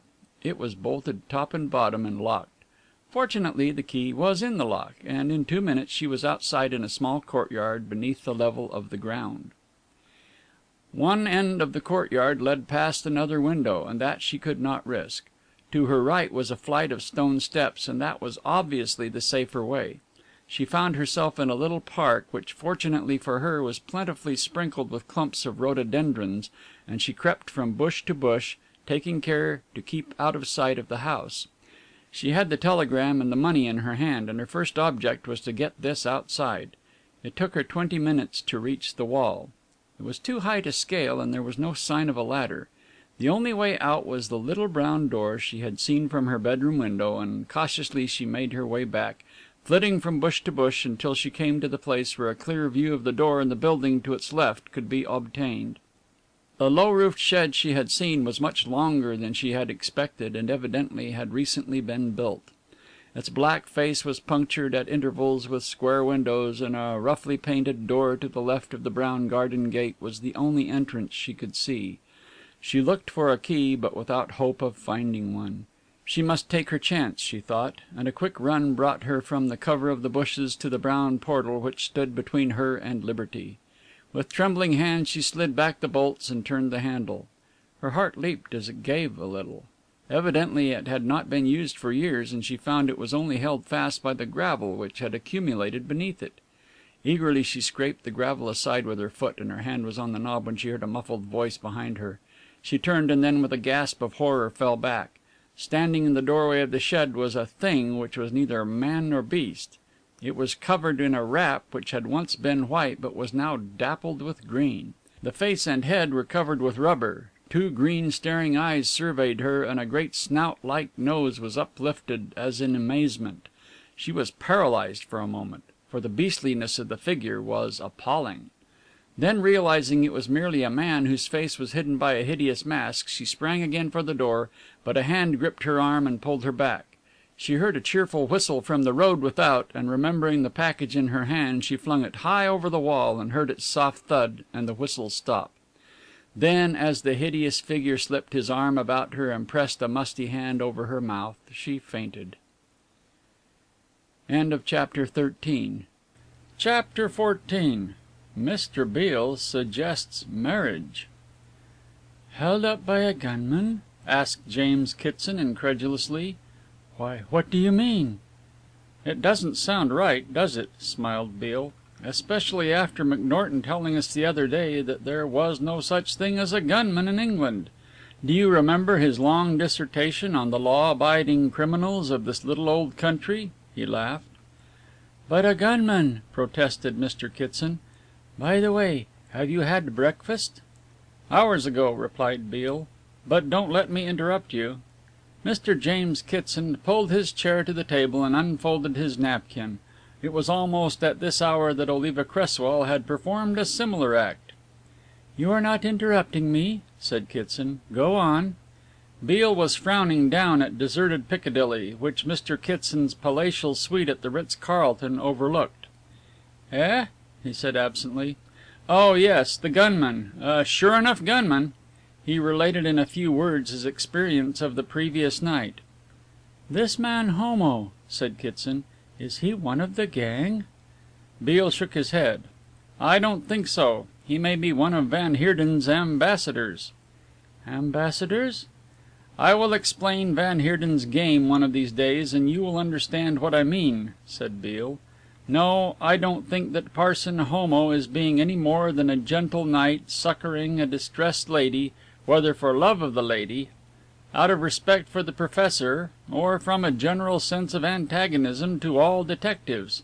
I can only speculate. Anyway, he held me until the lady was out of hearing and presumably out of sight. And then there was no need for me to go. I just sat down and talked, and a more amiable and cultured gentleman it would be impossible to meet. Kitson looked at his companion through narrowed lids. Why, that's not like you, Beale, he said. I thought you were too hot on the scent to waste time. So I am, said the other, thrusting his hands deep into his pockets. That's just what I am. He turned suddenly to the older man. Mr. Kitson, I've got to know a little more about John Millinborn's will than I know at present. The lawyer looked up, fixed his glasses, and regarded the younger man with a troubled look. "I'm sorry to jump in on you like this, but I'm rattled. I don't understand much about English law, though I know that marriages aren't as easy to make here in London as they are in our country. But here, as everywhere else, it is fairly difficult to force a girl into marriage against her will. And the marriage, of course, is not good in law." He sat down on the arm of a chair, dangling his hat between his legs, and ran his fingers through his hair with a nervous little laugh. "Here I'm telling you all that I came to ask you." "Have a cup of tea," said Kitson with a smile. "Everybody in England rushes to tea, and I hope I shall get you in the habit." Beale shook his head. "You are right about the marriage," Kitson went on, "but I'll give you the law on the subject. A marriage can only be solemnized if due notice is given by the parties, who must be resident in the district where it is to take place. 3 weeks is the period of notice." "Is there no other way?" "Yes. By paying special fees and offering a good and sufficient reason, a faculty can be secured from the Archbishop of Canterbury, or rather from his officials, authorizing a marriage without notice. It's called a special license, and the marriage may occur at any hour and at any place." "Is there a register of applications?" asked Beale quickly. "I've thought of that," nodded the lawyer. "Yes, I'm keeping that side under observation. It is difficult because officialdom isn't as obliging as it might be. My own view is that Van Heerden will be married in the ordinary way, that is to say, by giving notice. To secure his special license he would be obliged to give his own name and be vouched for. He can be married in the ordinary way even if he gives a false name, which in all probability he will." "Would the marriage be legal if it was in a false name?" "Absolutely. In English law you may commit an offence by marrying in a wrong name, but it would not invalidate the marriage." Stanford Beale sat studying the pattern of the carpet. "Is there any chance of 2 special licenses being issued to marry the same girl?" he asked. "None. Why do you ask?" Beale did not reply immediately. "Something Homo said last night, when I told him frankly that I was searching for Miss Cresswell. 'Oh,' said he, 'that's the lady that's marrying the doctor.' He wouldn't tell me more. But he gave me an idea. To make sure that no special license is issued to Van Heerden, I shall apply for one myself." The lawyer stared at him. "To marry the girl?" he gasped. "But " Stanford Beale laughed a little bitterly. "Say, don't get up in the air, Mr. Kitson. I'm only thinking of Miss Cresswell. A special license in my name would stop one of Van Heerden's paths to easy money. Tell me, and this is what I came to ask you, under Millinborn's will does the husband benefit directly by the marriage, or is he dependent upon what his wife gives him?" "He benefits directly," said Kitson after a pause. "On his marriage he receives exactly 1/2 of the girl's fortune. That was Millinborn's idea. 'Make the husband independent,' he said. 'Do not put him in the humiliating position of dependence on his wife's generosity, and there will be a chance of happiness for them both.'" "I see. Of course Van Heerden knows that. He has only to produce a marriage certificate to scoop in $2.5 million. That is $500,000 in English money. This is the secret of it all. He wants money immediately, and under the terms of the will?" "He gets it," said Kitson. "If he came to me to morrow with proof of his marriage, even if I knew that he had coerced the girl into marriage, I must give him his share. Van Heerden was pretty thorough when he put my dying friend through his examination." His face hardened. "Heavens, I'd give every penny I had in the world to bring that fiend to the gallows, Beale." His voice shook, and rising abruptly he walked to the window. Presently he turned. "I think there is something in your idea. Get the license." "I will, and marry her," said Beale quickly. "Marry her? I don't quite understand you." For the first time there was suspicion in his voice. "Mr. Kitson, I'm going to put all my cards on the table," said Beale quietly. "And will you sit down a moment? There are certain facts which we cannot ignore. Fact one is that Oliva Cresswell is in the hands of a man who is absolutely unscrupulous, but has no other object in view than marriage. Her beauty, her charm, all the attractive qualities which appeal to most men, and to all brutes, have no appeal for him. To him she is just a money proposition. If he can't marry her, she has no further interest for him." "I see that," agreed the lawyer, "but " "Wait, please. If we knew where she was, we could stop the marriage and indict van Heerden. But I've an idea that we shan't locate her until it is too late or nearly too late. I can't go hunting with a pack of policemen. I must play a lone hand, or nearly a lone hand. When I find her, I must be in a position to marry her without losing a moment." "You mean to marry her to foil van Heerden, and after to dissolve the marriage?" asked the lawyer, shaking his head. "I don't like that solution, Beale. I tell you frankly, I don't like it. You're a good man and I have every faith in you, but if I consented, even though I were confident that you would play fair, which I am, I should feel that I had betrayed John Millinborn's trust. It isn't because it is you, my son," he said kindly enough, "but if you were the Archangel Gabriel, I'd kick at that plan. Marriage is a difficult business to get out of once you are in it, especially in this country." Beale did not interrupt the older man. "Right, and now if you've finished I'll tell you my scheme," he said. "As I see it, there's only a ghost of a chance of our saving this girl from marriage. I've done my best, and we, McNorton and I, have taken all the facts before a judge this morning. We got a special interview with the idea of securing a warrant for van Heerden's arrest, but there is no evidence to convict him on any single charge. We cannot connect him with the disappearance of Miss Cresswell, and although I pointed out that van Heerden admits that he knows where the girl is, the judge said, fairly I thought, that there was no law which compelled a man to divulge the address of his fiancée to one who was a possible rival.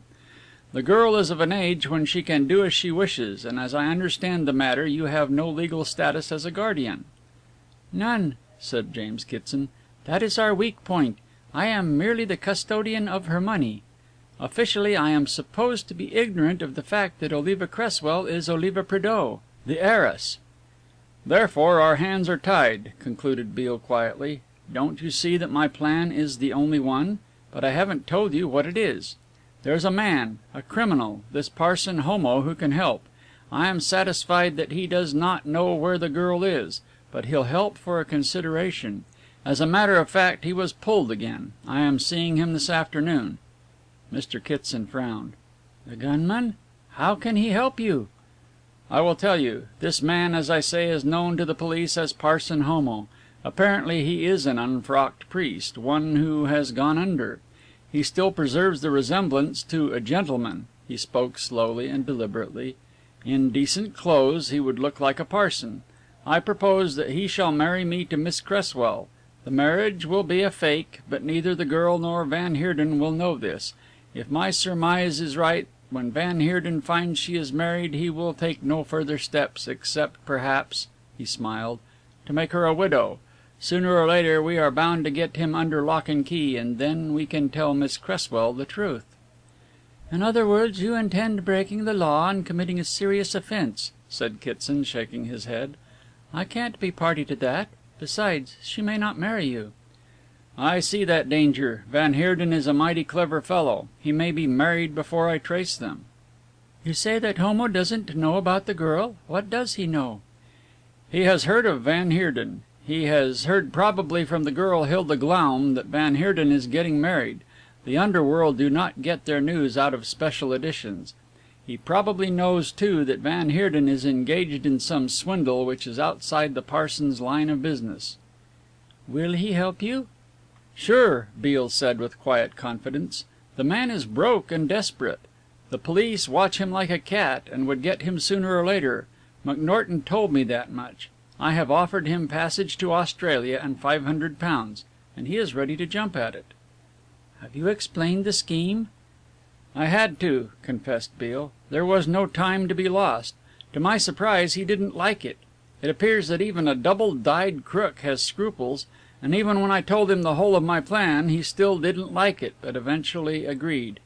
He has gone to Whitechapel to get the necessary kit. I am putting him up in my flat. Of course it may not be necessary," he went on, "but somehow I think it will be." Kitson spread out his hands in despair. "I shall have to consent," he said. "The whole thing was a mistake from the beginning. I trust you, Stanford," he went on, looking the other in the eye. "You have no feeling beyond an ordinary professional interest in this young lady?" Beale dropped his eyes. "If I said that, Mr. Kitson, I should be telling a lie," he said quietly. "I have a very deep interest in Miss Cresswell, but that is not going to make any difference to me, and she will never know." He left soon after this and went back to his rooms. At 4 o'clock he received a visitor. Parson Homo, cleanly shaved and attired in a well-fitting black coat and white choker, seemed more real to the detective than the Parson Homo he had met on the previous night. "You look the part all right," said Beale.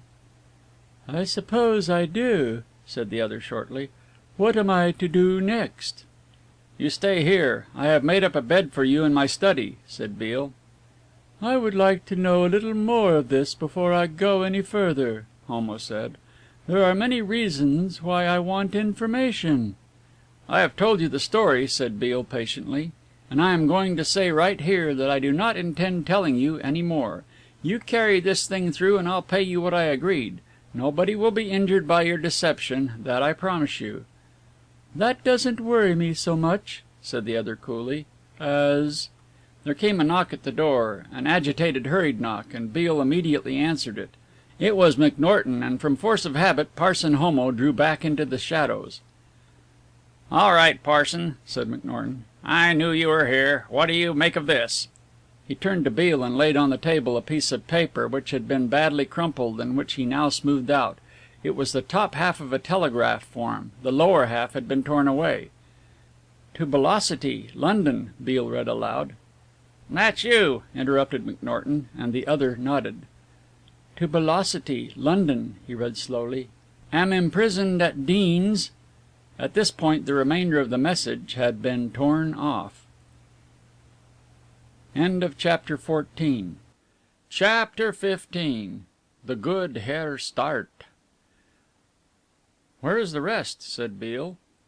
"That's the lot," replied McNorton grimly. "It's the only information you will get from this source for 24 hours."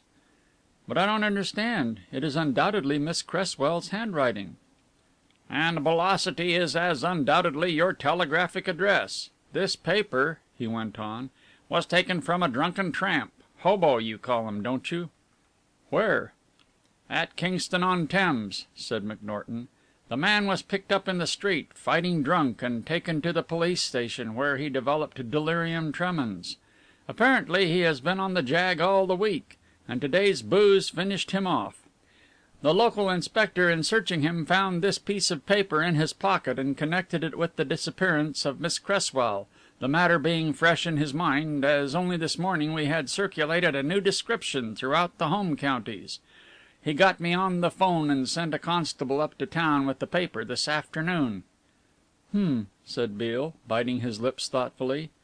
"She evidently gave the man the telegram, telling him to dispatch it. She probably gave him money too, which was the explanation of his final drunk." "I don't think that is the case," said McNorton.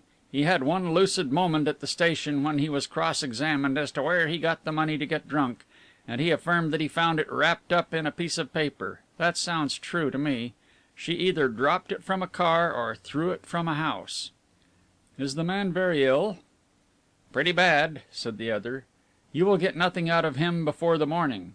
The doctors had to dope him to get him quiet, and he will be some time before he is right." He looked up at the other occupant of the room. "Well, Parson, you are helping Beale, I understand." "Yes," said the other easily. "Returning to your old profession, I see," said McNorton. Parson Homo drew himself up a little stiffly. "If you have anything against me, you can pull me for it," he said insolently. "That's your business. As to the profession I followed before I started on that career of crime which brought me into contact with the crude representatives of what is amusingly called the law, is entirely my affair." "Don't get your wool off, Parson," said the other good humouredly. "You have lost your sense of humour." "That's where you are wrong," said Homo coolly. "I have merely lost my sense of decency." McNorton turned to the other. "What are you going to do?" he asked. "I am imprisoned at Dean's," repeated Beale. "What Deans have you in this country?" "There are a dozen of them," replied the police chief. There's Deansgate in Manchester, Deanston in Perth, Deansborough, Deans Abbey. I've been looking them up. There is a whole crowd of them." "Are there any Deans near Kingston?" "None," replied the other. "Then it is obviously the name of a house," said Beale. "I have noticed that in England you are in the habit of naming rather than numbering your houses, especially in the suburbs." He looked across to Parson Homo. "Can you help?" The man shook his head. "If I were a vulgar burglar I might assist you," he said, "but my branch of the profession does not take me to the suburbs." "We will get a Kingston directory and go through it," said McNorton. "We have one on the file at Scotland Yard. If " Beale suddenly raised his hand to enjoin silence. He had heard a familiar step in the corridor outside.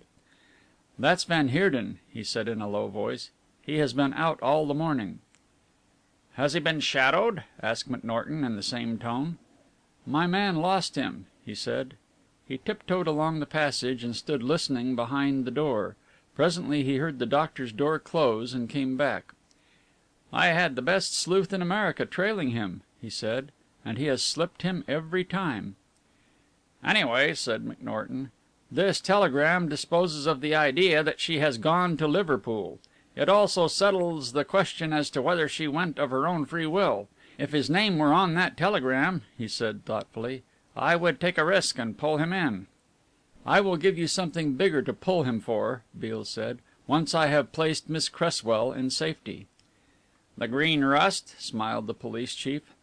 "The Green Rust," said Beale, but he did not smile.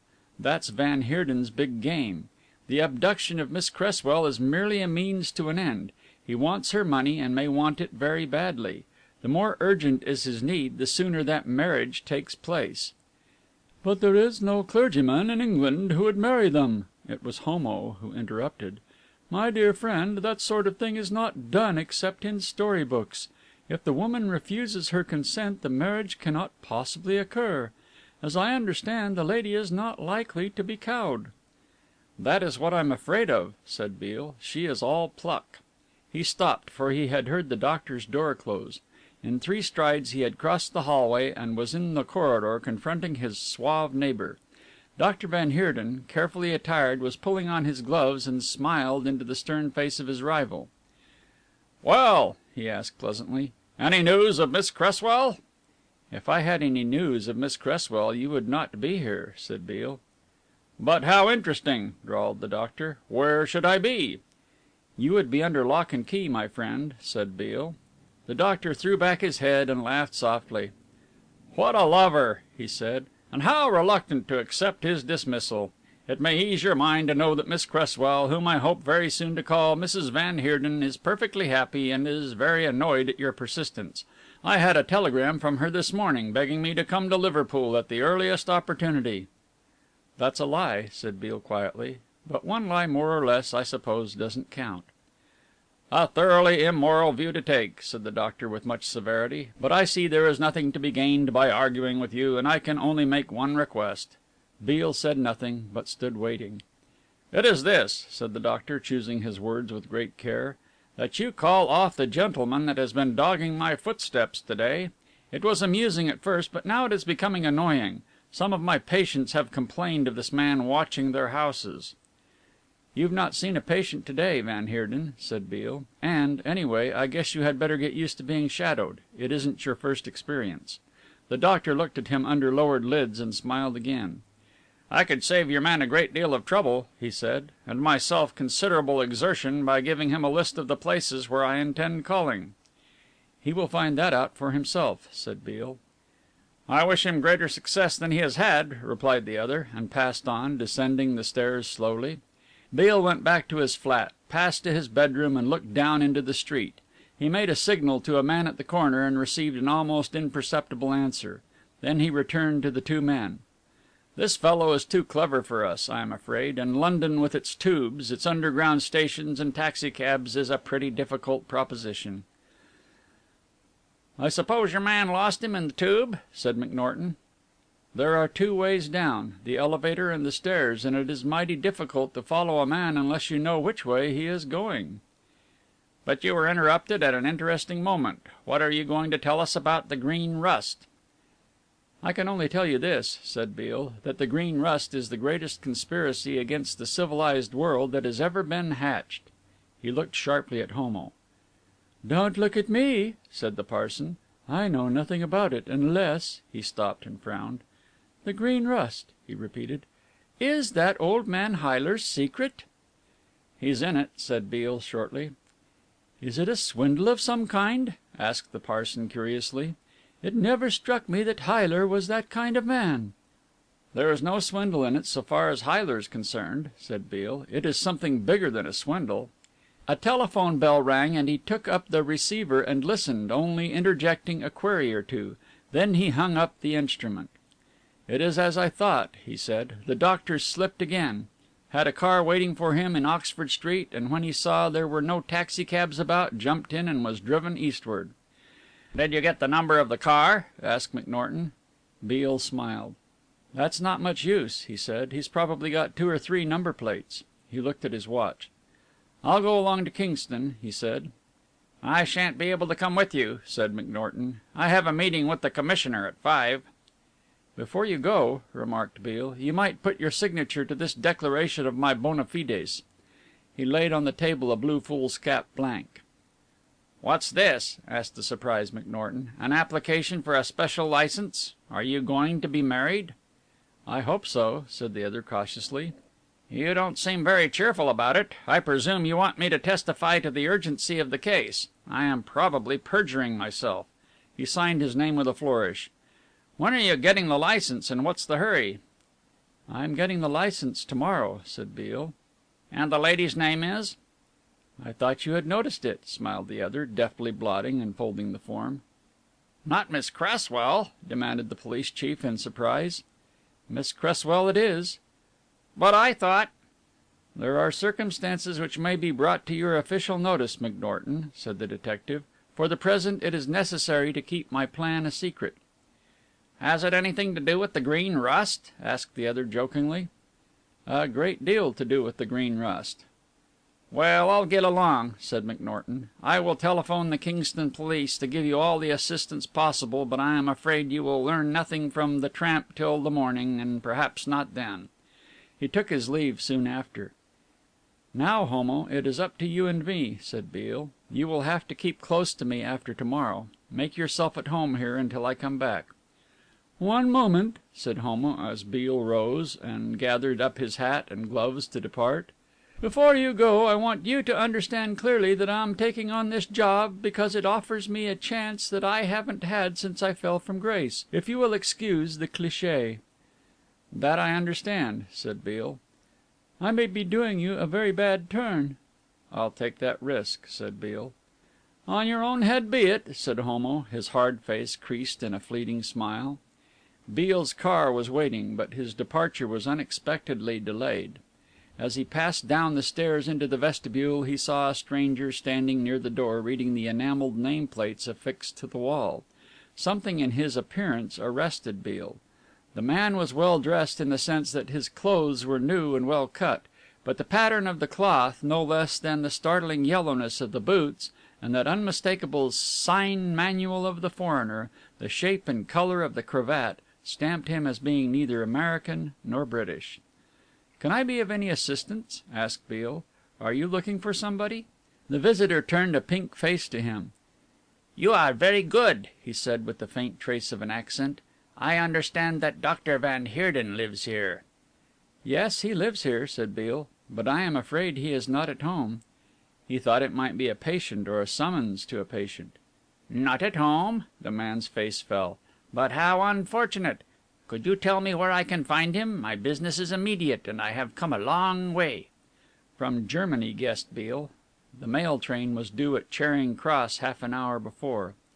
"I am a friend of Dr. Van Heerden, and possibly I can assist you. Is the business very important? Does it concern," he hesitated, "the Green Rust?"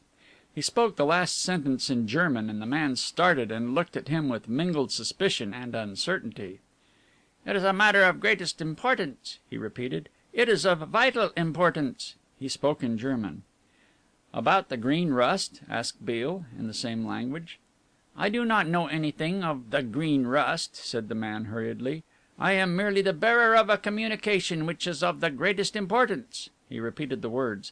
"The greatest importance." "If you give me the letter," said Beale, "I will see that it is sent on to him." And he held out his hand with the assurance of one who shared the dearest secrets of the doctor. The stranger's hand wandered to his breast pocket, but came back empty. "No, it must be given. I must see the doctor himself," he said. "He does not expect me, and I will wait." Beale thought quickly. "Well, perhaps you will come upstairs to my flat and wait," he said genially, and led the way, and the man, still showing evidence of uneasiness, was ushered into his room, where the sight of the Reverend Parson Homo tended to reassure him. Would he have tea? He would not have tea. Would he take coffee? He would not take coffee. A glass of wine, perhaps? No, he did not drink wine nor beer, nor would he take any refreshment whatever. "My man," thought the desperate Beale, "I either chloroform you or hit you on the head with the poker, but I am going to see that letter." As if divining his thought but placing thereon a wrong construction, the man said: "I should avail myself of your kindness to deliver my letter to Dr. van Heerden. But of what service would it be, since it is only a letter introducing me to the good doctor?" "Oh, is that all?" said Beale, disappointed, and somehow he knew the man spoke the truth. "That is all," he said, "except of course my message, which is verbal. My name is Stardt. You may have heard the doctor speak of me. We have had some correspondence." "Yes, yes, I remember," lied Beale. "The message is for him alone, of course, as you will understand, and if I deliver it to you," smiled Herr Stardt, "you should not understand it, because it is one word." "One word?" said Beale blankly. "A code. Hang." End of Chapter 15. Chapter 16. The Pawn Ticket. Oliva Cresswell awoke to consciousness as she was being carried up the stairs of the house. She may have recovered sooner, for she retained a confused impression of being laid down amidst waving grasses, and of hearing somebody grunt that she was heavier than he thought. Also, she remembered as dimly the presence of Dr. van Heerden standing over her, and he was wearing a long grey dust coat. As her captor kicked open the door of her room, she scrambled out of his arms and leant against the bed rail for support. "I'm all right," she said breathlessly. "It was foolish to faint, but you frightened me." The man grinned and seemed about to speak, but a sharp voice from the landing called him, and he went out, slamming the door behind him. She crossed to the bathroom, bathed her face in cold water, and felt better, though she was still a little giddy. Then she sat down to review the situation, and in that review two figures came alternately into prominence: van Heerden and Beale. She was an eminently sane girl. She had had the beginnings of what might have been an unusually fine education had it not been interrupted by the death of her foster mother. She had, too, the advantage which the finished young lady does not possess, of having grafted to the wisdom of the schools the sure understanding of men and things which personal contact with struggling humanity can alone give to us. The great problems of life had been sprung upon her with all their hideous realism, and through all she had retained her poise and her clear vision. Many of the phenomena represented by man's attitude to woman she could understand, but that a man who admittedly did not love her and had no other apparent desire than to rid himself of the incubus of a wife as soon as he was wed should wish to marry her was incomprehensible. That he had already published the banns of her marriage left her gasping at his audacity. Strange how her thoughts leapt all the events of the morning, the wild rush to escape, the struggle with the hideously masked man, and all that went before or followed and went back to the night before. Somehow she knew that van Heerden had told her the truth, and that there was behind this act of his a deeper significance than she could grasp. She remembered what he had said about Beale and flushed. "You're silly, Matilda," she said to herself, employing the term of address which she reserved for moments of self-depreciation. "Here is a young man you have only met half a dozen times, who is probably a very nice married policeman with a growing family, and you are going hot and cold at the suggestion that you're in love with him." She shook her head reproachfully. And yet upon Beale all her thoughts were centered, and however they might wander it was to Beale they returned. She could analyze that buoyancy which had asserted itself, that confidence which had suddenly become a mental armor, which repelled every terrifying thought, to this faith she had in a man, who in a few weeks before she had looked upon as an incorrigible drunkard. She had time for thought, and really, though this she did not acknowledge, she desperately needed the occupation of that thought. What was Beale's business? Why did he employ her to copy out this list of American and Canadian statistics? Why did he want to know all these hotels, their proprietors, the chief of police, and the like? She wished she had her papers and books so that she might go on extracting that interminable list. What would Van Heerden do now? Would her attempted escape change his plans? How would he overcome the difficulty of marrying a girl who was certain to denounce him in the presence of so independent a witness as a clergyman? She would die before she married him, she told herself.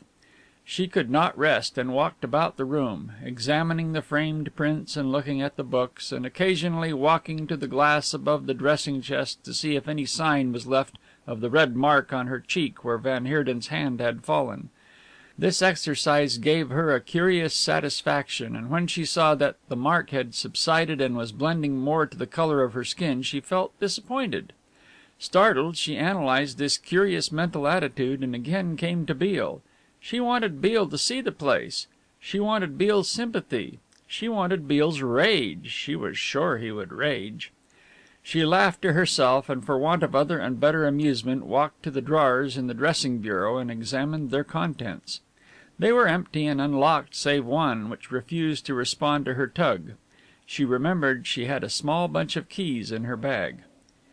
"I'm going to be impertinent. Forgive the liberty," she said, as she felt the lock give to the first attempt. She pulled the drawer open. It contained a few articles of feminine attire and a thick black leather portfolio. She lifted this out, laid it on the table, and opened it. It was filled with foolscap. Written on the cover was the word Argentine, and somehow the writing was familiar to her. It was a bold hand, obviously feminine. "Where have I seen that before?" she asked, and knit her forehead. She turned to the first leaf and read: Algeciras Hotel, Fornos, Miguel Porcorini, Index 2. Her mouth opened in astonishment and she ran down the list. She took out another folder. It was marked Canada, and she turned the leaves rapidly. She recognized this work. It was the same work that Beale had given to her, a list of the hotels, their proprietors and means of conveyance, but there was no reference to the police. And then it dawned upon her. An unusually long description produced certain characteristics of writing which she recognized. "Hilda Glaum!" she said. "I wonder what this means." She examined the contents of the drawer again, and some of them puzzled her. Not the little stack of handkerchiefs, the folded collars, and the like. If Hilda Glaum was in the habit of visiting Dean's Folly and used this room, it was natural that these things should be here. If this were her bureau, the little carton of nibs and the spare notebook were to be expected. It was the steel box which set her wondering. This she discovered in the far corner of the drawer. If she could have imagined anything so fantastic, she might have believed that the box had been specially made to hold the thing it contained and preserve it from the dangers of fire. The lid, which closed with a spring catch, released by the pressure of a tiny button, was perfectly fitted, so that the box was in all probability airtight. She opened it without difficulty. The sides were lined with what seemed to be, at first sight, thick cardboard, but which proved on closer inspection to be asbestos. She opened it with a sense of eager anticipation, but her face fell. Save for a tiny square blue envelope at the bottom, the box was empty. She lifted it in her hand to shake out the envelope, and it was then that the idea occurred to her that the box had been made for the envelope, which refused to budge until she lifted one end with a hairpin. It was unsealed, and she slipped in her finger and pulled out a pawn ticket. She had an inclination to laugh, which she checked. She examined the ticket curiously.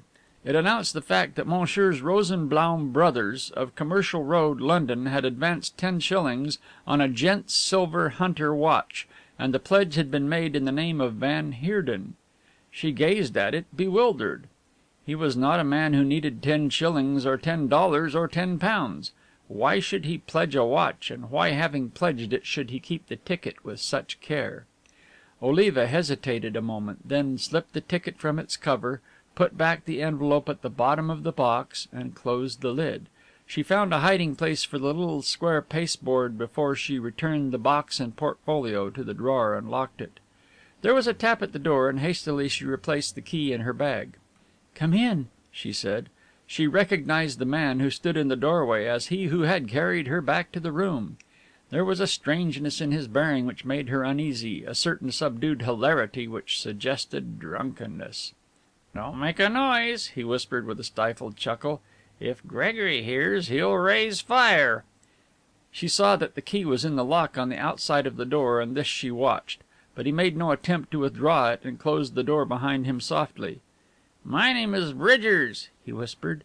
"Van Heerden has told you about me, Horace Bridgers. Do you?" He took a little tortoiseshell box from the pocket of his frayed waistcoat and opened it with a little kick of his middle finger. It was half full of white powder that glittered in a stray ray of sunlight. "Try a sniff," he begged eagerly, "and all your troubles will go phut." "Thank you, no." She shook her head, looking at him with a perplexed smile. "I don't know what it is." "It's the White Terror," he chuckled again. "Better than the green. Not so horribly musty as the green, eh?" "I'm not in the mood for terrors of any kind," she said, with a half smile. She wondered why he had come, and had a momentary hope that he was ignorant of van Heerden's character. "All right." He stuffed the box back into his waistcoat pocket. "You're the loser. You'll never find heaven on earth." She waited. All the time he was speaking it seemed to her that he was on the qui vive for some interruption from below. He would stop in his speech to turn a listening ear to the door. Moreover, she was relieved to see that he made no attempt to advance any farther into the room. That he was under the influence of some drug she guessed. His eyes glittered with unnatural brilliance. His hands, discolored and uncleanly, moved nervously and were never still. "I'm Bridgers," he said again. "I'm van Heerden's best man. Rather a come down for the best analytical chemist that the school ever turned out, eh? Doing odd jobs for a dirty Deutscher." He walked to the door, opened it and listened, then tiptoed across the room to her. "You know," he whispered, "you're van Heerden's girl. What is the game?" "What is?" she stammered. "What is the game? What is it all about? I've tried to pump Gregory and Milsom, but they're mysterious. Curse all mysteries, my dear. What is the game? Why are they sending men to America, Canada, Australia and India? Come along and be a pal. Tell me. I've seen the office. I know all about it. Thousands of sealed envelopes filled with steamship tickets and money. Thousands of telegraph forms already addressed. You don't fool me." He hissed the last words almost in her face. "Why is he employing the crocks and the throwouts of science? Perilli, Maxon, Boyd Hyler, and me. If the game's square, why doesn't he take the new men from the schools?"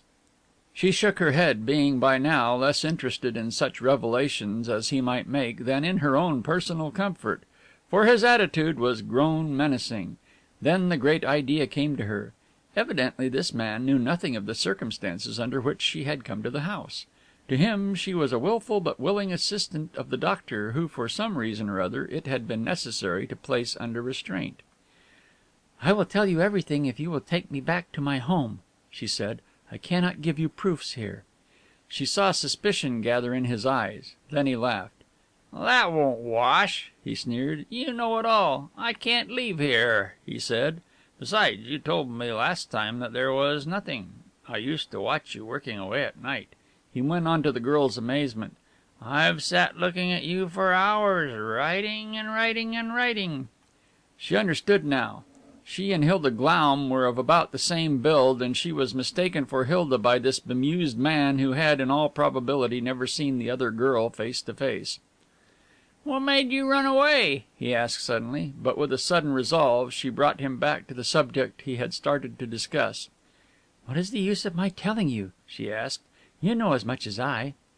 "Only bits," he replied eagerly. "But I don't know van Heerden's game. I know why he's marrying this other girl. Everybody knows that. When is the wedding?" "What other girl?" she asked. Cresswell or Bordeaux, whatever she calls herself," said Bridgers carelessly. "She was a store girl, wasn't she?" "But," she tried to speak calmly, "why do you think he wants to marry her?" He laughed softly. "Don't be silly," he said. "You can't fool me. Everybody knows she's worth $1 million."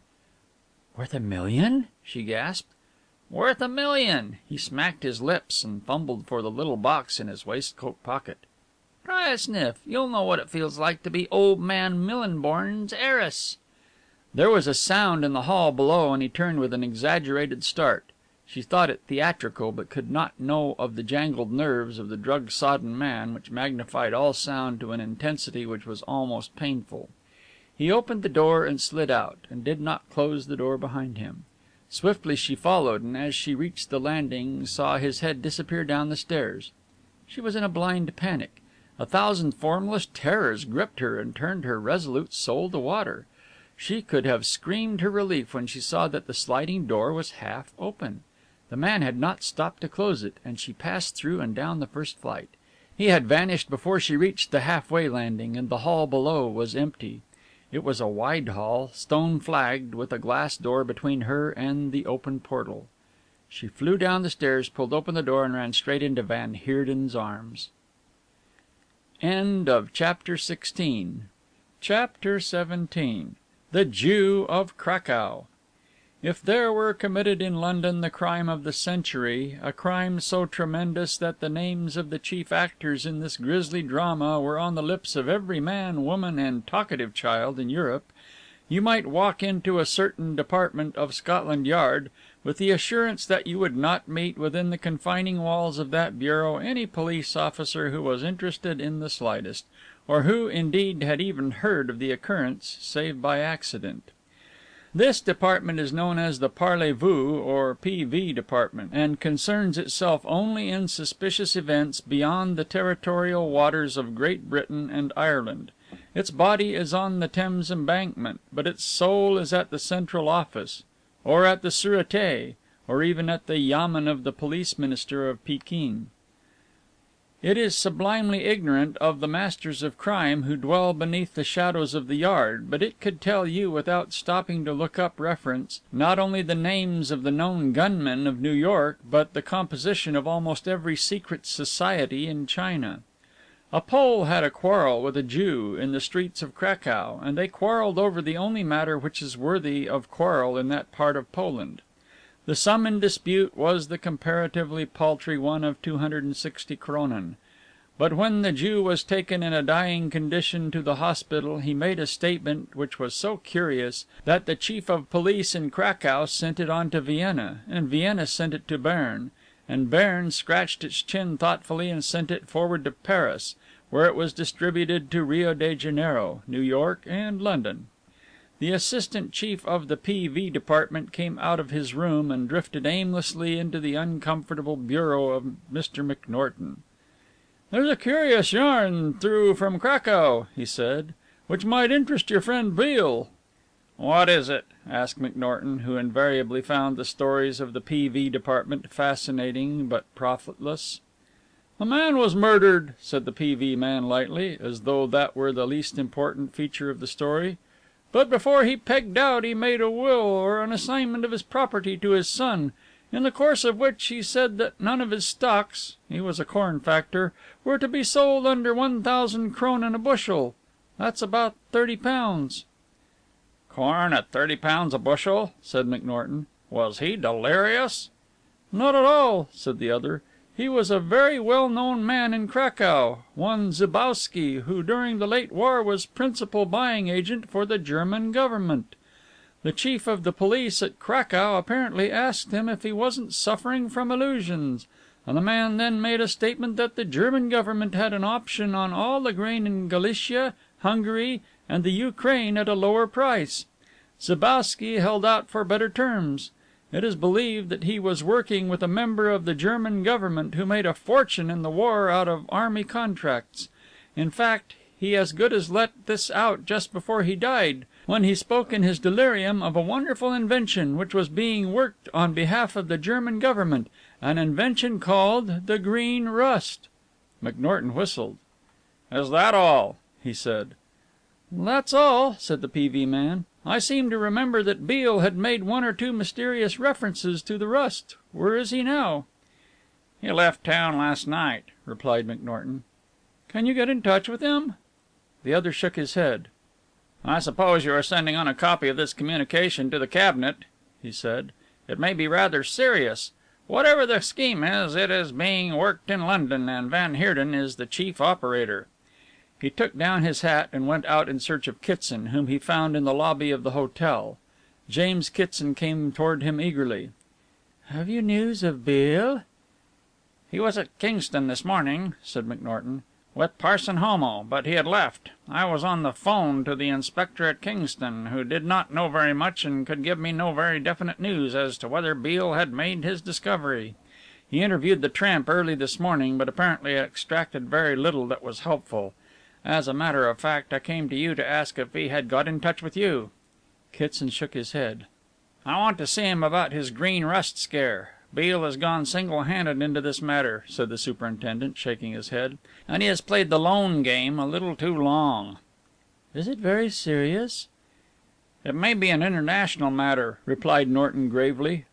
"All that we know at present is this: a big plot is on foot to tamper with the food supplies of the world, and the chief plotter is van Heerden. Beale knows more about the matter than any of us, but he only gives us occasional glimpses of the real situation. I have been digging out van Heerden's record without, however, finding anything very incriminating. Up to a point he seems to have been a model citizen, though his associates were not always of the best. He has been seen in the company of at least 3 people with a bad history: Milsom, a doctor convicted of murder in the 90's; Bridgers, an American chemist with 2 convictions for illicit trading in drugs; Gregory, who seems to be his factotum and general assistant, convicted in Manchester for saccharin smuggling; and a girl named Glaum, who was an alien, charged during the war for failing to register." "But against van Heerden?" "Nothing. He has travelled a great deal in America and on the Continent. He was in Spain a few years ago and was suspected of being associated with the German embassy. His association with the Millinborn murder you know." "Yes, I know that," said James Kitson bitterly. "Beale will have to tell us all he knows," McNorton went on, "and probably we can tell him something he doesn't know, namely that van Heerden conducts a pretty expensive correspondence by cable with all parts of the world. Something has happened in Cracow which gives a value to all Beale's suspicions." Briefly he related the gist of the story which had reached him that morning. "It is incredible," said Kitson, when the chief had finished. "It would be humanly impossible for the world to buy at that price, and there is no reason for it. It happens that I am interested in a milling corporation, and I know that the world's crops are good. In fact, the harvest will be well above the average. I should say that the Cracow Jew was talking in delirium." But McNorton smiled indulgently. "I hope you're right," he said. "I hope the whole thing is a mare's nest, and for once in my life I trust that the police clues are as wrong as hell. But anyway, van Heerden is cabling mighty freely, and I want Beale." But Beale was unreachable. A visit to his apartment produced no results. The foreign gentleman who on the previous day had called on van Heerden had been seen there that morning, but he, too, had vanished, and none of McNorton's watchers had been able to pick him up. McNorton shifted the direction of his search and dropped into the palatial establishment of Punsonby's. He strolled past the grill-hidden desk which had once held Oliva Cresswell, and saw out of the tail of his eye a stranger in her place, and by her side the darkly taciturn Hilda Glaum. Mr. White, that pompous man, greeted him strangely. As the police chief came into the private office, Mr. White half rose, turned deadly pale, and became of a sudden bereft of speech. McNorton recognized the symptoms, from long acquaintance with the characteristics of detected criminals, and wondered how deeply this pompous man was committed to whatever scheme was hatching. "Ah, Mr. McNorton," stammered White, shaking like a leaf. "Won't you sit down, please? To what?" He swallowed twice before he could get the words out. "To what am I indebted?" "Just called in to look you up," said McNorton genially. "Have you been losing any more registered letters lately?" Mr. White subsided again into his chair. Yes. No, I mean," he said. "No, thank you. It was kind of you to call, Inspector." "Superintendent," corrected the other good humouredly. "A thousand pardons, Superintendent," said Mr. White hastily. "No, sir, nothing so unfortunate." He shot a look half fearful, half resentful at the police officer. "And how is your friend Dr. Van Heerden?" Mr. White twisted uncomfortably in his chair. Again his look of nervousness and apprehension. "Mr. Van Heerden is not a friend of mine," he said. "A business acquaintance." He sighed heavily. "Just a business acquaintance." The White he had known was not the White of to day. The man looked older, his face was more heavily lined and his eyes were dark with weariness. "I suppose he's a pretty shrewd fellow," he remarked carelessly. "You are interested in some of his concerns, aren't you?" Only one," replied White sharply. "And I wish to heaven " He stopped himself. "And you wish you weren't, eh?" Again the older man wriggled in his chair. "Dr. Van Heerden is very clever," he said. "He has great schemes, in one of which I am financially interested. That is all. I have put money into his syndicate, without, of course, knowing the nature of the work which is being carried out. That I would impress upon you." "You're a trusting investor," said the good humoured McNorton. "I am a child in matters of finance," admitted Mr. White, but added quickly, "except, of course, in so far as the finance of Punsonby's, which is one of the soundest business concerns in London, Mr. McNorton. We pay our dividends regularly, and our balance sheets are a model for the industrial world." "So I have heard," said McNorton dryly. "I am interested in syndicates too. By the way, what is Dr. Van Heerden's scheme?" Mr. White shrugged his shoulders. "I haven't the slightest idea," he confessed with a melancholy smile. "I suppose it is very foolish of me, but I have such faith in the doctor's genius that when he came to me and said, 'My dear White, I want you to invest a few thousand in one of my concerns,' I said, 'My dear doctor, here is my cheque. Don't bother me about the details, but send in my dividends regularly. Ha ha!'" His laugh was so hollow and would not have deceived a child of 10. "So you invested £40,000?" began McNorton. 40,000!" gasped Mr. White. "How did you know?" He went a trifle paler. "These things get about," said McNorton. "As I was going to say, you invested £40,000 without troubling to discover what sort of work the syndicate was undertaking. I am not speaking now as a police officer, Mr. White," he went on, and White did not disguise his relief, "but as an old acquaintance of yours." "Say, friend," said the fervent Mr. White, "I've always regarded you, Mr. McNorton, as a friend of mine. Let me see, how long have we known one another? I think the first time we met was when Punsonby's was burgled in '93." "It's a long time," said McNorton, "but don't let us get off the subject of your investment, which interests me as a friend. You gave Dr. Van Heerden all this money without even troubling to discover whether his enterprise was a legal one. I am not suggesting it was illegal," he said, as White opened his mouth to protest, "but it seems strange that you did not trouble to inquire." "Oh, of course I inquired, naturally I inquired, Mr. McNorton," said White eagerly. "It was for some chemical process, and I know nothing about chemistry. I don't mind admitting to you," he lowered his voice, though there was no necessity, "that I regret my investment very much. We business men have many calls. We cannot allow our money to be tied up for too long a time, and it happens that just at this moment I should be very glad indeed, to liquidate that investment." McNorton nodded. He knew a great deal more about White's financial embarrassments than that gentleman gave him credit for.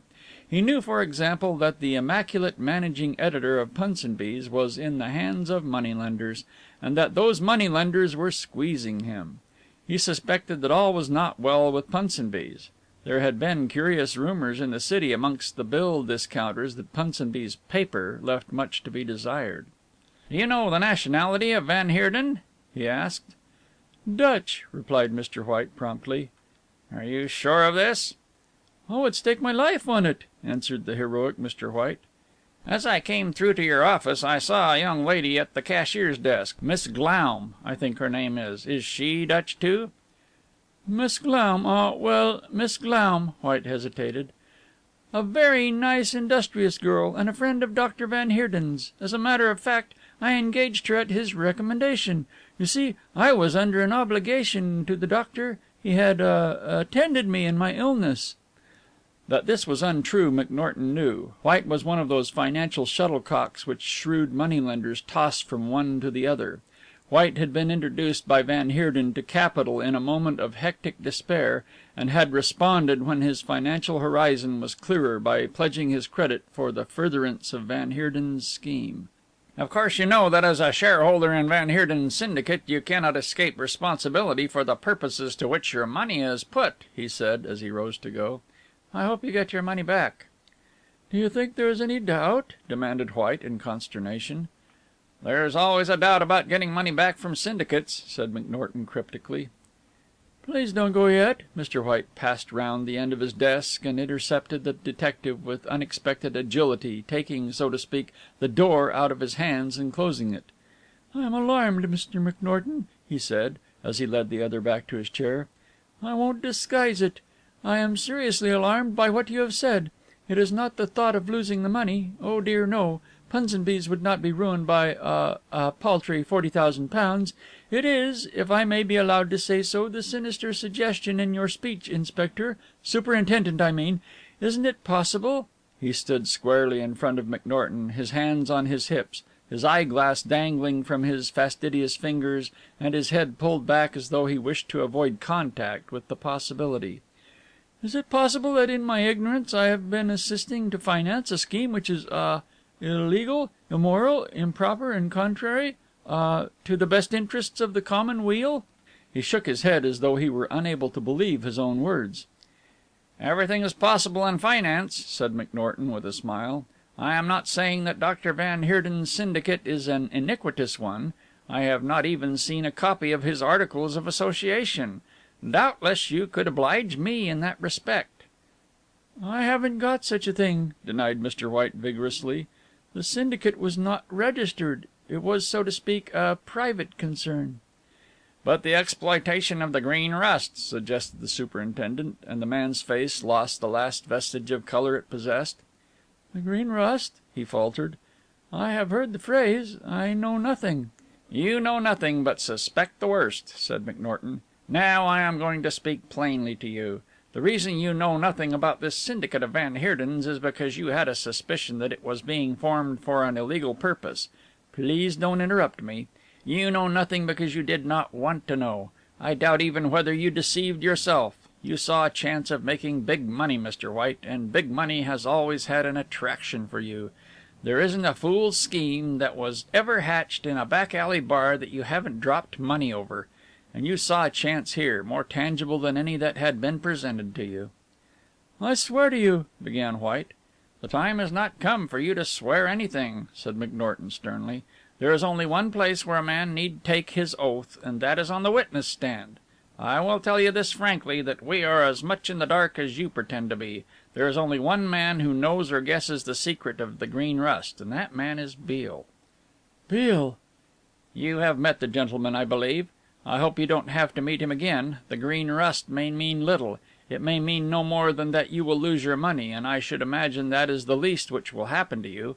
On the other hand, Mr. White, I do not disguise from you the fact that it may also mean your death at the hands of the law." White made a gurgling noise in his throat and held on to the desk for support. "I have only the haziest information as to what it is all about, but somehow," McNorton knit his brows in a frown and was speaking half to himself, "I seem to feel that it is a bad business, a damnably bad business." He took up his head from the table and walked to the door. "I don't know whether to say au revoir or good bye," he said with twitching lips. "Good bye is a very good old fashioned word," said Mr. White, in an heroic attempt to imitate the other's good humour. End of Chapter 17. Chapter 18. Bridgers breaks loose. Dr. Van Heerden sat by the side of the big four-poster bed where the girl lay, and his cold blue eyes held a spark of amusement. "You look very foolish," he said. Oliva Cresswell turned her head sharply so as to remove the man from her line of vision. More than this she could not do, for her hands and feet were strapped, and on the pillow near her head was a big bath towel saturated with water, which had been employed in stifling her healthy screams which marked her return to understanding. "You look very foolish," said the doctor, chewing at the end of his cigar. "And you look no more foolish than you have been. Bridgers let you out, eh? Nice man, Mr. Bridgers. What had he been telling you?" She turned her head again and favored him with a stare. Then she looked at the angry red mark on her wrists where the straps chafed. "How Hun-like," she said, but this time he smiled. "You will not make me lose my temper again, little wife-to-be," he mocked her. "You may call me Hun or Heinz or Fritz or any of the barbarous and vulgar names which the outside world employ to vilify my countrymen, but nothing you say will distress or annoy me. Tomorrow you and I will be man and wife." "This is not Germany," she said scornfully. "You cannot make a woman marry you against her will. This is..." "The land of the free," he interrupted suavely. "Yes, I know these lands on both sides of the Atlantic, but even there curious things happen. And you're going to marry me. You will say 'yes' to the sleek English clergyman when he asks you whether you will take this man to be your married husband, to love and cherish and all that sort of thing. You'll say 'yes.'" "I shall say 'no,'" she said steadily. "You will say 'yes,'" he smiled. "I had hoped to be able to give sufficient time to you so that I might persuade you to act sensibly. I could have employed arguments which I think would have convinced you that there are worse things than marriage with me." "I cannot think of any," she replied coldly. "Then you are singularly dense," said the doctor.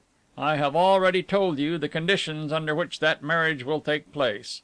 There might be no marriage, you know, and a different end to this adventure," he said significantly, and she shivered. He said nothing more for 5 minutes, simply sitting biting at the cigar between his teeth and looking at her blankly as though his thoughts were far away and she was the least of the problems which confronted him.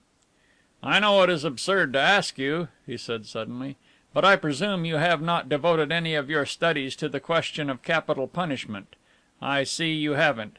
But there is one interesting fact about the execution of criminals which is not generally known to the public, and it is that in many countries, my own for example, before a man is led to execution he is doped with a drug which I will call bromocine. Does that interest you?" She made no reply, and he laughed quietly. "It should interest you very much," he said. "The effect of bromocine," he went on, speaking with the quiet precision of one who was lecturing on the subject to an interested audience, "is peculiar. It reduces the subject to a condition of extreme lassitude, so that really nothing matters or seems to matter. Whilst perfectly conscious, the subject goes obediently to his death, behaves normally, and does just what he is told. In fact, it destroys the will." "Why do you tell me this?" she asked, a sudden fear gripping her heart. He half turned in his chair, reached out his hand and took a little black case from the table near the window. This he laid on the bed and opened, and she watched him, fascinated. He took a tiny bottle containing a colorless liquid and with great care laid it on the coverlet. Then he extracted a small hypodermic syringe and a needle-pointed nozzle. He uncorked the bottle, inserted the syringe and filled it. Then he screwed on the needle, pressed the plunger until a fine jet leaped in the air, then he laid it carefully back in the case. "You say you will not marry me, and I presume that you will make a scene when I bring in the good English parson to perform the ceremony.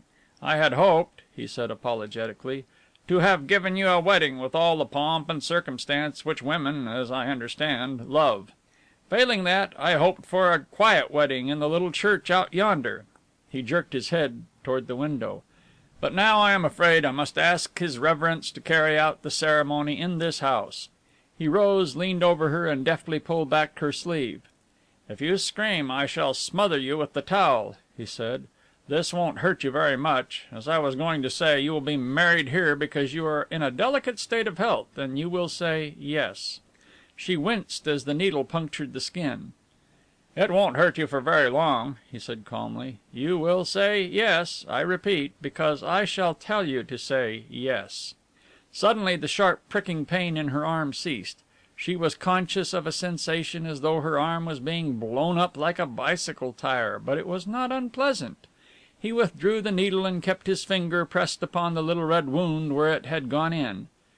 "I shall do this to you again to night," he said, "and you will not feel it at all, and to morrow morning, and you will not care very much what happens. I hope it will not be necessary to give you a dose to morrow afternoon."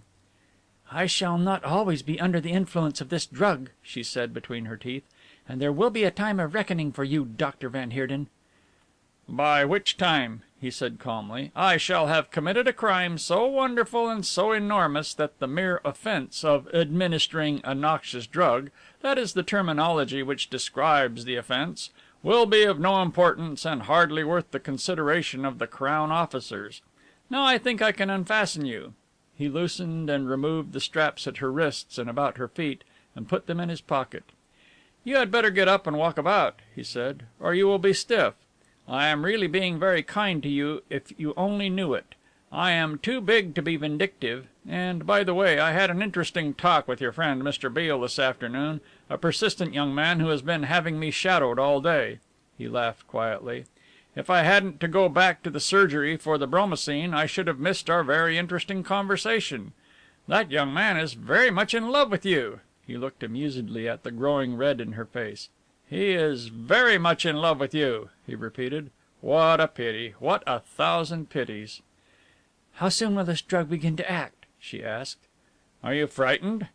"No, but I should welcome anything which made me oblivious to your presence. You are not exactly a pleasant companion," she said, with a return to the old tone he knew so well. "Content yourself, little person," he said with simulated affection. "You will soon be rid of me." "Why do you want to marry me?" "I can tell you that now," he said. "Because you are a very rich woman and I want your money, half of which comes to me on my marriage." Then the man spoke the truth. She sat up suddenly, but the effort made her head swim. He caught her by the shoulders and laid her gently down. "What man? Not that babbling idiot Bridgers?" He said something, but instantly recovered his self-possession. "Keep quiet," he said with professional sternness. "Yes, you are the heiress of an interesting gentleman named John Millinborn." "John Millinborn!" she gasped. "The man who was murdered!" "The man who was killed," he corrected. "Murder is a stupid, vulgar word. Yes, my dear, you are his heiress. He was your uncle and he left you something over $6,000,000. That is to say, he left us that colossal sum." "But I don't understand. What does it mean?" "Your name is Prédeaux. Your father was the ruffian." I know," she cried. "The man in the hotel, the man who died, my father."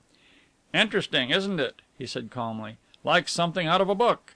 Yes, my dear, that was your parent, a dissolute ruffian whom you will do well to forget. I heard John Millinborn tell his lawyer that your mother died of a broken heart, penniless, as a result of your father's cruelty and unscrupulousness, and I should imagine that that was the truth." "My father!" she murmured. She lay, her face as white as the pillow, her eyes closed. "John Millinborn left a fortune for you, and I think you might as well know the truth now. The money was left in trust. You were not to know that you were an heiress until you were married. He was afraid of some fortune hunter ruining your young life as Prédeaux ruined your mother's. That was thoughtful of him. Now I don't intend ruining your life. I intend leaving you with half your uncle's fortune and the capacity for enjoying all that life can hold for a high-spirited young woman." "I'll not do it. I'll not do it. I'll not do it," she muttered. He rose from the chair and bent over her. "My young friend, you are going to sleep," he said to himself, waited a little longer and left the room, closing the door behind him. He descended to the hall and passed into the big dining hall beneath the girl's bedroom. The room had two occupants, a stout, hairless man who had neither hair, eyebrows, nor vestige of beard, and a younger man. "Hullo, Bridgers," said van Heerden, addressing the latter. "You've been talking." "Well, who doesn't?" snarled the man. He pulled the tortoise shell box from his pocket, opened the lid and took a pinch from its contents, snuffing the powder luxuriously. "That stuff'll kill you one of these days," said van Heerden. "It will make him better tempered," growled the hairless man. "I don't mind people who take cocaine as long as they are taking it. It's between dopes that they get on my nerves." "Dr. Milsom speaks like a Christian and an artist," said Bridgers with sudden cheerfulness. "If I didn't dope, Van Heerden, I should not be working in your beastly factory, but would probably be one of the leading analytical chemists in America. But I'll go back to do my chore," he said, rising. "I suppose I get a little commission for restoring your palpitating bride? Milsom tells me that it is she. I thought it was the other dame, the Dutch girl. I guess I was a bit dopey." Van Heerden frowned. "You take too keen an interest in my affairs," he said. "Ah, you're getting touchy. If I didn't get interested in something, I'd go mad," chuckled Bridgers.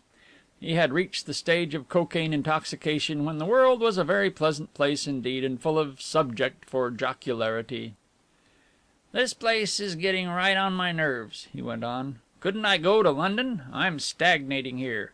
Why, some of the stuff I cultivated the other day wouldn't react. Isn't that so, Milsom? I get so dull in this hole that all bugs look alike to me." Van Heerden glanced at the man who was addressed as Dr. Milsom, and the latter nodded. "Let him go back," he said. "I'll look after him. How's the lady?" asked Milsom when they were alone. The other made a gesture, and Dr. Milsom nodded. "It's good stuff," he said. "I used to give it to lunatics in the days of long ago."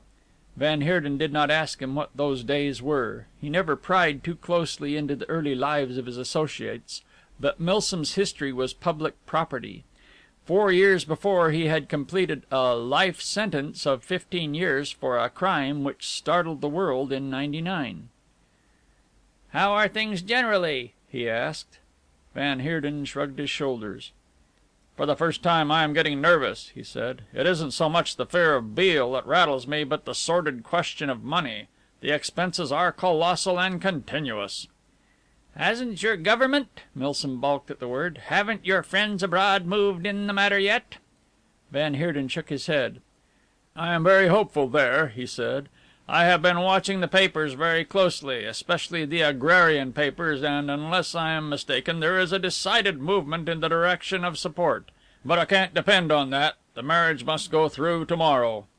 White is getting nervous too," he went on. "He is pestering me about the money I owe him, or rather the syndicate owes him. He's on the verge of ruin." Milsom made a little grimace. "Then he'll squeal," he said. "Those kind of people always do. You'll have to keep him quiet. You say the marriage is coming off to morrow?" "I have notified the parson," said Van Heerden. "I told him my fiancée is too ill to attend the church, and the ceremony must be performed here." Milsom nodded. He had risen from the table and was looking out upon the pleasant garden at the rear of the house. "A man could do worse than put in 3 or 4 weeks here," he said. "Look at that spread of green." He pointed to an expanse of waving grasses starred with the varicolored blossoms of wild flowers. "I was never a lover of nature," said Van Heerden carelessly. Milsom grunted. "You have never been in prison," he said cryptically.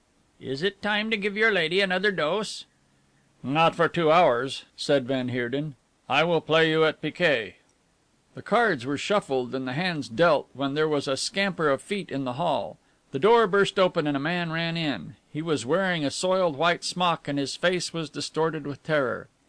"Monsieur, monsieur," he cried, "that imbecile Bridgers!" "What's wrong?"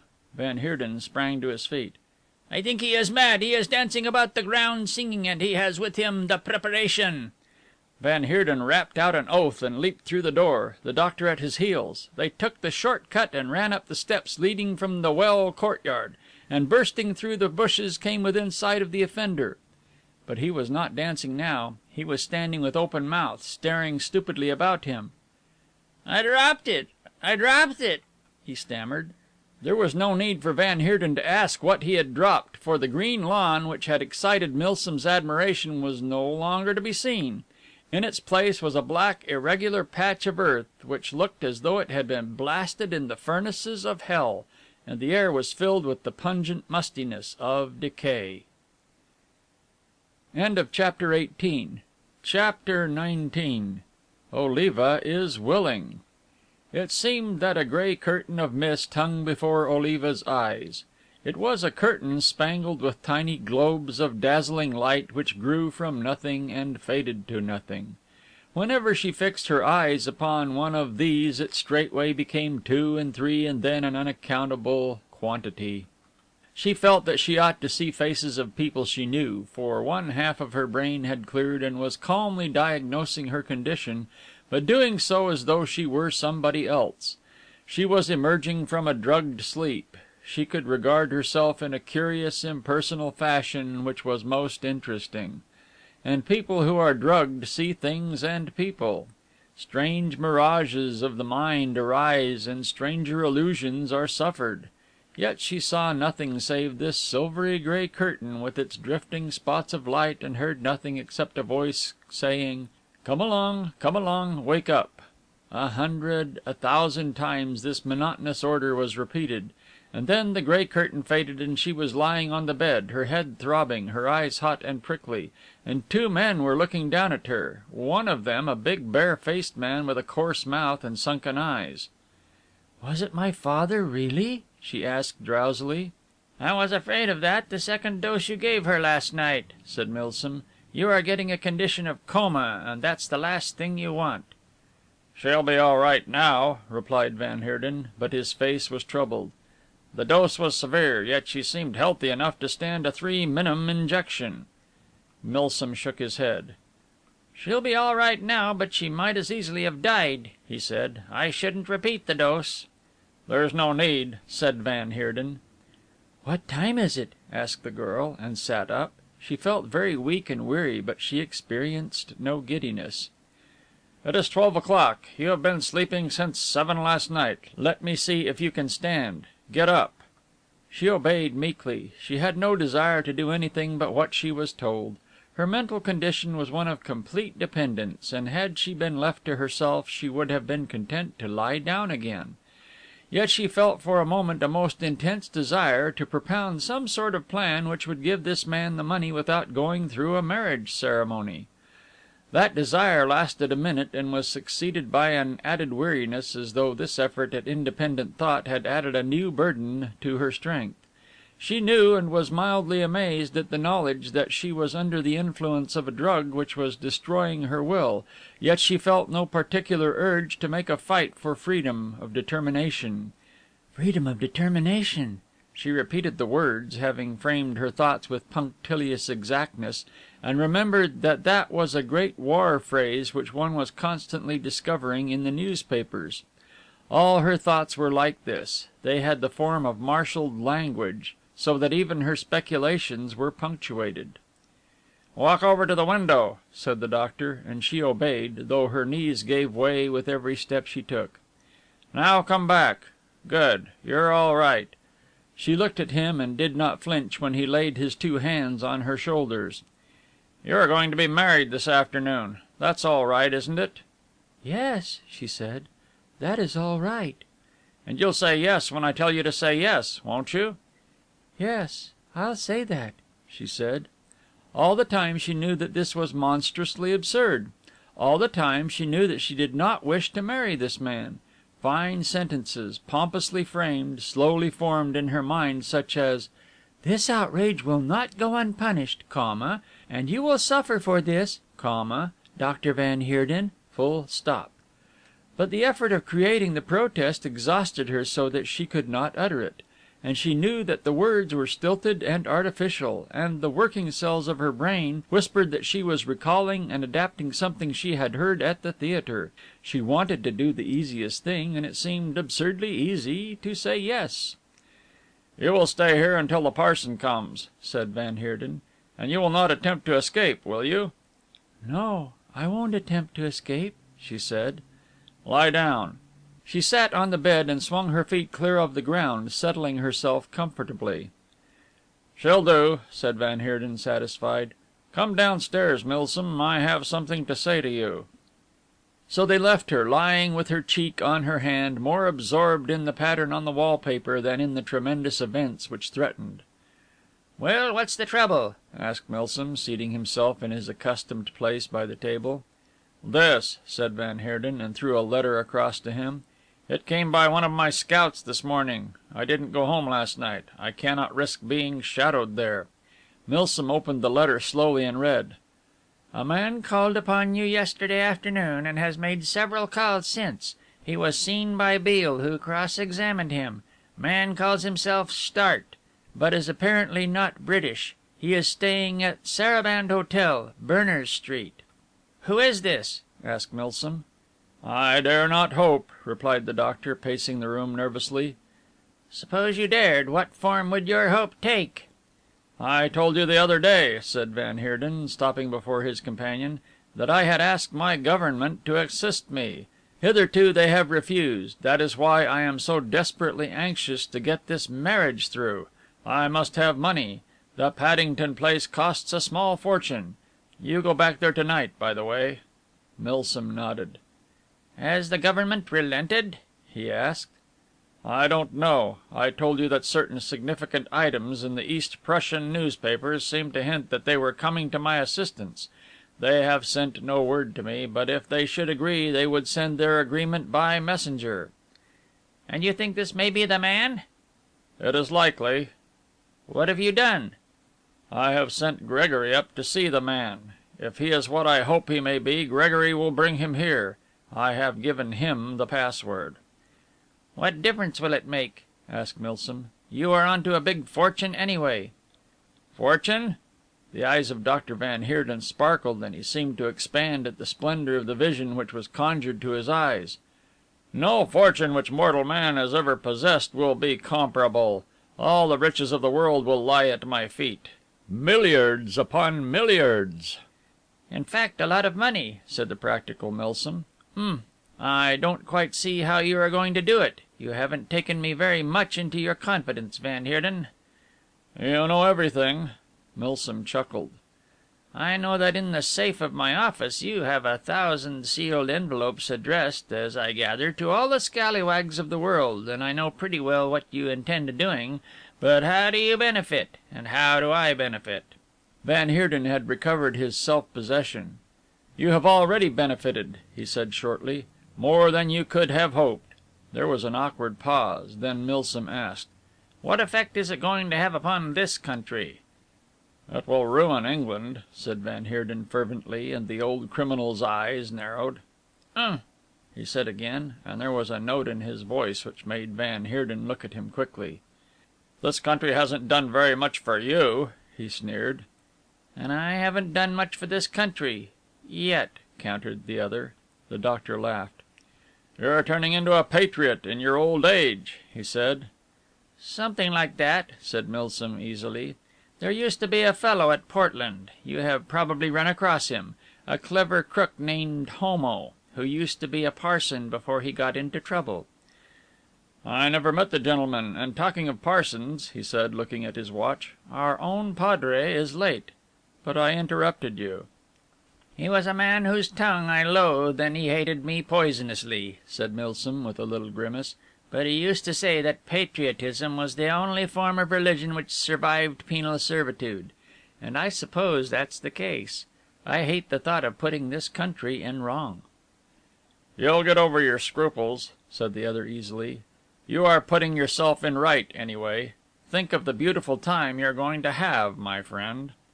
"I think of nothing else," said Milsom. "But still..." He shook his head. Van Heerden had taken up the paper he had brought down and was reading it, and Milsom noted that he was perusing the produce columns. "When do we make a start?" "Next week," said the doctor. "I want to finish up the Paddington factory and get away." "Where will you go?" "I shall go to the Continent," replied Van Heerden, folding up the paper and laying it on the table. "I can conduct operations from there with greater ease. Gregory goes to Canada. Mitchell and Samps have already organized Australia, and our 3 men in India will have ready workers." "What about the States?" "That has an organization of its own," Van Heerden said. "It is costing me a lot of money. All the men except you are at their stations waiting for the word go. You will take the Canadian supplies with you." "Do I take Bridgers?" Van Heerden shook his head. "I can't trust that fool. Otherwise he would be an ideal assistant for you. Your work is simple. Before you leave I will give you a sealed envelope containing a list of all our Canadian agents. You will also find 2 code sentences, one of which means 'commence operations' and the other Cancel all instructions and destroy apparatus." "Will the latter be necessary?" asked Milsom. "It may be, though it is very unlikely. But I must provide against all contingencies. I have made the organization as simple as possible. I have a chief agent in every country, and on receipt of my message by the chief of the organization, it will be repeated to the agents, who also have a copy of the code." "It seems too easy," said Milsom. "What chance is there of detection?" "None whatever," said the doctor promptly. "Our only danger for the moment is this man Beale, but he knows nothing, and so long as we only have him guessing there is no great harm done. And anyway, he hasn't much longer to guess." "It seems much too simple," said Milsom, shaking his head. Van Heerden had heard a footfall in the hall, stepped quickly to the door, and opened it. "Well, Gregory?" he said. "He is here," replied the other, and waved his hand to a figure who stood behind him. "Also the parson is coming down the road." "Good. Let us have our friend in." The pink-faced foreigner, with his stiff little moustache and his yellow boots, stepped into the room, clicked his heels, and bowed. "Have I the honor of addressing Dr. von Heerden?" "Van Heerden," corrected the doctor with a smile. "That is my name." Both men spoke in German. "I have a letter for your Excellency," said the messenger. "I have been seeking you for many days, and I wish to report that unauthorized persons have attempted to take this from me." Van Heerden nodded, tore open the envelope, and read the half a dozen lines. "The test word is Breslau," he said in a low voice, and the messenger beamed. "I have the honor to convey to you the word." He whispered something in Van Heerden's ear, and Milsom, who did not understand German very well and had been trying to pick up a word or two, saw the look of exultation that came to the doctor's face. He leapt back and threw out his arms, and his strong voice rang with the words which the German hymnal has made famous: "Gott sei Dank durch alle Welt! Gott sei Dank durch alle Welt!" "What are you thanking God about?" asked Milsom. "It's come! It's come!" cried Van Heerden, his eyes ablaze. "The government is with me, behind me, my beautiful country. Oh, Gott sei Dank!" "The parson," warned Milsom. A young man stood looking through the open door. "The parson, yes," said Van Heerden. "There's no need for it, but we'll have this wedding. Yes, we'll have it. Come in, sir." He was almost boyishly jovial. Milsom had never seen him like that before. "Come in, sir." "I am sorry to hear your fiancée is ill," said the curate. "Yes, yes, but that will not hinder the ceremony. I'll go myself and prepare her." Milsom had walked round the table to the window, and it was he who checked the doctor as he was leaving the room. "Doctor," he said, "come here." Van Heerden detected a strain of anxiety in the other's voice. "What is it?" he said. "Do you hear somebody speaking?" They stood by the window and listened intently. "Come with me," said the doctor, and he walked noiselessly and ascended the stairs, followed more slowly by his heavier companion. Chapter XX. The Marriage. A quarter of a mile from Dean's Folly a motor car was halted on the side of a hill overlooking the valley in which Van Heerden's house was set. "That's the house," said Beale, consulting the map, "and that wall that runs along the road is the wall the tramp described." "You seem to put a lot of faith in the statement of a man suffering from delirium tremens," said Parson Homo dryly. "He was not suffering from delirium tremens this morning. You didn't see him?" Homo shook his head. "I was in London fixing the preliminaries of your nuptials," he said sarcastically. "It may be the house," he admitted. "Where is the entrance?" "There's a road midway between here and the river, and a private road leading off," said Beale. "The gate, I presume, is hidden somewhere in those bushes." He raised a pair of field glasses and focused them. "Yes, the gate's there," he said. "Do you see that man?" Homo took the glasses and looked. "Looks like a watcher," he said. "And if it is your friend's place, the gate will be locked and barred. Why don't you get a warrant?" Beale shook his head.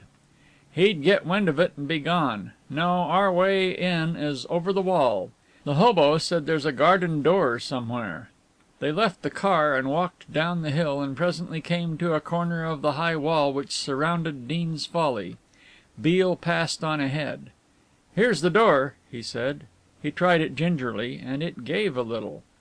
"It's clogged. You won't get it open," said Homo.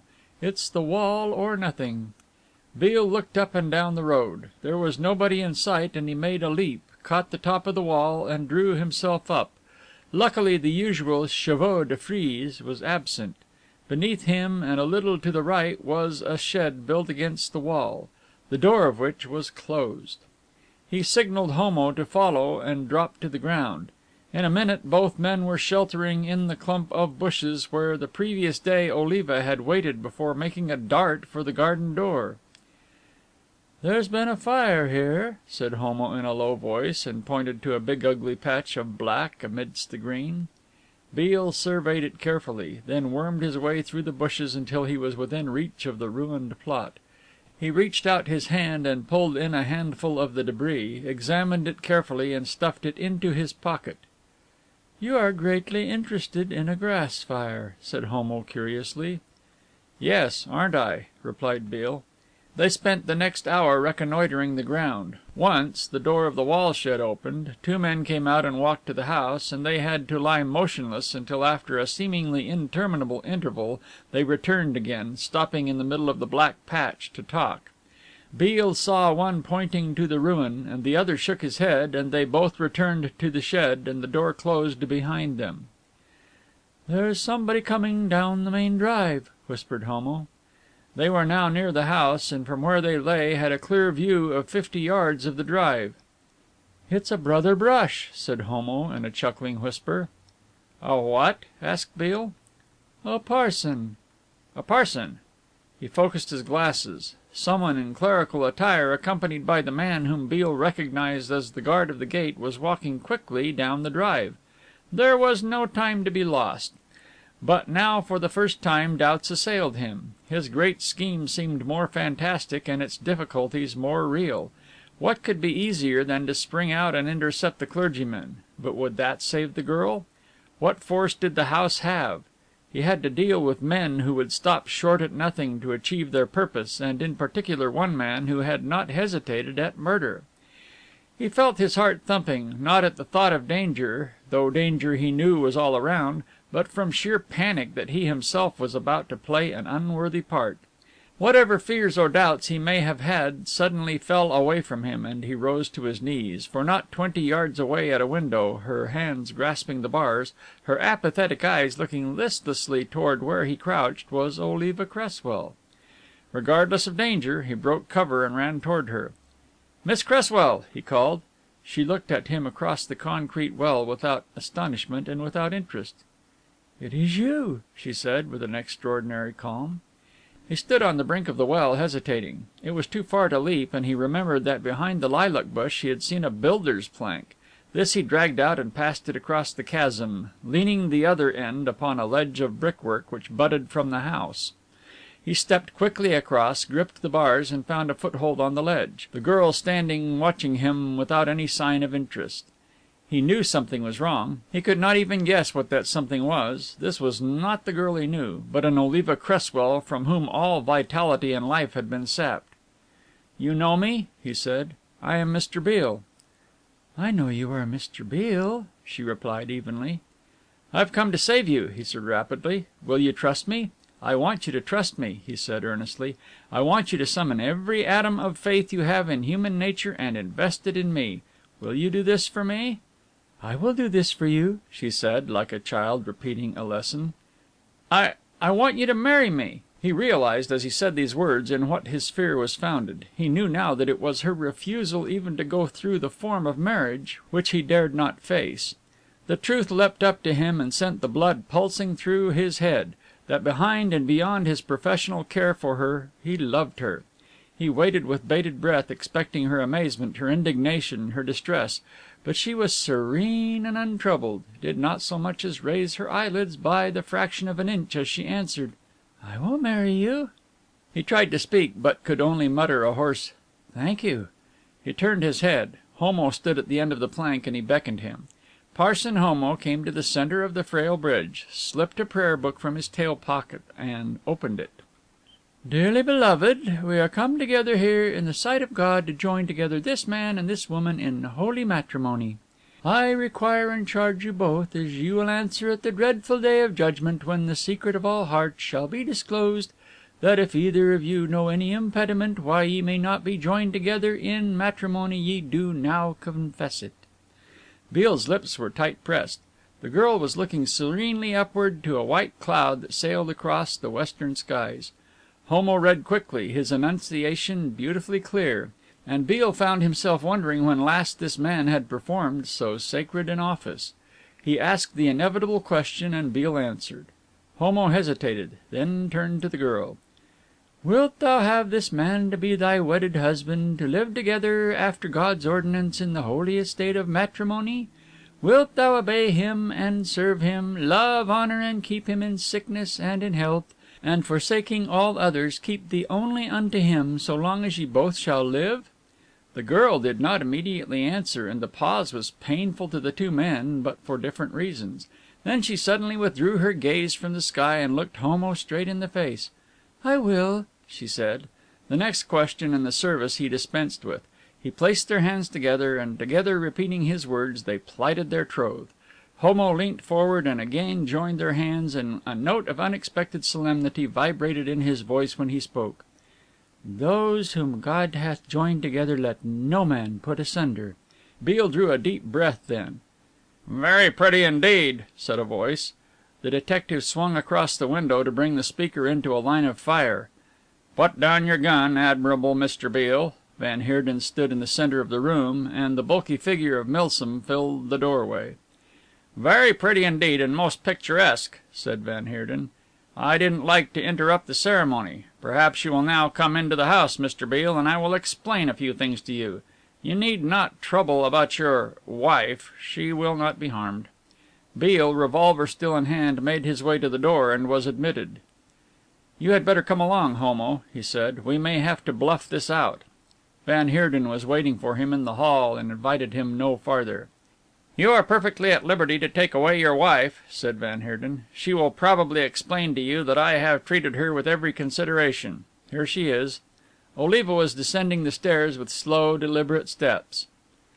"I might have been very angry with you," Van Heerden went on, with that insolent drawl of his. "Happily, I do not find it any longer necessary to marry Miss Cresswell. I was just explaining to this gentleman," he pointed to the pallid young curate in the background, "when your voices reached me. Nevertheless, I think it only right to tell you that your marriage is not a legal one, though I presume you are provided with a special license." "Why is it illegal?" asked Beale. He wondered if Parson Homo had been recognized. "In the first place, because it was not conducted in the presence of witnesses," said Van Heerden. It was Homo who laughed. "I am afraid that would make it illegal but for the fact that you witnessed the ceremony by your own confession, and so presumably did your fat friend behind you." Mr. Milsom scowled. "You were always a bitter dog to me, Parson," he said. "But I can give you a reason why it's illegal," he said triumphantly.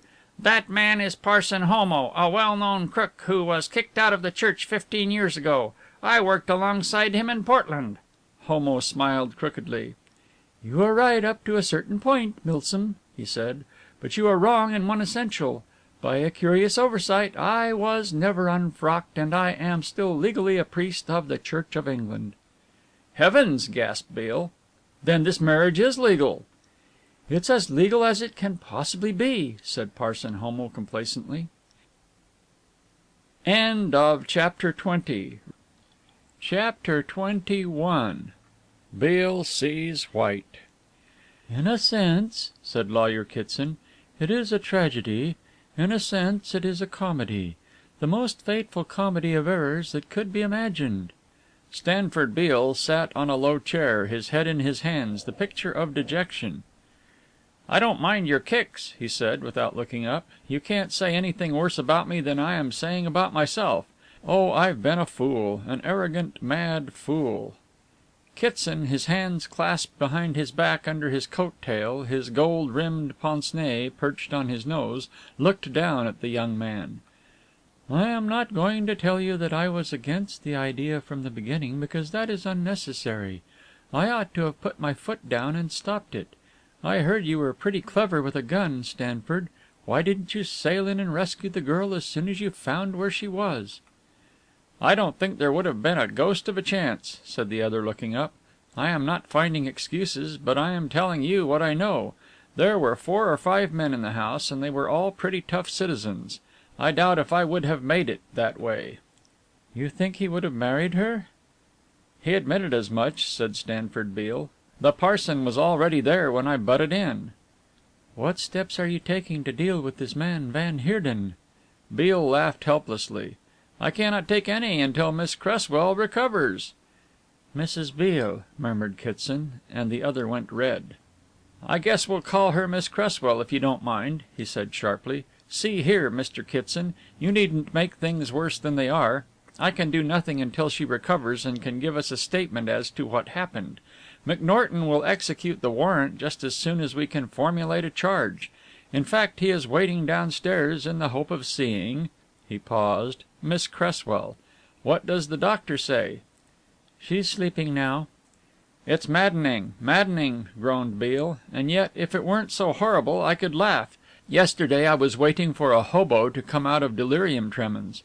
Today I'm waiting for Miss Cresswell to recover from some devilish drug. I've made a failure of it, Mr. Kitson." "I'm afraid you have," said the other dryly. "What do you intend doing?" "But does it occur to you," asked Kitson slowly, "that this lady is not aware that she is married to you, and that we've got to break the news to her? That's the part I don't like." "And you can bet it doesn't fill me with rollicking high spirits," snapped Beale. "It's a most awful situation." "What are you going to do?" asked the other again. "What are you going to do?" replied the exasperated Beale. "After all, you're her lawyer." "And you're her husband," said Kitson grimly. "Which reminds me." He walked to his desk and took up a slip of paper. "I drew this out against your coming. This is a certified cheque for £400,000, that is, nearly $2 millions, which I am authorized to hand to Oliva's husband on the day of her wedding." Beale took it from the other's fingers, read it carefully, and tore it into little pieces, after which conversation flagged. After a while Beale asked: "What do I have to do to get a divorce?" "Well," said the lawyer, "by the English law, if you leave your wife and go away and refuse to return to her, she can apply to a judge of the High Court, who will order you to return within 14 days." "I'd come back in 14 seconds if she wanted me," said Beale fervently. "You're hopeless," said Kitson. "You asked how you could get a divorce. I presume you want one." "Of course I do. I want to undo the whole of this horrible tangle. It's absurd and undignified. Can nothing be done without Miss Cresswell knowing?" "Nothing can be done without your wife's knowledge," said Kitson. He seemed to take a fiendish pleasure in reminding the unhappy young man of his misfortune. "I am not blaming you," he said more soberly. "I blame myself. When I took this trust from poor John Millinborn, I never realized all that it meant or all the responsibility it entailed. How could I imagine that the detective I employed to protect the girl from fortune hunters would marry her? I am not complaining," he said hastily, seeing the wrath rise in Beale's face. "It is very unfortunate, and you are as much the victim of circumstances as I. But unhappily we have not been the real victims." "I suppose," said Beale, looking up at the ceiling, "if I were one of those grand little medieval knights, or one of those gallant gentlemen one reads about, I should blow my brains out." "That would be a solution," said Mr. Kitson, "but we should still have to explain to your wife that she was a widow." "Then what am I to do?" "Have a cigar," said Kitson. He took 2 from his vest pocket and handed one to his companion, and his shrewd old eyes twinkled. "It's years and years since I read a romantic story," he said, "and I haven't followed the trend of modern literature very closely, but I think that your job is to sail in and make the lady love you." Beale jumped to his feet. "Do you mean that? Pshaw! It's absurd! It's ridiculous! She would never love me." "I don't see why anybody should, least of all your wife," said Kitson, "but it would certainly simplify matters." "And then?" "Marry her all over again," said Kitson, sending a big ring of smoke into the air. "There's no law against it. You can marry as many times as you like, providing you marry the same woman. "But suppose she loves somebody else?" asked Beale hoarsely. "Why, then it will be tough on you," said Kitson, "but tougher on her. Your business is to see that she doesn't love somebody else." "But how?" A look of infinite weariness passed across Kitson's face. He removed his glasses and put them carefully into their case. "Really, as a detective," he said, "you may be a prize exhibit, but as an ordinary human being you wouldn't even get a consolation prize. You have got me into a mess and you have got to get me out. John Millinborn was concerned only with one thing, the happiness of his niece. If you can make your wife, Mrs. Stanford Beale," Beale groaned, "if you can make your good lady happy," said the remorseless lawyer, "my trust is fulfilled. I believe you are a white man, Beale," he said with a change in his tone, "and that her money means nothing to you. I may not be able to give a young man advice as to the best method of courting his wife, but I know something about human nature, and if you are not straight I have made one of my biggest mistakes. My advice to you is to leave her alone for a day or two until she's quite recovered. You have plenty to occupy your mind. Go out and fix Van Heerden, but not for his treatment of the girl. She mustn't figure in a case of that kind, for all the facts will come out. You think you have another charge against him. Well, prove it. That man killed John Millinborn, and I believe you can put him behind bars. As the guardian angel of Oliva Cresswell you have shown certain lamentable deficiencies." The smile in his eyes was infectious, and Stanford Beale smiled in sympathy. "In that capacity I have no further use for your services and you are fired. But you can consider yourself re-engaged on the spot to settle with Van Heerden. I will pay all the expenses of the chase, but get him." He put out his hand and Stanford gripped it. "You're a great man, sir," he breathed. The old man chuckled. "And you may even be a great detective," he said. "In 5 minutes your Mr. Lassimus White will be here. You suggested I should send for him. Who is he, by the way?" "The managing director of Punsonby's, a friend of Van Heerden's and a shareholder in his great adventure." "But he knows nothing?" There was a tap at the door, and a page boy came into the sitting room with a card. "Show the gentleman up," said Kitson. "It is our friend," he explained. "And he may know a great deal," said Beale. Mr. White stalked into the room, dangling his glasses with the one hand and holding his shiny silk hat with the other. He invariably carried his hat as though it were a rifle he were shouldering. He bowed ceremoniously and closed the door behind him. "Mr. Kitson," he said, and advanced a big hand. "I received your note and am, as you will observe, punctual. I may say that my favorite motto is 'Punctuality is the politeness of princes.'" "You know Mr. Beale?" Mr. White bowed stiffly. "I have met Mr. Beale." "In my unregenerate days," said Beale cheerfully, "but I am quite sober now." "I am delighted to learn this," said Mr. White. "I am extremely glad to learn this." "Mr. Kitson asked you to come, Mr. White, but really it is I who want to see you," said Beale. "To be perfectly frank, I learnt that you were in some slight difficulty." "Difficulty?" Mr. White bristled. "Me, sir? In difficulty? The head of the firm of Punsonby's, whose credit stands, sir, as a model of sound industrial finance? Oh, no, sir." Beale was taken aback. He had depended upon information which came from unimpeachable sources to secure the cooperation of this pompous windbag. "I'm sorry," he said. "I understood that you had called a meeting of creditors and had offered to sell certain shares in a syndicate, which I had hoped to take off your hands." Mr. White inclined his head graciously. "It is true, sir," he said, "that I asked a few wholesale firms to meet me and to talk over things. It is also true that I had shares which had ceased to interest me, but those shares are sold." "Sold? Has Van Heerden bought them in?" asked Beale eagerly, and Mr. White nodded. "Dr. Van Heerden, a remarkable man, a truly remarkable man." He shook his head as if he could not bring himself and never would bring himself to understand how remarkable a man the doctor was. "Dr. Van Heerden has repurchased my shares, and they have made me a very handsome profit." "When was this?" asked Beale.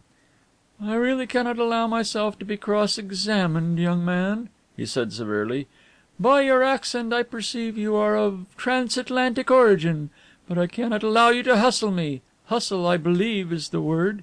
The firm of Punsonby's—" "Forget 'em," said Beale tersely. "Punsonby's has been on the verge of collapse for 8 years. Let's get square, Mr. White. Punsonby's is a one-man company, and you're that man. Its balance sheets are faked, its reserves are non-existent, its sinking fund is spurlos versenk." "Sir!" "I tell you, I know Punsonby's. I've had the best accountants in London working out your position, and I know you live from hand to mouth and that the margin between your business and bankruptcy is as near as the margin between you and prison." Mr. White was very pale. "But that isn't my business, and I dare say that the money Van Heerden paid you this morning will stave off your creditors. Anyway, I'm not running a pure business campaign. I'm running a campaign against your German friend Van Heerden." "A German?" said the virtuous Mr. White in loud astonishment. "Surely not. A Holland gentleman."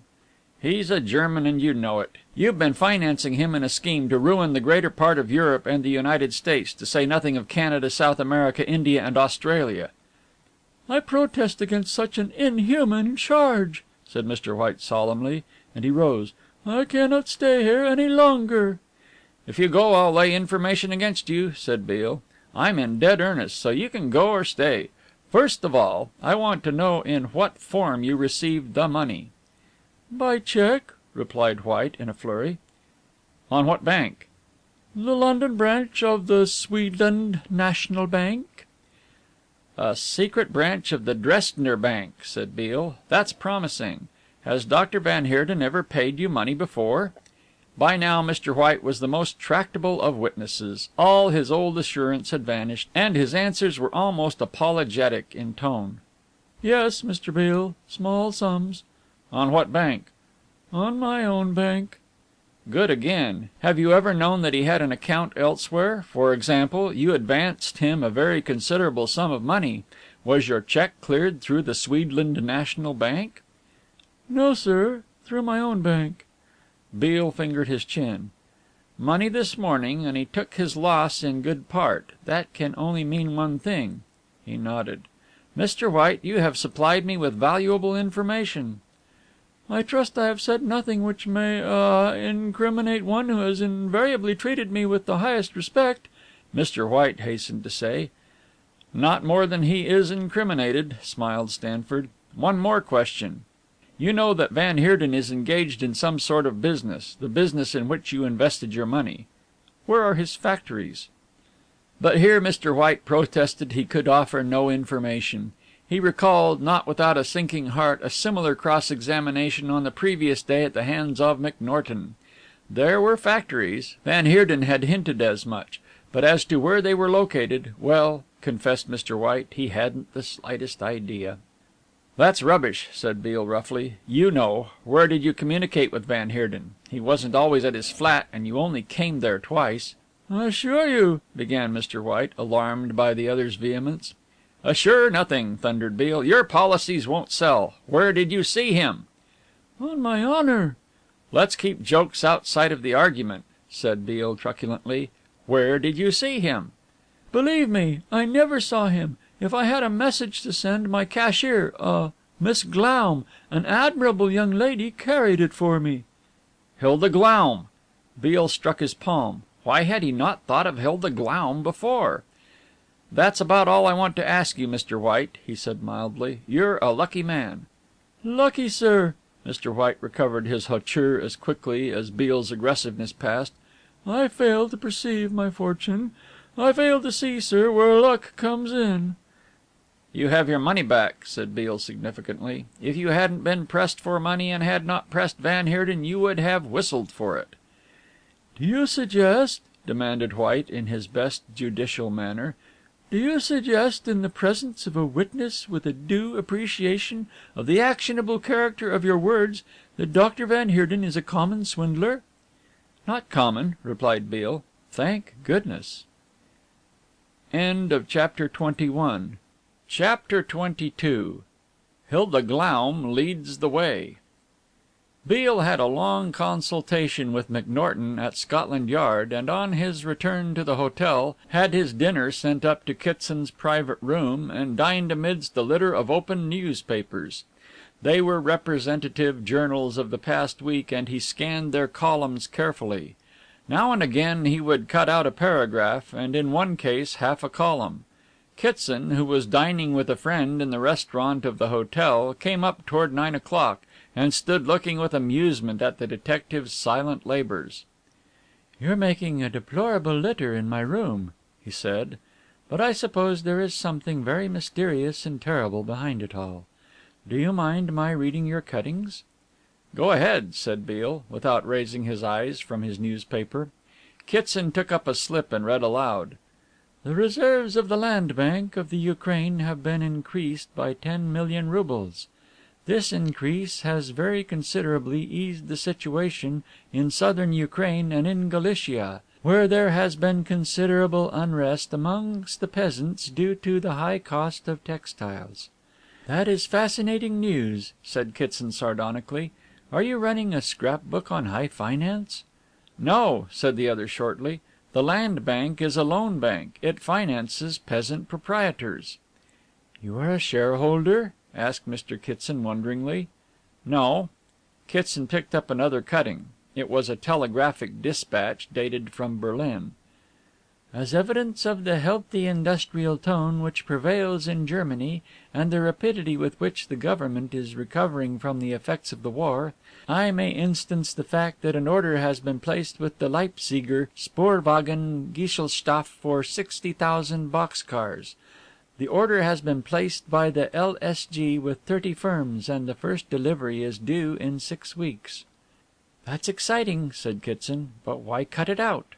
The next cutting was also dated Berlin, and announced the revival of the War Purchase Council of the old belligerent days as a temporary measure. "It is not intended," said the dispatch, "to invest the committee with all its old functions, and the step has been taken in view of the bad potato crop to organize distribution." "What's the joke about that?" asked Kitson, now puzzled. "The joke is that there is no potato shortage. There never was such a good harvest," said Beale. "I keep tag of these things and I know. The Western Mail had an article from its Berlin correspondent last week saying that potatoes were so plentiful that they were a drug on the market." "Did you read about the Zeppelin sheds?" asked Beale. "You will find it amongst the others. All the old Zeppelin hangars throughout Germany are to be put in a state of repair and turned into skating rinks for the physical development of young Germany. Wonderful concrete floors are to be laid down. All the dilapidations are to be made good, and the bands will play daily, wet or fine." "What does it all mean?" asked the bewildered lawyer. "That the real day is near at hand," said Beale soberly. "War?" "Against the world, but without the flash of a bayonet or the boom of a cannon. A war fought by men sitting in their little offices and pulling the strings that will choke you and me, Mr. Kitson. To night I am going after Van Heerden. I may catch him and yet fail to arrest his evil work. That's a funny word, evil, for everyday people to use, but there's no other like it. To-morrow, whether I catch him or not, I will tell you the story of the plot I accidentally discovered. The British government thinks that I have got on the track of a big thing. So does Washington, and I'm having all the help I want." "It's a queer world," said Kitson. "It may be queerer," responded Beale. Then boldly, "How is my wife?" Well, I like your nerve," gasped Kitson. "I thought you preferred it that way. How is Miss Cresswell?" "The nurse says she is doing famously. She is sleeping now. But she woke up for food and is nearly normal. She did not ask for you," he added pointedly. Beale flushed and laughed. "My last attempt to be merry," he said. "I suppose that to-morrow she will be well." "But not receiving visitors," Kitson was careful to warn him. "You will keep your mind off Oliva and keep your eye fixed on Van Heerden, if you are wise. No man can serve two masters." Stanford Beale looked at his watch. "It is the hour," he said oracularly, and got up. "I'll leave this untidiness for your man to clear," said Kitson. "Where do you go now?" "To see Hilda Glaum, if the fates are kind," said Beale. "I'm going to put up a bluff, believing that in her panic she will lead me into the lion's den with the idea of Van Heerden making one mouthful of me. I've got to take that risk. If she is what I think she is, she'll lay a trap for me. I'll fall for it, but I'm going to get next to Van Heerden to night." Kitson accompanied him to the door of the hotel. "Take no unnecessary risks," he said at parting. "Don't forget that you're a married man." "That's one of the things I want to forget, if you'll let me," said the exasperated young man. Outside the hotel he hailed a passing taxi and was soon speeding through Piccadilly westward. He turned by Hyde Park Corner, skirted the grounds of Buckingham Palace and plunged into the maze of Pimlico. He pulled up before a dreary looking house in a blank and dreary street, and telling the cabman to wait, mounted the steps and rang the bell. A diminutive maid opened the door. "Is Miss Glaum in?" he demanded. "Yes, sir. Will you step into the drawing room? All the other boarders are out. What name shall I say?" "Tell her a gentleman from Krooman Mansions," he answered diplomatically. He walked into the tawdry parlour and put down his hat and stick and waited. Presently the door opened and the girl came in. She stopped open-mouthed with surprise at the sight of him, and her surprise deepened to suspicion. "I thought," she began, and checked herself. "You thought I was Dr. Van Heerden. Well, I am not." "You're the man I saw at Huyler's," she said, glowering at him. "Yes, my name is Beale." "Oh, I've heard about you. You'll get nothing by prying here," she cried. "I shall get a great deal by prying here, I think," he said calmly. "Sit down, Miss Hilda Glaum, and let us understand one another. You are a friend of Dr. Van Heerden's?" "I shall answer no questions," she snapped. "Perhaps you will answer this question," he said. "Why did Dr. Van Heerden secure an appointment for you at Punsonby's, and why, when you were there, did you steal 3 registered envelopes which you conveyed to the doctor?" Her face went red and white. "That's a lie," she gasped. "You might tell a judge and jury that, and then they wouldn't believe you," he smiled. "Come, Miss Glaum, let us be absolutely frank with one another. I am telling you that I don't intend bringing your action to the notice of the police, and you can give me a little information which will be very useful to me." "It's a lie," she repeated, visibly agitated. "I did not steal anything. If Miss Cresswell says so."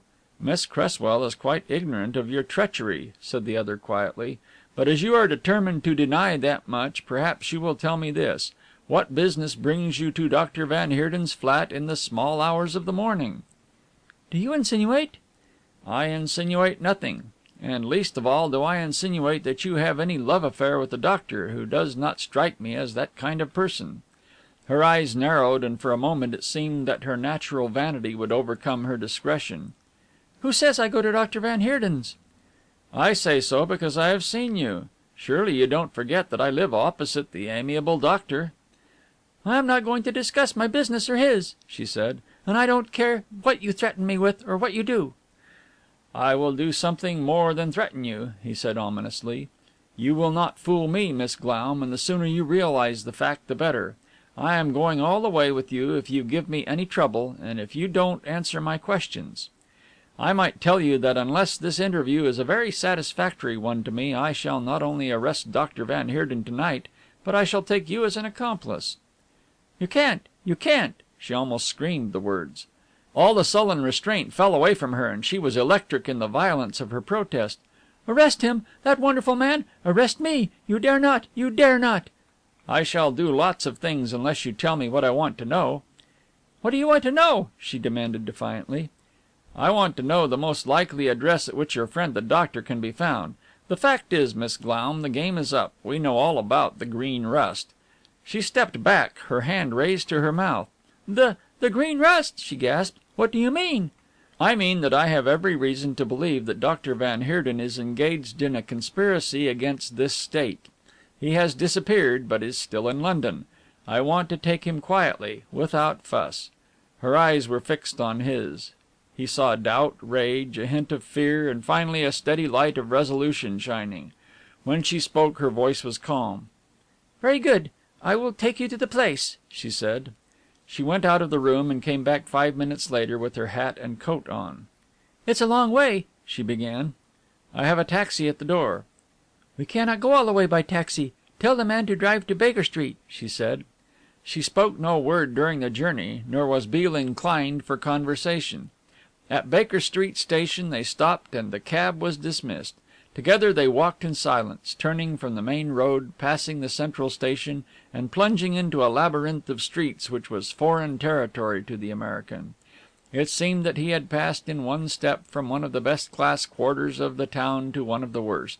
One minute he was passing through a sedate square, lined with the houses of the well-to-do. Another minute he was in a slum. "The place is at the end of the street," she said. They came to what seemed to be a stable yard. There was a blank wall with one door and a pair of gates. The girl took a key from her bag, opened the small door and stepped in, and Beale followed. They were in a yard littered with casks. On two sides of the yard ran low-roofed buildings which had apparently been used as stables. She locked the door behind her, walked across the yard to the corner, and opened another door. "There are 14 steps down," she said. "Have you a light of any kind?"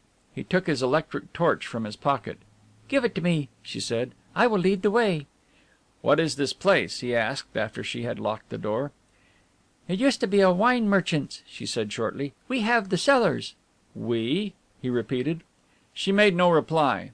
At the bottom of the steps was a short passage and another door which was opened, and apparently the same key fitted them all, or else, as Beale suspected, she carried a pass key. They walked through, and again she closed the door behind them.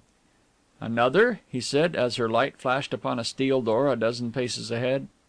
"It's the last one," she said, and went on. Suddenly the light was extinguished. "Your lamp's gone wrong," he heard her say, "but I can find the lock." He heard a click, but did not see the door open, and did not realize what had happened until he heard a click again. The light was suddenly flashed on him, level in his eyes. "You can't see me," said a mocking voice. "I'm looking at you through the little spy hole. Did you see the spy hole, clever Mr. Beale? And I am on the other side of the door." He heard her laugh. "Are you going to arrest the doctor to-night?" she mocked. "Are you going to discover the secret of the green rust? Ah, that is what you want, isn't it?" "My dear little friend," said Beale smoothly, "you will be very sensible and open that door. You don't suppose that I came here alone. I was shadowed all the way." "You lie," she said coolly. "Why did I dismiss the cab and make you walk? Oh, clever Mr. Beale." He chuckled, though he was in no chuckling mood. "What a sense of humor," he said admiringly. "Now just listen to me." He made one stride to the door. His revolver had flicked out of his hip pocket, and he heard the snap of a shutter, and the barrel that he thrust between the bars met steel. Then came the grind of bolts, and he pocketed his gun. "So that's that," he said. Then he walked back to the other door, struck a match and examined it. It was sheathed with iron. He tapped the walls with his stick, but found nothing to encourage him. The floor was solidly flagged. The low roof of the passage was vaulted and cased with stone. He stopped in his search suddenly and listened. Above his head he heard a light patter of feet and smiled. It was his boast that he never forgot a voice or a footfall. "That's my little friend on her way back, running like the deuce to tell the doctor," he said. "I have something under an hour before the shooting starts." End of chapter 22. Chapter 23. At the doctor's flat. Dr. Van Heerden did not hurry his departure from his Staines house. He spent the morning following Oliva's marriage in town, transacting certain important business, and making no attempt to conceal his comings and goings, though he knew that he was shadowed. Yet he was well aware that every hour that passed brought danger nearer. He judged, and rightly, that his peril was not to be found in the consequences to his detention of Oliva Cresswell. "I may have a week's grace," he said to Milsom, "and in the space of a week I can do all that I want." He spent the evening superintending the dismantling of apparatus in the shed, and it was past 10 o'clock on Tuesday before he finished. It was not until he was seated by Milsom's side in the big limousine and the car was running smoothly through Kingston that he made any further reference to the previous afternoon. "Is Beale content?" he asked. "Eh?" Milsom, dozing in the corner of the car, awoke with a start. "Is Beale content with his prize and his predicament?" asked Van Heerden. "Well, I guess he should be. That little job brings him $1 million. He shouldn't worry about anything further." But Van Heerden shook his head. "I don't think you have things quite right, Milsom," he said. "Beale is a better man than I thought, and knows my mind a little too well. He was astounded when Homo claimed to be a priest. I never saw a man more stunned in my life. He intended the marriage as a bluff to keep me away from the girl. He analyzed the situation exactly, for he knew I was after her money, and that she as a woman had no attraction for me. He believed, and there he was justified, that if I could not marry her I had no interest in detaining her, and engaged Homo to follow him around with a special license. He timed everything too well for my comfort." Milsom shifted round and peered anxiously at his companion. "How do you mean?" he asked. "It was only by a fluke that he made it in time." "That isn't what I mean. It is the fact that he knew that every second was vital, that he guessed I was keen on a quick marriage, and that to forestall me he carried his, as he thought, pseudo-clergyman with him so that he need not lose a minute. These are the disturbing factors." "I don't see it," said Milsom. "The fellow's a crook. All these Yankee detectives are grafters. He saw a chance of a big rake-off and took it. 50-50 of a million fortune is a fine commission." "You're wrong. I'd like to think as you do. Man, can't you see that his every action proves that he knows all about the Green Rust?" "Eh?" Milsom sat up. What makes you say that?" "It's clear enough. He has already some idea of the scheme. He has been pumping old Huyler. He even secured a sample of the stuff. It was a faulty cultivation, but it might have been enough for him. He surmised that I had a special use for old Millinborn's money, and why I was in a hurry to get it." The silence which followed lasted several minutes.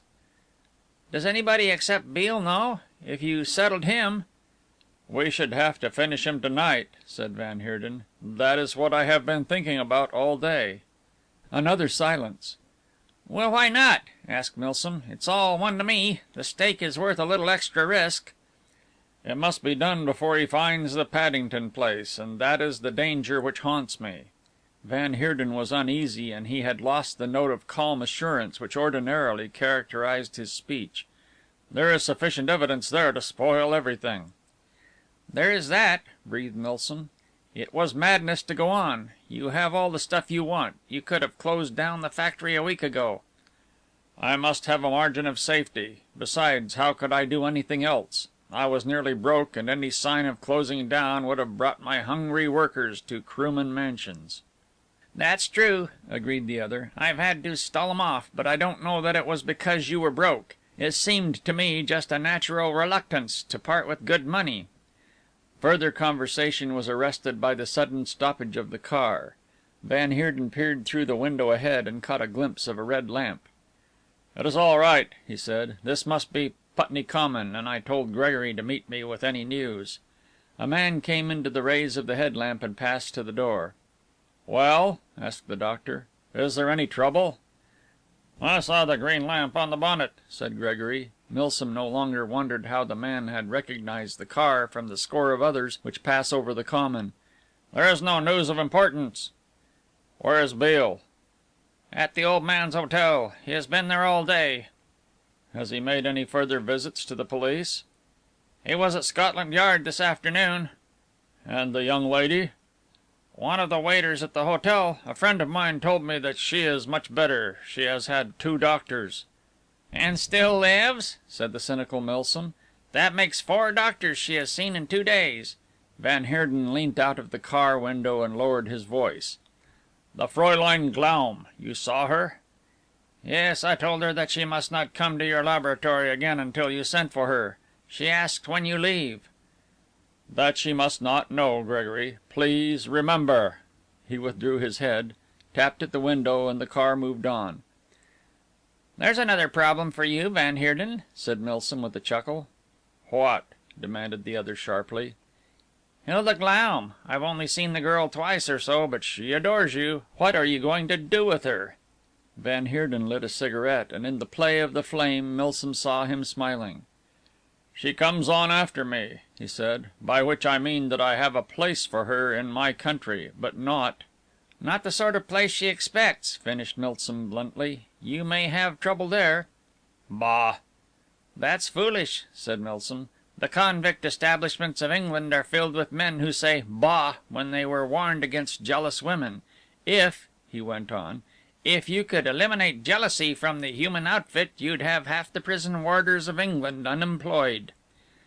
"Hilda is a good girl," said the other complacently. "She is also a good German girl, and in Germany women know their place in the system. She will be satisfied with what I give her."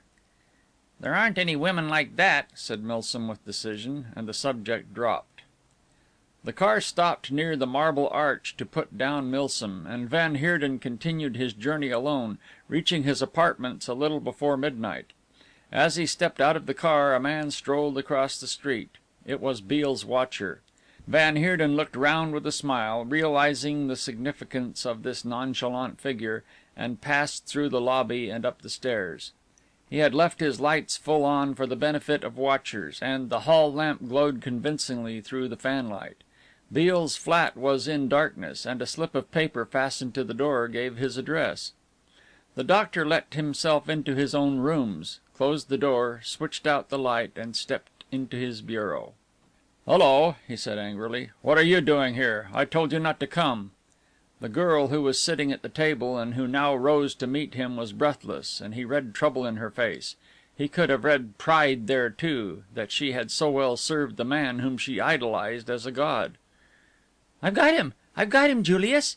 "Got him? Got whom?" he asked with a frown. "Beale," she said eagerly. "The great Beale." She gurgled with hysterical laughter. "He came to me. He was going to arrest me to night, but I got him." "Sit down," he said firmly, "and try to be coherent, Hilda. Who came to you?" "Beale. He came to my boarding house and wanted to know where you had taken Oliva Cresswell. Have you taken her?" she asked earnestly. "Go on," he said. "He came to me full of arrogance and threats. He was going to have me arrested, Julius, because of those letters which I gave you. But I didn't worry about myself, Julius. It was all for you that I thought. The thought that you, my dear, great man, should be put in one of these horrible English prisons. Oh, Julius!" She rose, her eyes filled with tears, but he stood over her, laid his hands on her shoulders, and pressed her back. "Now, now, you must tell me everything. This is very serious. What happened then?" "He wanted me to take him to one of the places." "One of the places?" he asked quickly. "I don't know. He only said that he knew that you had other houses. I don't even know that he said that, but that was the impression that he gave me, that he knew you were to be found somewhere." "Go on," said the doctor. "And so I thought, said the girl, her hands clasped in front of her, her eyes looking up into his. "And I prayed God would give me some idea to help you. And then the scheme came to me, Julius. I said I should lead him to you." "You said you would lead him to me?" he said steadily. "And where did you lead him?" "To the factory in Paddington," she said. "There!" He stared at her. Wait, she said. "Oh, please don't blame me. I took him into the passage with the doors. I borrowed his light, and after we had passed and locked the second door, I slipped through the third and slammed it in his face." "Then?" "He is there, caught. Oh, Julius, did I do well? Please don't be angry with me. I was so afraid for you." "How long have you been here?" he asked. "Not 10 minutes. Perhaps 5 minutes. I don't know. I have no knowledge of time. I came straight back to see you." He stood by the table, gnawing his finger, his head bowed in concentrated thought. "There, of all places," he muttered. "There, of all places." "Oh, Julius, I did my best," she said tearfully. He looked down at her with a little sneer. "Of course you did your best. You're a woman, and you haven't brains." "I thought—" "You thought!" he sneered. "Who told you you could think? You fool! Don't you know it was a bluff, that he could no more arrest me than I could arrest him? Don't you realize? Did he know you were in the habit of coming here?" She nodded. "I thought so," said van Heerden with a bitter laugh. "He knows you are in love with me, and he played upon your fears. You poor little fool! Don't cry, or I shall do something unpleasant. There, there. Help yourself to some wine. You'll find it in the tantalus." He strode up and down the room. "There's nothing to be done but to settle accounts with Mr. Beale," he said grimly. "Do you think he was watched?" "Oh, no, Julius." She checked her sobs. "I was so careful." She gave him a description of the journey and the precautions she had taken. "Well, perhaps you're not such a fool after all." He unlocked a drawer in his desk and took out a long barreled Browning pistol, withdrew the magazine from the butt, examined and replaced it, and slipped back the cover. "Yes, I think I must settle accounts with this gentleman, but I don't want to use this," he added thoughtfully, as he pushed up the safety catch and dropped the weapon in his pocket. "We might be able to gas him. Anyway, you can do no more good or harm," he said cynically. She was speechless. Her hands, clasped tightly at her breast, covered a damp ball of handkerchief, and her tear-stained face was upturned to his. "Now dry your face." He stooped and kissed her lightly on the cheek. "Perhaps what you have done is the best after all. Who knows? Anyway," he said, speaking his thoughts aloud, "Beale knows about the Green Rust, and it can't be very long before I have to go to Earth, but only for a little time, my Hilda." He smiled, showing his white teeth, but it was not a pleasant smile. "Only for a little time, and then," he threw up his arms, "we shall be rich beyond the dreams of Frankfurt." "You will succeed. I know you will, Julius," she breathed. "If I could only help you, if you would only tell me what you are doing. What is the Green Rust? Is it some wonderful new explosive?" "Dry your face and go home," he said shortly. "You will find a detective outside the door watching you, but I do not think he will follow you." He dismissed the girl and followed her, after an interval of time, striding boldly past the shadow and gaining the cab stand in Shaftesbury Avenue without, so far as he could see, being followed. But he dismissed the cab in the neighbourhood of Baker Street and continued his journey on foot. He opened the little door leading into the yard, but did not follow the same direction as the girl had led Stanford Beale. It was through another door that he entered the vault, which at one time had been the innocent repository of bubbling life and was now the factory where men worked diligently for the destruction of their fellows. End of chapter 23. Chapter 24. The Green Rust Factory. Stanford Beale spent a thoughtful 3 minutes in the darkness of the cellar passage to which Hilda Glaum had led him, and then he began a careful search of his pockets. He carried a little silver cigar lighter, which had fortunately been charged with petrol that afternoon, and this afforded him a beam of adequate means to take note of his surroundings. The space between the two locked doors was 10 feet, the width of the passage 3, the height about 7 feet. The roof, as he had already noted, was vaulted. Now he saw that along the center ran a strip of beading. There had evidently been an electric light installation here, probably before the new owners took possession, for at intervals was a socket for an electric bulb. The new occupants had covered these and the rest of the wall with whitewash, and yet the beading and the electric fittings looked comparatively new. One wall, that on his left as he had come in, revealed nothing under his close inspection, but on the right wall, midway between the two doors, there had been a notice painted in white letters on a black background, and this showed faintly through the thick coating of distemper which had been applied. He damped a handkerchief with his tongue and rubbed away some of the whitewash where the letters were least legible, and read: Aid, LTER period, dash dash dash, Ulence, and T aid period. This was evidently half an inscription which had been cut off exactly in the middle. To the left there was no sign of lettering. He puzzled the letters for a few moments before he came to an understanding. Air raid shelter, ambulance and first aid, he read. So that explained the new electric fittings. It was one of those underground cellars which had been ferreted out by the municipality or the government for the shelter of the people in the neighborhood during air raids in the Great War.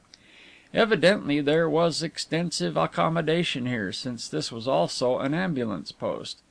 Faintly discernible beneath the letters was a painted white hand which pointed downward. What had happened to the other half of the inscription? Obviously it had been painted on the door leading into the first aid room, and as obviously that door had been removed and had been bricked up. In the light of this discovery he made a more careful inspection of the wall to the left. For the space of 4 feet the brickwork was new. He tapped it. It sounded hollow. Pressing his back against the opposite wall to give him leverage, he put his foot against the new brickwork and pushed. He knew that the class of workmanship which was put into this kind of job was not of the best, that only one layer of brick was applied, and it was a mechanical fact that pressure applied to the center of new work would produce a collapse. At the first push he felt the wall sag. Releasing his pressure, it came back. This time he put both feet against the wall, and bracing his shoulders, he put every ounce of strength in his body into a mighty heave. The next second he was lying on his back. The greater part of the wall had collapsed. He was curious enough to examine the work he had demolished. It had evidently been done by amateurs, and the whitewash which had been thickly applied to the passage was explained. A current of fresh air came to meet him as he stepped gingerly across the debris. A flight of 6 stone steps led down to a small room containing a sink and a water supply. 2 camp beds, which had evidently been part of the ambulance equipment and which the new owners had not thought necessary to remove, and a broken chair. The room was still littered with the paraphernalia of first aid. He found odd ends of bandages, empty medicine bottles, and a broken glass measure on the shelf above the sink. What interested him more was a door which he had not dared to hope he would find. It was bolted on his side, and when he slid this back he discovered to his relief that it was not locked. He opened it carefully, first extinguishing his light. Beyond the door was darkness, and he snapped back the light again. The room led to another, likewise empty. There were a number of shelves and a few old wine bins, a score of empty bottles, but nothing else. At the far corner was yet another door, also bolted on the inside. Evidently Van Heerden did not intend this part of the vault to be used. He looked at the lock and found it was broken. He must be approaching the main workroom in this new factory, and it was necessary to proceed with caution. He took out his revolver, spun the cylinder, and thrust it under his waistcoat, the butt ready to his hand. The drawing of the bolts was a long business. He could not afford to risk detection at this hour, and could only move them by a fraction of an inch at a time. Presently his work was done, and he pulled the door cautiously. Instantly there appeared between door and jamb a bright green line of light. He dared not move it any further, for he heard now the shuffle of feet, and occasionally the sound of hollow voices, muffled and indistinguishable. In that light the opening of the door would be seen, perhaps by a dozen pair of eyes. For all he knew, every man in that room might be facing his way. He had expected to hear the noise of machinery, but beyond the strangled voices, occasionally the click of glass against glass and the shuff, shuff, shuff of slippered feet crossing the floor, he heard nothing. He pulled the door another quarter of an inch and glued his eye to the crack. At this angle he could only see one of the walls of the big vault and the end of a long vapor lamp which stood in one of the cornices and which supplied the ghastly light. But presently he saw something which filled him with hope. Against the wall was a high shadow which even the overhead lamp did not wholly neutralize. It was an irregular shadow such as a stack of boxes might make, and it occurred to him that perhaps beyond his range of vision there was a barricade of empty cases which hid the door from the rest of the room. He spent nearly 3/4 of an hour taking a bearing based upon the problematical position of the lights, the height and density of the box screen, and then boldly and rapidly opened the door, stepped through and closed it behind him. His calculations had been accurate. He found himself in a room, the extent of which he could only conjecture. What, however, interested him mostly was the accuracy of his calculation that the door was hidden. An L-shaped stack of crates was piled within 2 feet of the ceiling and formed a little lobby to anybody entering the vault the way Beale had come. They were stacked neatly and methodically, and with the exception of 2 larger packing cases which formed the cornerstone, the barrier was made of a large number of small boxes about 10 inches square. There was a small step ladder evidently used by the person whose business it was to keep this stack in order. Beale lifted it noiselessly, planted it against the corner, and mounted cautiously. He saw a large, broad chamber, its groined roof supported by 6 squat stone pillars. Light came not only from the mercurial lamps affixed to the ceiling, but from others suspended above the 3 rows of benches which ran the length of the room. Mercurial lamps do not give a green light, as he knew, but a violet light, and the green effect was produced by shades of something which Beale thought was yellow silk, but which he afterwards discovered was tinted mica. At intervals along the benches sat white clad figures, their faces hidden behind rubber masks, their hands covered with gloves. In front of each man was a small microscope under a glass shade, a pair of balances and a rack filled with shallow porcelain trays. Evidently the work on which they were engaged did not endanger their eyesight, for the eyepieces in the masks were innocent of protective covering, a circumstance which added to the hideous animal-like appearance of the men. They all looked alike in their uniform garb, but one figure alone Beale recognized. There was no mistaking the stumpy form and the big head of the Herr Professor, whose appearance in Oliva Cresswell's room had so terrified that young lady. He had expected to see him, for he knew that this old German, poverty-stricken and ill-favored, had been roped in by Van Heerden, and Beale, who pitied the old man, had been engaged for a fortnight in trying to worm from the ex-professor of chemistry at the University of Heidelberg the location of Van Heerden's secret laboratory. His efforts had been unsuccessful. There was a streak of loyalty in the old man which had excited an irritable admiration in the detective, but had produced nothing more. Beale's eyes followed the benches and took in every detail. Some of the men were evidently engaged in tests, and remained all the time with their eyes glued to their microscopes.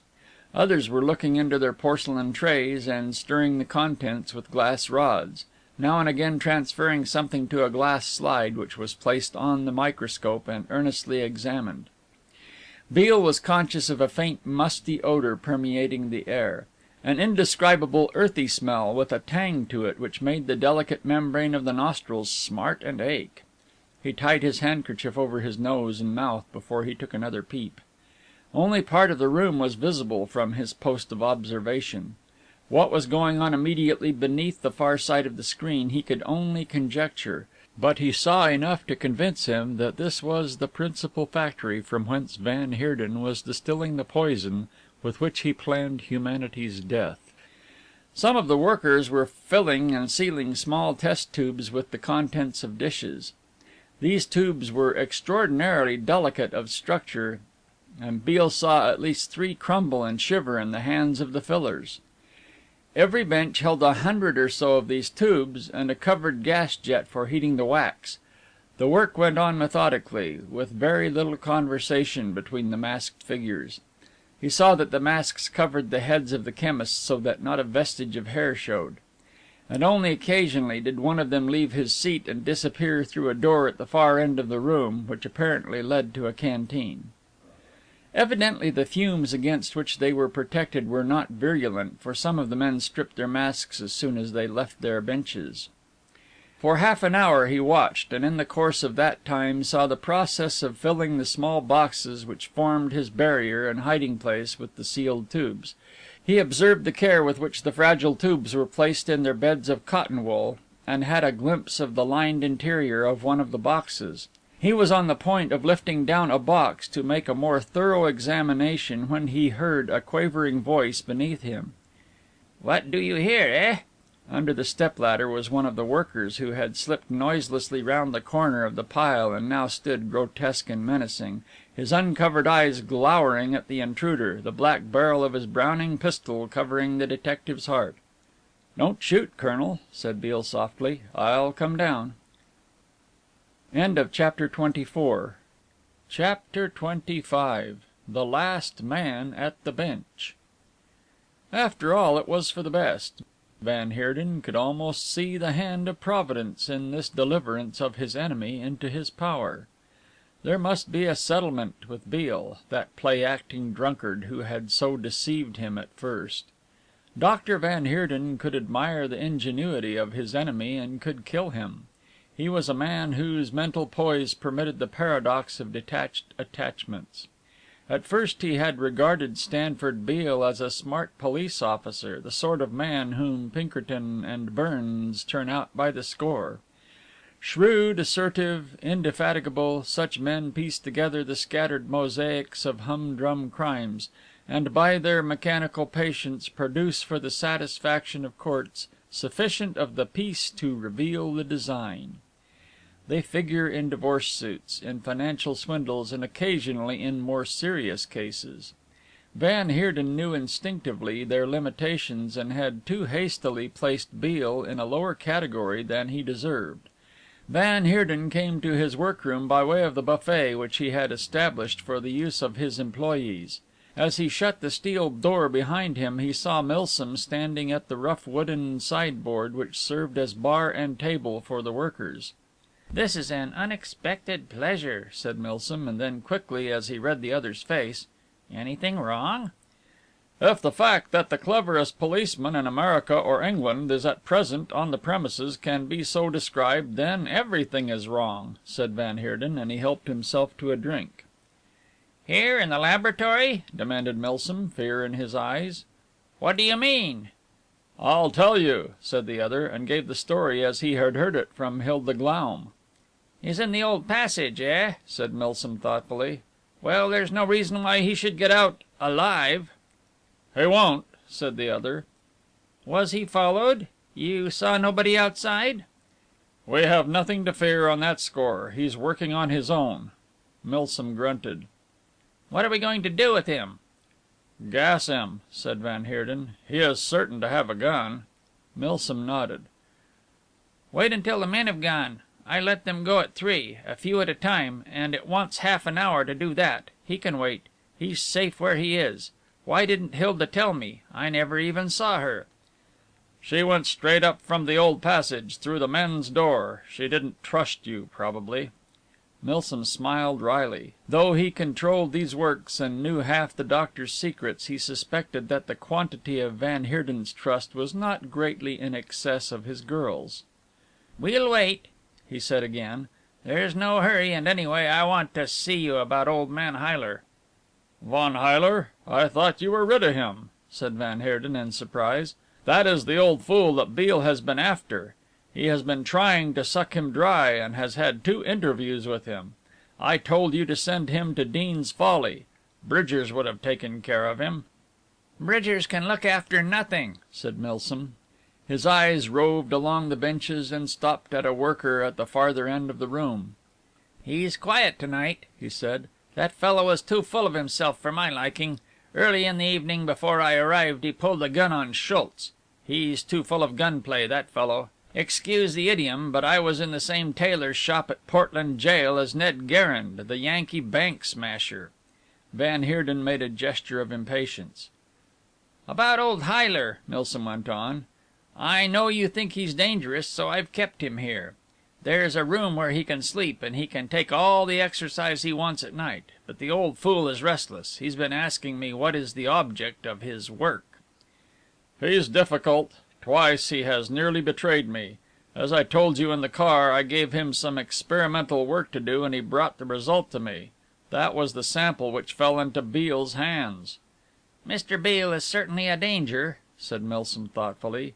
Van Heerden made a move toward the laboratory, but Milsom's big hand detained him. "1 minute, Van Heerden," he said.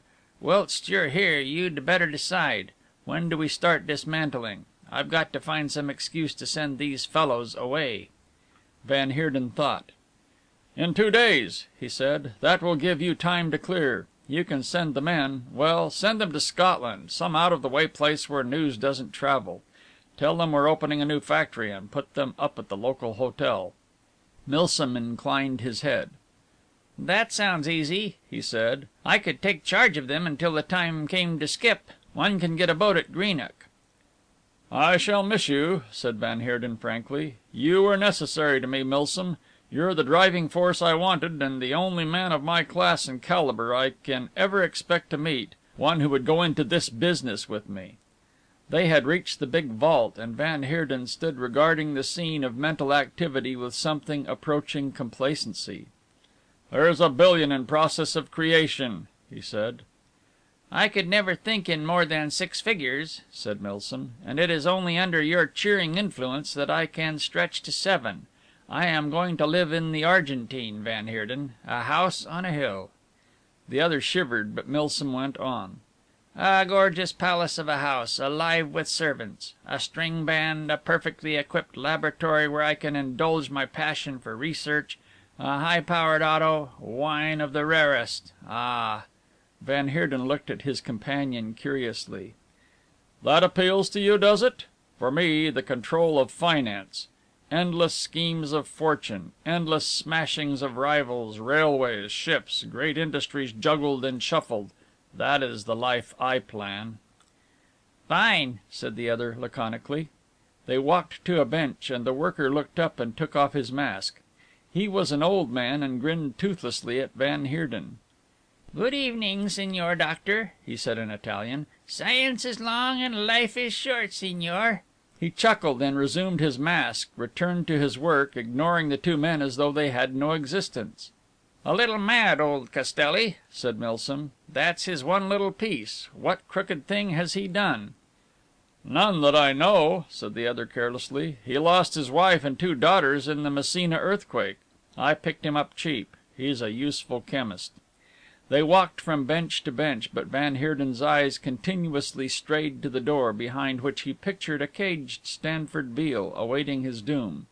The men were beginning to depart now. One by one they covered their instruments and their trays, slipped off their masks and overalls, and disappeared through the door, upon which van Heerden's gaze was so often fixed. Their exit, however, would not take them near Beale's prison. A few paces along the corridor was another passage leading to the yard above, and it was by this way that Hilda Glaum had sped to the doctor's room. Presently all were gone save one industrious worker who sat peering through the eyepiece of his microscope, immovable. "That's our friend Bridgers," said Milsom. "He's all lit up with the alkaloid of N-ethoxylon coca. Well, Bridgers, nearly finished?" "Huh?" grunted the man without turning. Milsom shrugged his shoulders. "We must let him finish what he's doing. He is quite oblivious to the presence of anybody when he has these fits of industry. By the way, the passing of our dear enemy," he jerked his head to the passage door, "will make no change in your plans?" "How?" "You have no great anxiety to marry the widow?" "None," said the doctor. "And she isn't a widow yet." It was not Milsom who spoke, but the man at the bench, the industrious worker whose eye was still at the microscope. "Keep your comments to yourself," said van Heerden angrily. "Finish your work and get out." "I've finished." The worker rose slowly, and loosening the tapes of his mask, pulled it off.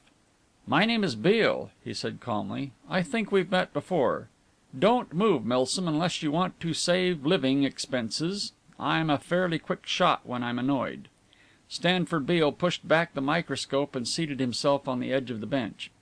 "You addressed me as Bridgers," he said. "You will find Mr. Bridgers in a room behind that stack of boxes.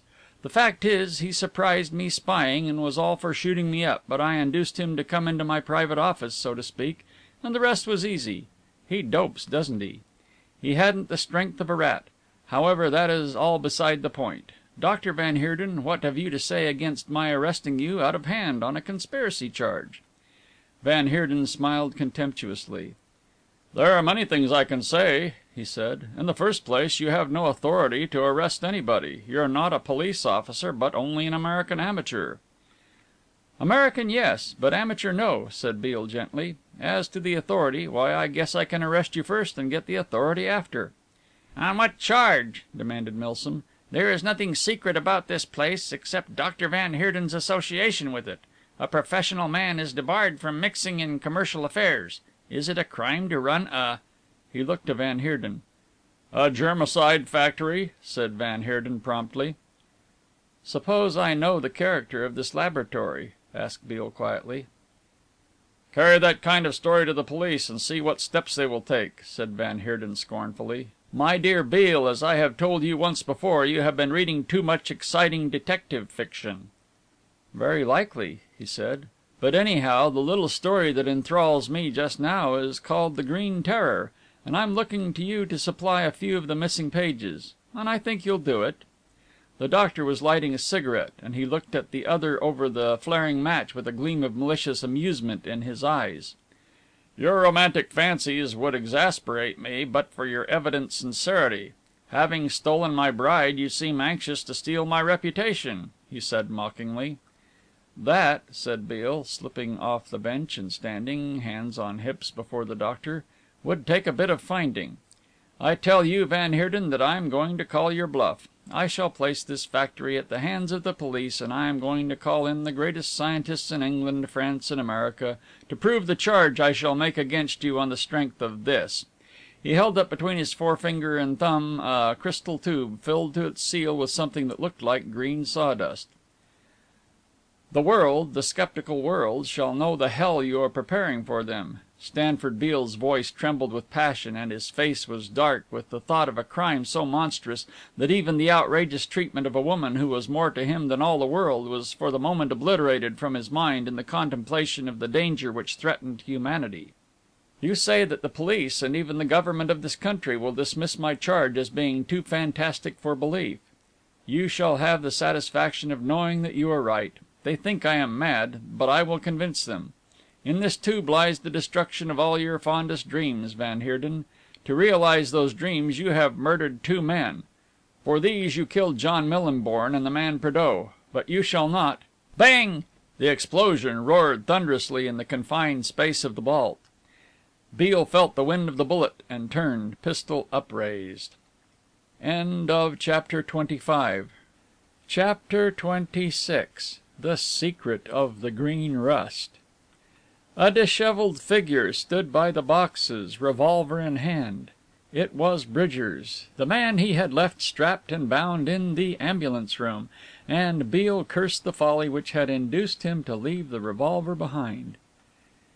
"I'll fix you, you brute!" screamed Bridgers. "Get away from him! Ah!"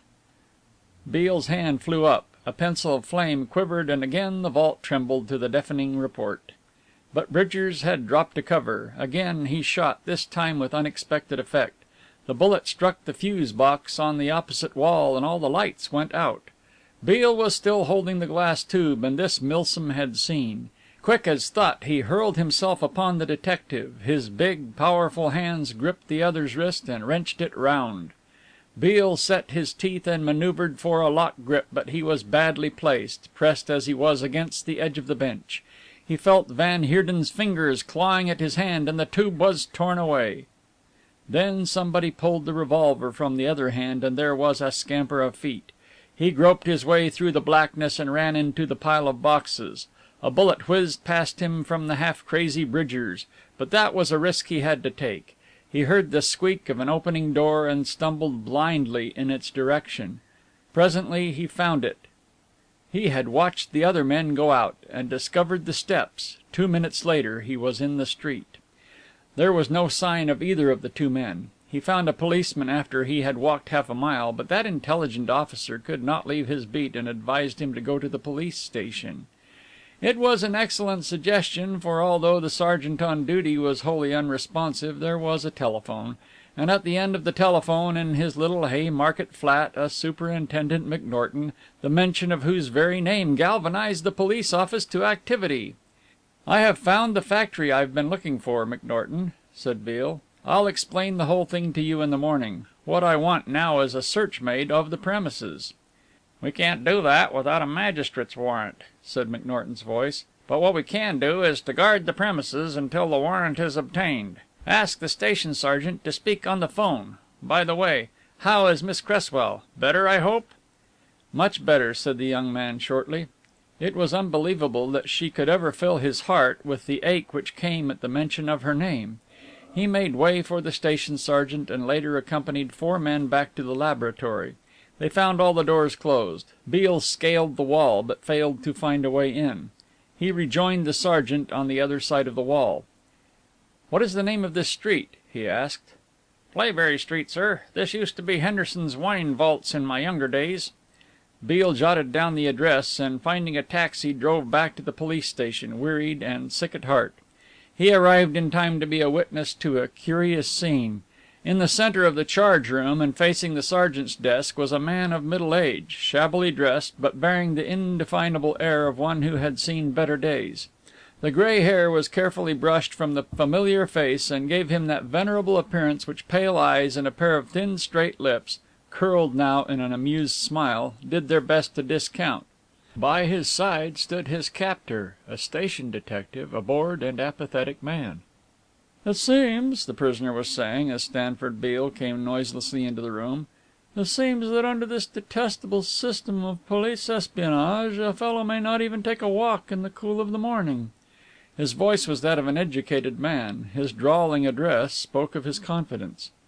"Now look here, Parson," said the station sergeant, in that friendly tone which the police adopt when dealing with their pet criminals. "You know as well as I do that under the Prevention of Crimes Act you, an old lag, are liable to be arrested if you are seen in any suspicious circumstances. You oughtn't to be wandering about the streets in the middle of the night, and if you do, why, you mustn't kick because you're pinched. Anything found on him, Smith?" "No, Sergeant. He was just mooching around, so I pulled him in." "Where are you living now, Parson?" The man with extravagant care searched his pockets. "I have inadvertently left my card case with my coiner's outfit," he said gravely. "But a wire addressed to the Doss House, Mine Street, Paddington, will find me. But I don't think I should try. At this moment I enjoy the protection of the law. In 4 days' time I shall be on the ocean. Why, Mr. Beale!" Mr. Beale smiled. "Hullo, Parson. I thought you had sailed to day." "The first class berths were all taken, and I will not travel to Australia with the common herd." He turned to the astonished sergeant. "Can I go? Mr. Beale will vouch for me." As he left the charge room he beckoned the detective, and when they were together in the street Beale found that all the parson's flippancy had departed. "I'm sorry I got you into that scrape," he said seriously. "I ought to have been unfrocked, but I was sentenced for my first crime under an assumed name. I was not attached to any church at the time, and my identity has never been discovered. Mr. Beale," he went on with a quizzical smile, "I have yet to commit my ideal crime, the murder of a bishop who allows a curate to marry a wife on £60 a year." His face darkened, and Beale found himself wondering at the contents of the tragic years behind the man. Where was the wife? "But my private grievances against the world will not interest you," Parson Homo resumed. "I only called you out to ask your pardon."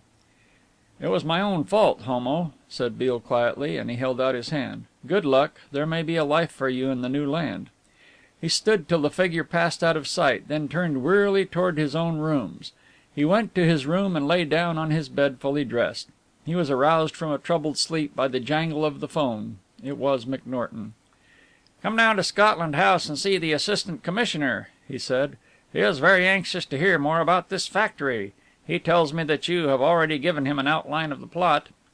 "Yes, I'll give you details. I'll be with you in half an hour."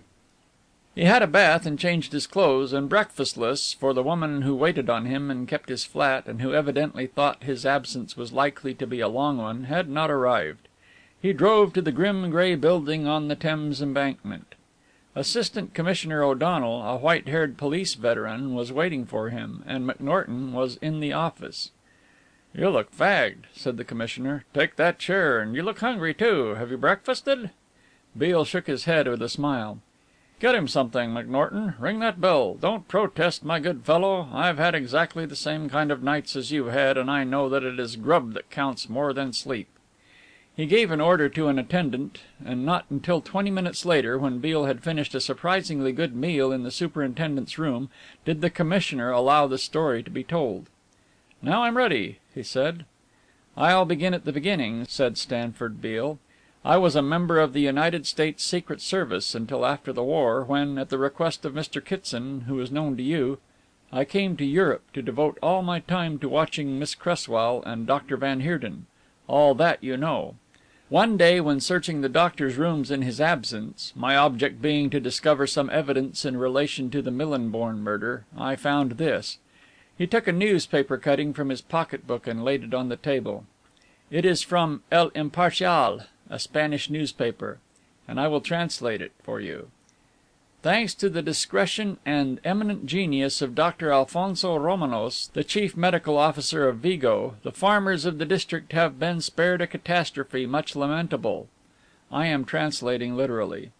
"On Monday last, Señor Don Marin Fernardi of Linea discovered one of his fields of corn had died in the night and was already in a condition of rot. In alarm he notified the chief of medicines at Vigo, and Dr. Alfonso Romanos, with that zeal and alacrity which has marked his acts, was quickly on the spot, accompanied by a foreign scientist. Happily, the learned and gentle doctor is a bacteriologist superb. An examination of the dead corn, which already emitted unpleasant odors, revealed the presence of a new disease, the verde orine (green rust). By his orders the field was burnt. Fortunately, the area was small and dissociated from the other fields of Señor Fernardi by wide zanzas. With the exception of 2 small pieces of the infected corn carried away by Dr. Romanos and the foreign medical cavalier, the pest was incinerated. "The foreign medical cavalier," said Beale, "was Dr. Van Heerden. The date was 1915, when the doctor was taking his summer holiday, and I have had no difficulty in tracing him. I sent one of my men to Vigo to interview Dr. Romanos, who remembers the circumstances perfectly. He himself had thought it wisest to destroy the germ after carefully noting their characteristics, and he expressed the anxious hope that his whilom friend, Dr. Van Heerden, had done the same. Dr. Van Heerden, of course, did nothing of the sort. He has been assiduously cultivating the germs in his laboratory. So far as I can ascertain from Professor Huyler, an old German who was in Van Heerden's service, and who seems a fairly honest man, the doctor nearly lost the culture, and it was only by sending out small quantities to various seedy scientists and getting them to experiment in the cultivation of the germ under various conditions that he found the medium in which they best flourish. It is, I believe, fermented rye flour, but I am not quite sure." "To what purpose do you suggest Van Heerden will put his cultivations?" asked the commissioner. "I am coming to that. In the course of my inquiries and searchings I found that he was collecting very accurate data concerning the great wheat fields of the world. From the particulars he was preparing, I formed the idea that he intended, and intends, sending an army of agents all over the world, who at a given signal will release the germs in the growing wheat." "But surely a few germs sprinkled on a large wheat field, such as you find in America, would do no more than local damage." Beale shook his head. "Mr. O'Donnell," he said soberly, "if I broke a tube of that stuff in the corner of a 10,000-acre field, the whole field would be rotten in 24 hours. It spreads from stalk to stalk with a rapidity that is amazing. One germ multiplies itself in a living cornfield 1,000,000,000 times in 12 hours. It would not only be possible, but certain, that 20 of Van Heerden's agents in America could destroy the harvests of the United States in a week." "But why should he do this? He's a German, you say, and Germans do not engage in frightfulness unless they see a dividend at the end of it." "There is a dividend of millions at the end of it," said Beale, graver. "That much I know. I cannot tell you any more yet. But I can say this, that up till yesterday Van Heerden was carrying on the work without the aid of his government. That is no longer the case. There is now a big syndicate in existence to finance him, and the principal shareholder is the German government. He has already spent thousands, money he has borrowed and money he has stolen. As a sideline, and surely to secure her money, he carried off John Millinborn's heiress with the object of forcing her into a marriage." The commissioner chewed the end of his cigar. "This is a state matter, and one on which I must consult the Home Office. You tell me that the Foreign Office believe your story. Of course I do too," he added quickly, "though it sounds wildly improbable. Wait here." He took up his hat and went out. "It is going to be a difficult business to convict Van Heerden," said the superintendent, when his chief had gone. "You see, in the English courts, motive must be proved to convict before a jury, and there seems no motive except revenge. A jury would take a lot of convincing that a man spent thousands of pounds to avenge a wrong done to his country." Beale had no answer to this. At the back of his mind he had a dim idea of the sheer money value of the scheme, but he needed other evidence than he possessed. The commissioner returned soon after. "I have been on the phone to the Under Secretary, and we will take action against Van Heerden on the evidence the factory offers. I'll put you in charge of the case, McNorton. You have the search warrant already? Good." He shook hands with Beale. "You will make a European name over this, Mr. Beale," he said. "I hope Europe will have nothing more to talk about," said Beale. They passed back to McNorton's office. "I'll come right along," said the superintendent. He was taking his hat from a peg when he saw a closed envelope lying on his desk. "From the local police station," he said. "How long has this been here?" His clerk shook his head. "I can't tell you, sir. It has been there since I came in." I must have overlooked it. Perhaps it is news from your factory." He tore it open, scanned the contents, and swore. "There goes your evidence, Beale," he said. "What is it?" Beale asked quickly. "The factory was burned to the ground in the early hours of the morning," he said. "The fire started in the old wine vault, and the whole building has collapsed." The detective stared out of the window. "Can we arrest van Heerden on the evidence of Professor Huyler?" For answer McNorton handed him the letter. It ran: From Inspector in Charge, S. Paddington, to Superintendent McNorton. Factory in Playbury Street under P.O. Police observation. Completely destroyed by fire, which broke out in basement at 5:20 this morning. One body found. Believed to be a man named Huyler. End of chapter 26. Chapter 27. A scheme to starve the world.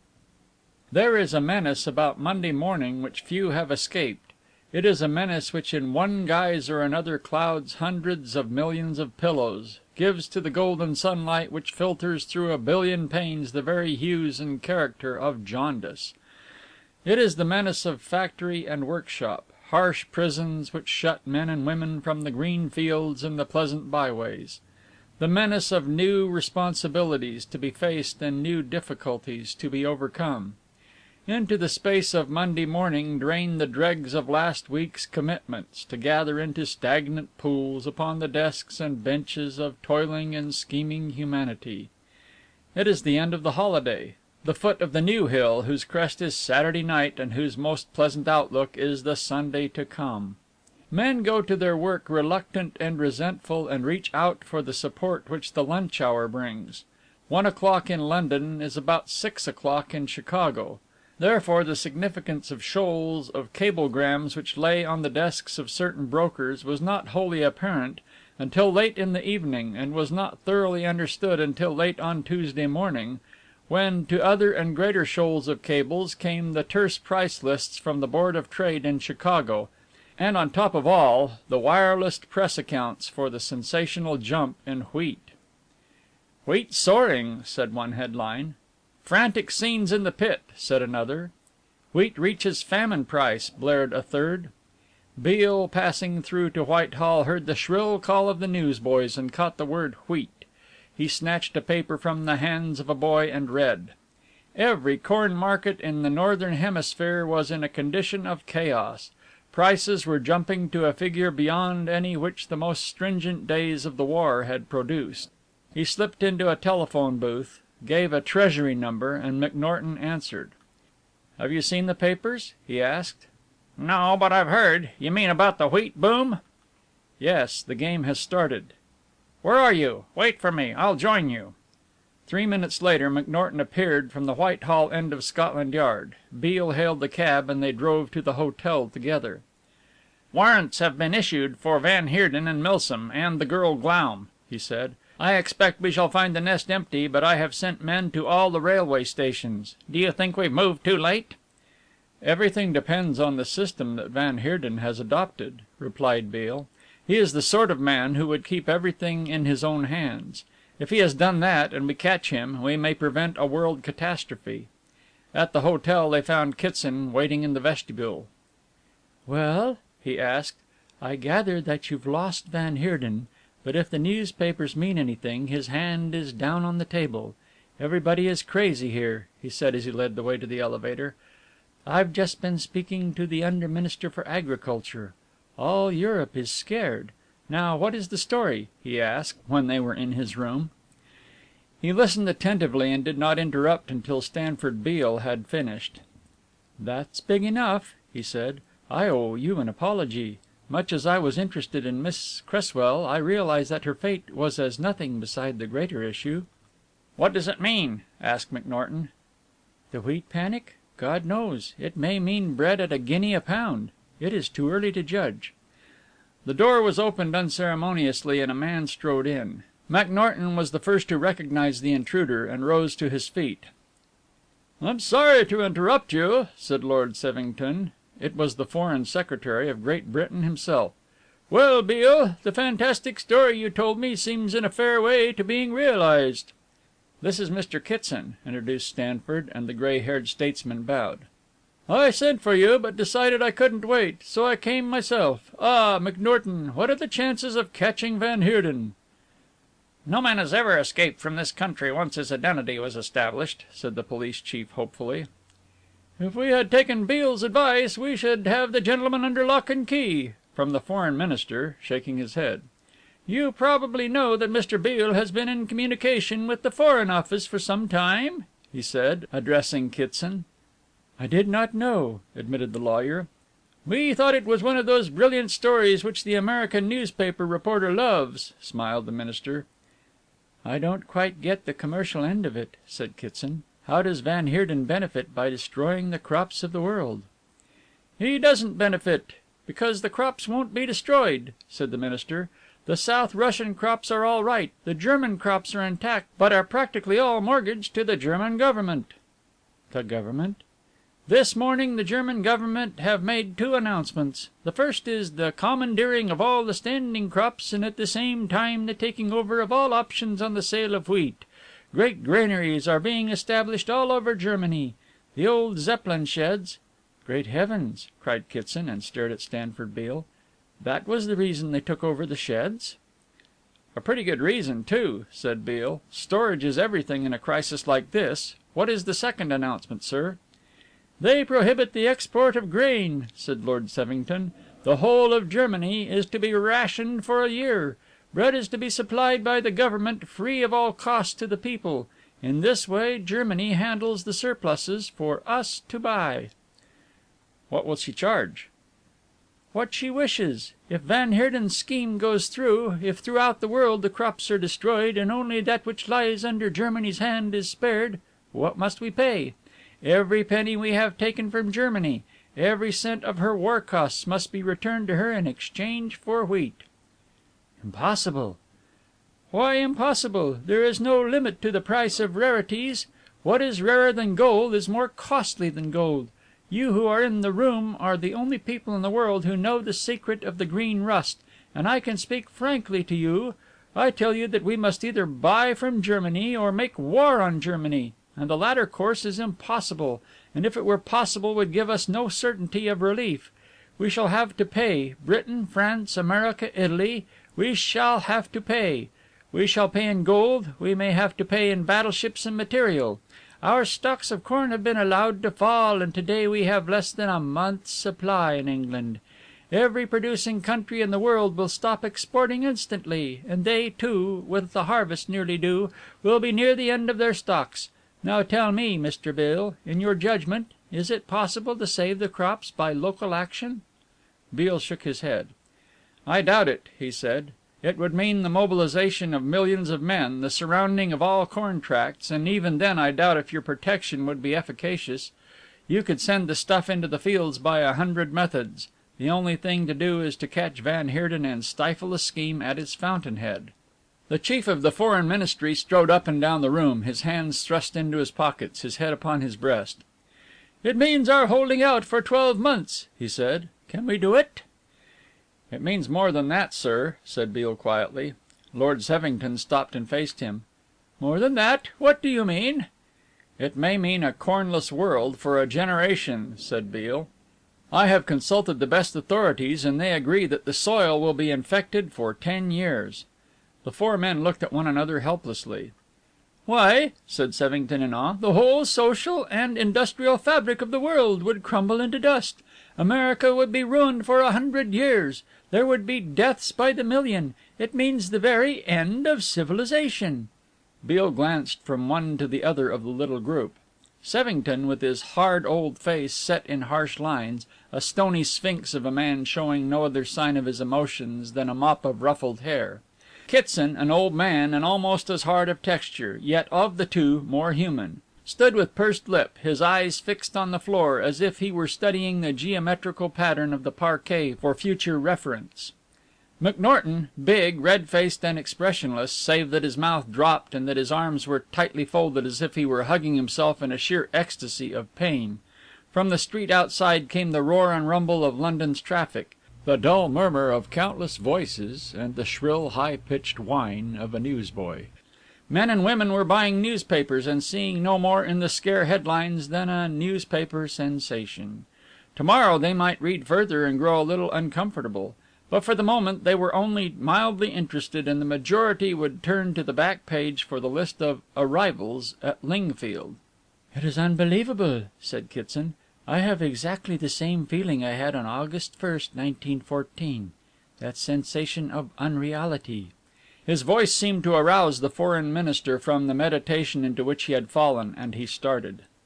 "Beale," he said, "you have unlimited authority to act. Mr. McNorton, you will go back to Scotland Yard and ask the Chief Commissioner to attend at the office of the Privy Seal. Mr. Beale will keep in touch with me all the time." Without any formal leave taking he made his exit, followed by Superintendent McNorton. "That's a badly rattled man," said Kitson shrewdly. "The government may fall on this news. What will you do?" "Get Van Heerden," said the other. "It's the job of your life," said Kitson quietly, and Beale knew within a quarter of an hour that the lawyer did not exaggerate. Van Heerden had disappeared with dramatic suddenness. Detectives who visited his flat discovered that his personal belongings had been removed in the early hours of the morning. He had left with 2 trunks, which were afterwards found in a cloakroom of a London railway terminus, and a companion who was identified as Milsom. Whether the car had gone east or north, south or west, nobody knew. In the early editions of the evening newspapers, side by side with the account of the panic scenes on 'Change, was the notice: "The Air Ministry announce the suspension of Order 63 of Transmarine Flight Regulations. No aeroplane will be allowed to cross the coastline by day or night without first descending at a coast control station. Aerial patrols have orders to force down any machine which does not obey the descend signal. This signal is now displayed at all coast stations." Every railway station in England, every port of embarkation, were watched by police. The one photograph of Van Heerden in existence, thousands of copies of an excellent snapshot taken by one of Beale's assistants, were distributed by aeroplane to every district centre. At 2 o'clock Hilda Glaum was arrested and conveyed to Bow Street. She showed neither surprise nor resentment, and offered no information as to Van Heerden's whereabouts. Throughout the afternoon there were the usual crops of false arrest and detention of perfectly innocent people, and at 5 o'clock it was announced that all telegraphic communication with the Continent and with the Western Hemisphere was suspended until further notice. Beale came back from Barking, whither he had gone to interview a choleric commercial traveller who bore some facial resemblance to Van Heerden, and had been arrested in consequence, and discovered that something like a council of war was being held in Kitson's private room. McNorton and 2 of his assistants were present. There was an under secretary from the Foreign Office, a great scientist whose services had been called upon, and a man whom he recognized as a member of the Committee of the Corn Exchange. He shook his head in answer to McNorton's inquiring glance, and would have taken his seat at the table, but Kitson, who had risen on his entrance, beckoned him to the window. "We can do without you for a little while, Beale," he said, lowering his voice. "There's somebody there," he jerked his head to a door which led to another room of his suite, "who requires an explanation, and I think your time will be so fully occupied in the next few days that you had better seize this opportunity whilst you have it." "Miss Cresswell," said Beale in despair. The old man nodded slowly. "What does she know?" "That is for you to discover," said Kitson gently, and pushed him toward the door. With a quaking heart he turned the knob and stepped guiltily into the presence of the girl who in the eyes of the law was his wife. Chapter 27. Chapter 28. The Coming of Dr. Milsom.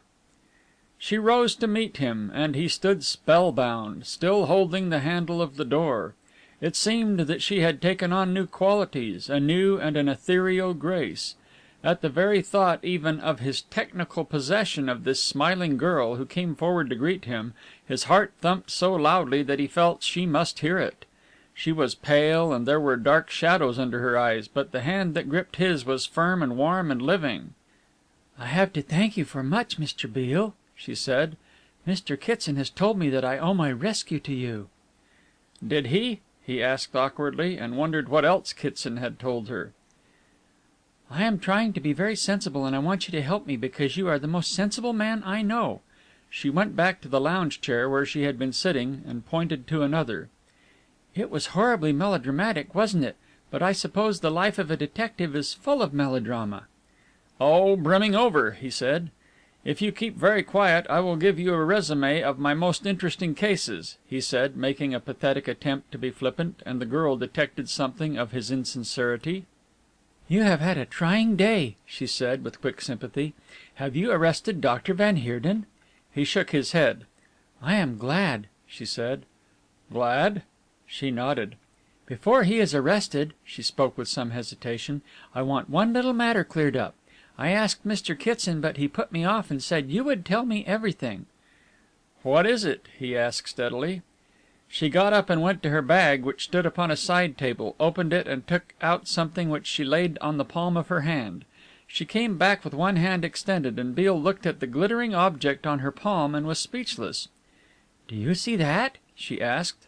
He nodded, having no words for the moment, for that was a thin gold ring.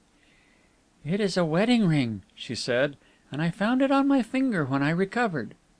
"Oh," said Beale blankly. "Was I married?" she asked. He made two or three ineffectual attempts to speak and ended by nodding. "I feared so," she said quietly.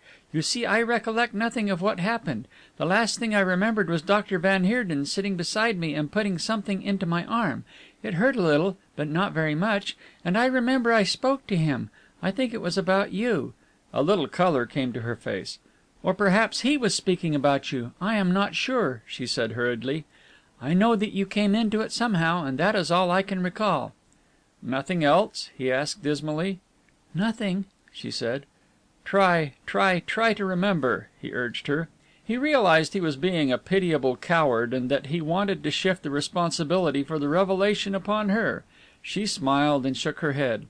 "I am sorry, but I can't remember anything. Now you are going to tell me." He discovered that he was sitting on the edge of the chair and that he was more nervous than he had ever been in his life. "So I am going to tell you," he said in a hollow voice. "Of course I'll tell you. It is rather difficult, you understand." She looked at him kindly.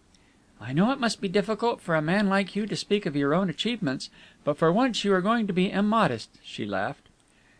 "Well, you see," he began, "I knew van Heerden wanted to marry you. I knew that all along. I guessed he wanted to marry you for your money because, in the circumstances, there was nothing else he could want to marry you for," he added. "I mean," he corrected himself hastily, "that money was the most attractive thing to him."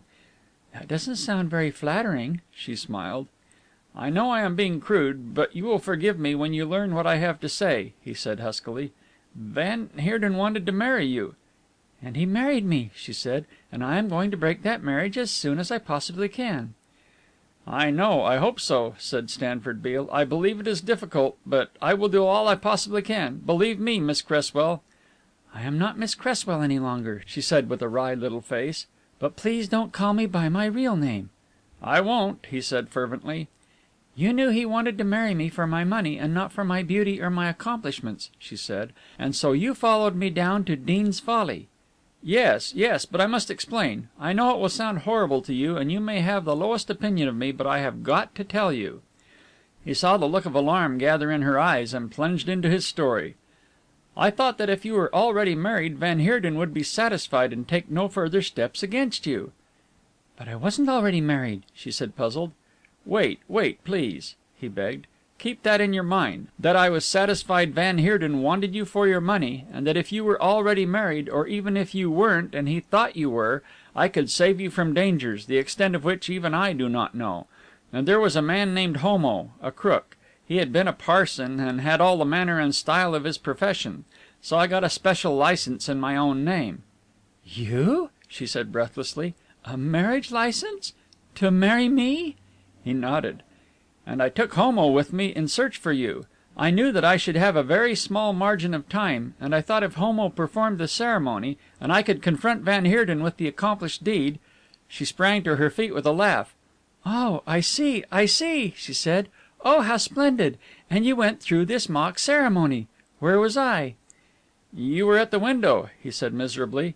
"But how lovely! And you were outside and your parson with the funny name, but that's delicious. So I wasn't married at all, and this is your ring." She picked it up with a mocking light in her eyes and held it out to him, but he shook his head. "You were married," he said in a voice which was hardly audible. "Married? How?" "Homo was not a fake. He was a real clergyman, and the marriage was legal." They looked at one another without speaking. On the girl's part there was nothing but pure amazement, but Stanford Beale read horror, loathing, consternation and unforgiving wrath, and waited as the criminal waits for his sentence upon her next words. "So I am really married to you," she said wonderingly.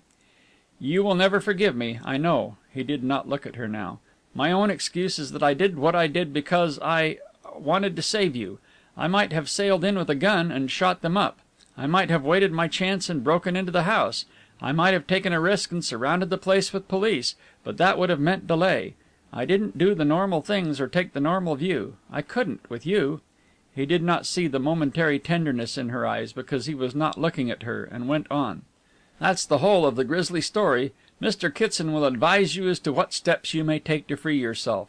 It was a most horrible blunder, and it was all the more tragic because you were the victim, you of all the persons in the world." She had put down the ring, and now she took it up again and examined it curiously. "It is rather quaint, isn't it?" she asked. "Oh, very." He thought he heard a sob and looked up. She was laughing, at first silently, then as the humour of the thing seized her, her laugh rang clear and he caught its infection. "It's funny," she said at last, wiping her eyes. "There is a humorous side to it. Poor Mr. Beale." "I deserve a little pity," he said ruefully. "Why?" she asked quickly. "Have you committed bigamy?" "Not noticeably so," he answered with a smile. "Well, what are you going to do about it? It's rather serious when one thinks of it seriously. So I am Mrs. Stanford Beale. Poor Mr. Beale, and poor Mrs. Beale to be. I do hope," she said, and this time her seriousness was genuine, "that I have not upset any of your plans too much. Oh!" She sat down suddenly, staring at him. "It would be awful," she said in a hushed voice, "and I would never forgive myself.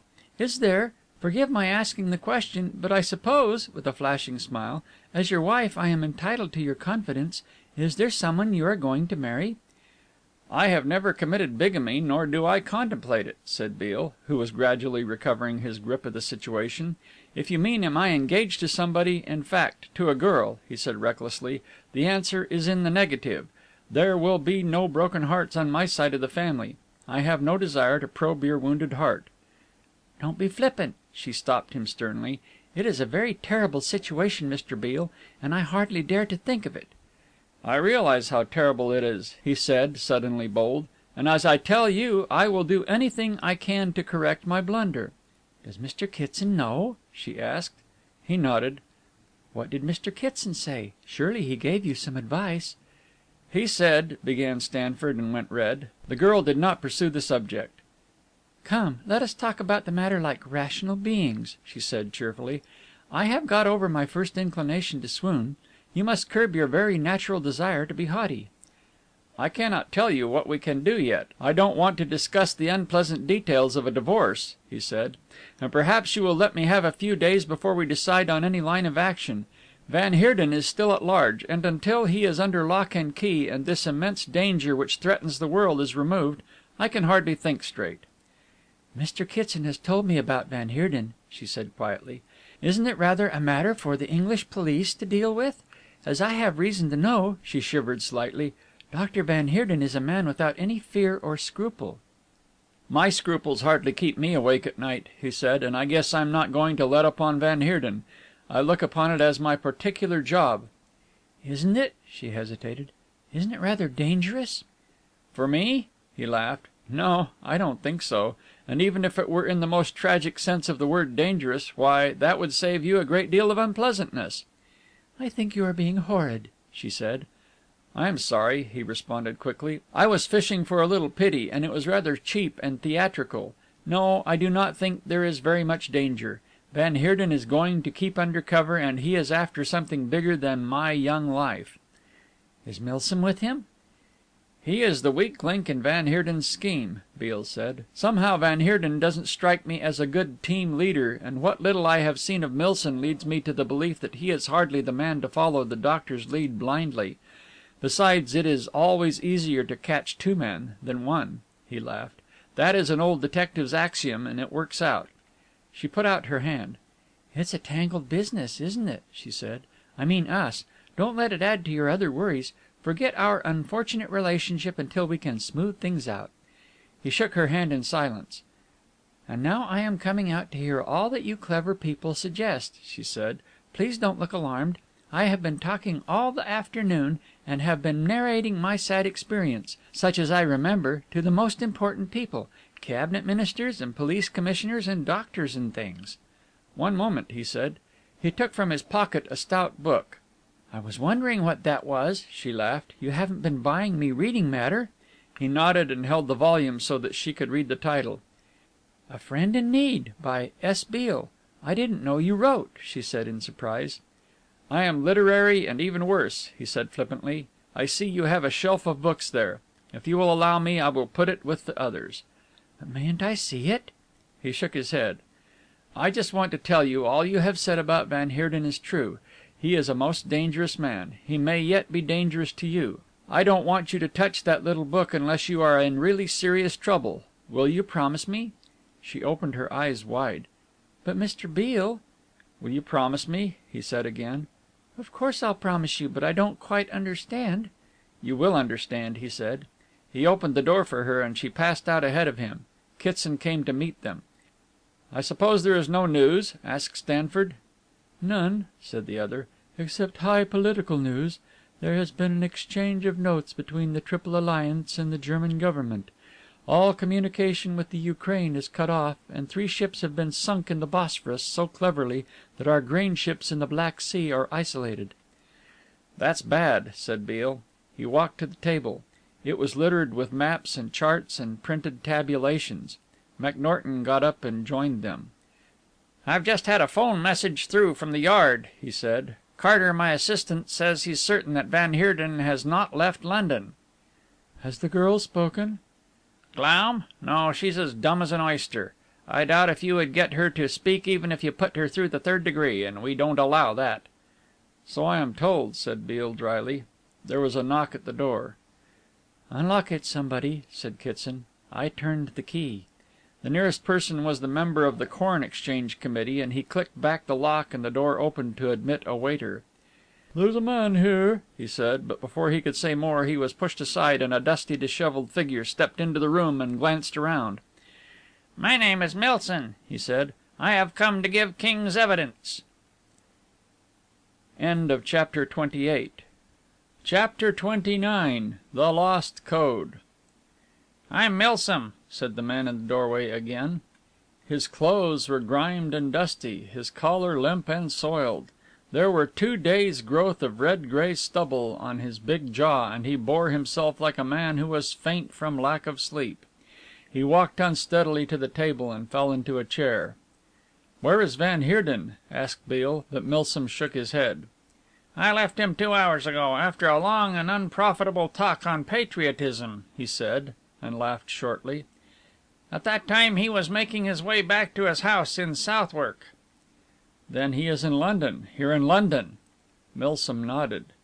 "You won't find him," he said brusquely. "I tell you I've left him after a talk about certain patriotic misgivings on my part. Look." He lifted his right hand, which hitherto he had kept concealed by his side, and Oliva shut her eyes and felt deathly sick.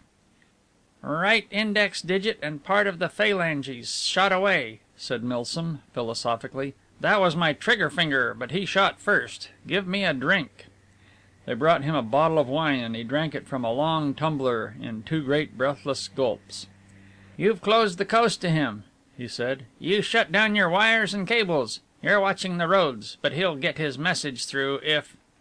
"Then he hasn't cabled?" said Beale eagerly. "Milsom, this means liberty for you, liberty and comfort. Tell us the truth, man. Help us hold off this horror that van Heerden is loosing on the world, and there's no reward too great for you." Milsom's eyes narrowed. "It wasn't the hope of reward or hope of pardon that made me break with van Heerden," he said in his slow way. "You'd laugh yourself sick if I told you. It was the knowledge that this country would be down and out, that the people who spoke my tongue and thought more or less as I thought should be under the foot of the beast, fevered sentimentality. You don't believe that." "I believe it." It was Oliva who spoke, and it appeared that this was the first time that Milsom had noticed her presence, for his eyes opened wider. You you believe it, do you?" And he nodded. "But why is van Heerden waiting?" asked McNorton. "What is he waiting for?" The big man rolled his head helplessly from side to side, and the hard cackle of his laughter was very trying to men whose nerves were raw and on edge. "That's the fatal lunacy of it. I think it must be a national characteristic. You saw it in the war again and again. A wonderful plan brought to naught by some piece of over cleverness on the part of the superman." A wild hope leapt to Beale's heart. "Then it has failed? The rust has not answered?" But Milsom shook his head wearily. "The rust is all that he thinks, and then some," he said. "No, it isn't that. It is in the work of the organization where the hitch has occurred. You know something of the story. Van Heerden has agents in every country in the world. He has spent nearly £100,000 in perfecting his working plans, and I am willing to admit that they are well nigh perfect. Such slight mistakes as sending men to South Africa and Australia where the crops are 6 months later than the European and American harvests may be forgiven, because the German thinks longitudinally, and north and south are the 2 points of the compass which he never bothers his head about. If the Germans had been a seafaring people, they'd have discovered America before Columbus, but they would never have found the North Pole or rounded the Cape in a million years." He paused, and they saw the flicker of a smile in his weary eyes. "The whole scheme is under van Heerden's hand. At the word 'go,' thousands of his agents begin their work of destruction. But the word must come from him. He has so centralized his scheme that if he died suddenly without that word being uttered, the work of years would come to naught. I guess he is suspicious of everybody, including his new government. For the best part of a year he has been arranging and planning. With the assistance of a girl, a compatriot of his, he has reduced all things to order. In every country is a principal agent who possesses a copy of a simple code. At the proper moment van Heerden would cable a word which meant 'get busy,' or 'hold off until you hear from me,' or 'abandon scheme for this year and collect cultures.' I happen to be word perfect in the meanings of the code words because van Heerden has so often drummed them into me." "What are the code words?" "I'm coming to that," nodded Milsom. "Van Heerden is the type of scientist that never trusts his memory. You find that kind in all the schools. They usually spend their time making the most complete and detailed notes, and their studies are packed with memoranda. Yet he had a wonderful memory for the commonplace things. For example, in the plain English of his 3 messages he was word perfect. He could tell you offhand the names and addresses of all his agents. But when it came to scientific data his mind was a blank until he consulted his authorities. It seemed that once he made a note his mind was incapable of retaining the information he had committed to paper. That, as I say, is a phenomenon which is not infrequently met with amongst men of science." "And he had committed the code to paper?" asked Kitson. "I am coming to that. After the fire at the Paddington Works, van Heerden said the time had come to make a getaway. He was going to the Continent. I was to sail for Canada. 'Before you go,' he said, 'I will give you the code. But I am afraid that I cannot do that until after 10 o'clock.'" McNorton was scribbling notes in shorthand and carefully circled the hour. "We went back to his flat and had breakfast together. It was then about 5 o'clock. He packed a few things, and I particularly noticed that he looked very carefully at the interior of a little grip which he had brought the previous night from Staines. He was so furtive, carrying the bag to the light of the window, that I supposed he was consulting his code, and I wondered why he would defer giving me the information until 10 o'clock. Anyway, I could swear he took something from the bag and slipped it into his pocket. We left the flat soon after and drove to a railway station where the baggage was left. Van Heerden had given me bank notes for £1,000 in case we should be separated, and I went on to the house in South London. You needn't ask me where it is, because van Heerden is not there." He gulped again at the wine. "At 11 o'clock van Heerden came back," resumed Milsom, "and if ever a man was panic stricken it was he. The long and the short of it is that the code was mislaid." "Mislaid?" Beale was staggered. Here was farce interpolated into tragedy, the most grotesque, the most unbelievable farce. "Mislaid," said Milsom. "He did not say as much, but I gathered from the few disjointed words he flung at me that the code was not irredeemably lost. In fact, I have reason to believe that he knows where it is. It was after that Van Heerden started in to do some tall cursing of me, my country, my decadent race, and the like. Things have been strained all the afternoon. Tonight they reached a climax. He wanted me to help him in a burglary. And burglary is not my forte." "What did he want to burgle?" asked McNorton, with professional interest. "Ah, there you have me. It was the question I asked and he refused to answer. I was to put myself in his hands, and there was to be some shooting if, as he thought likely, a caretaker was left on the premises to be entered. I told him flat we were sitting on Wandsworth Common at the time that he could leave me out, and that is where we became mutually offensive." He looked at his maimed hand. "I dressed it roughly at a chemist's. The iodine open dressing isn't beautiful, but it is antiseptic. He shot to kill, too, there's no doubt about that. A very perfect little gentleman." "He's in London?" said McNorton. "That simplifies matters." "To my mind it complicates rather than simplifies," said Beale. "London is a vast proposition. Can you give us any idea as to the hour the burglary was planned for?" 11, said Milsom promptly. "That is to say, in a little over an hour's time."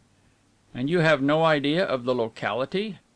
"Somewhere in the east of London. We were to have met at Aldgate."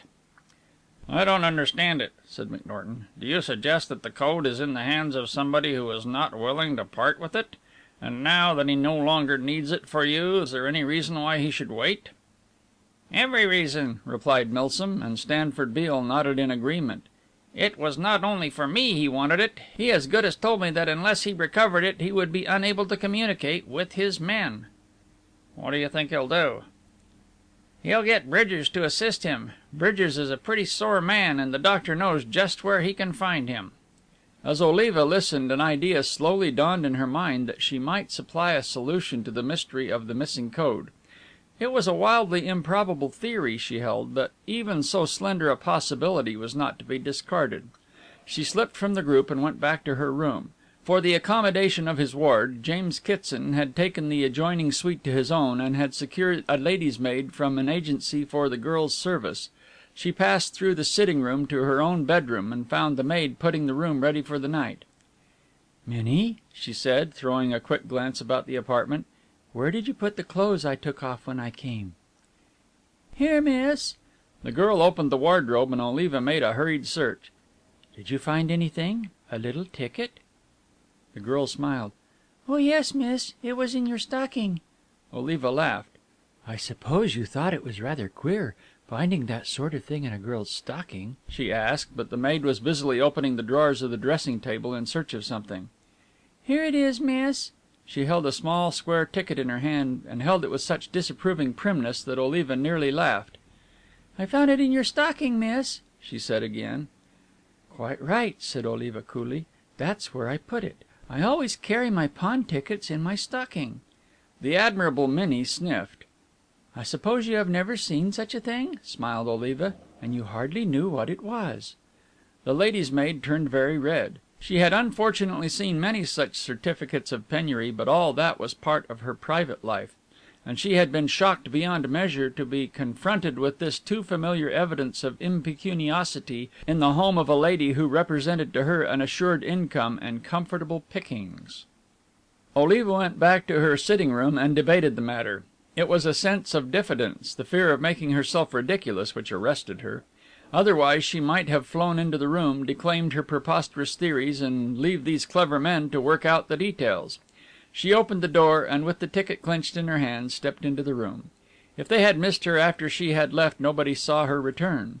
They were sitting in a group about the table, firing questions at the big unshaven man who had made such a dramatic entrance to the conference, and who, with a long cigar in the corner of his mouth, was answering readily and fluently.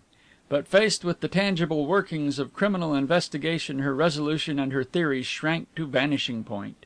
She clasped the ticket in her hand and felt for a pocket, but the dressmaker had not provided her with that useful appendage. So she turned and went softly back to her room, praying that she would not be noticed. She closed the door gently behind her, and turned to meet a well-valeted man in evening dress, who was standing in the middle of the room, a light overcoat thrown over his arm, his silk hat tilted from his forehead, a picture of calm assurance. "Don't move," said Van Heerden, "and don't scream. And be good enough to hand over the pawn ticket you are holding in your hand."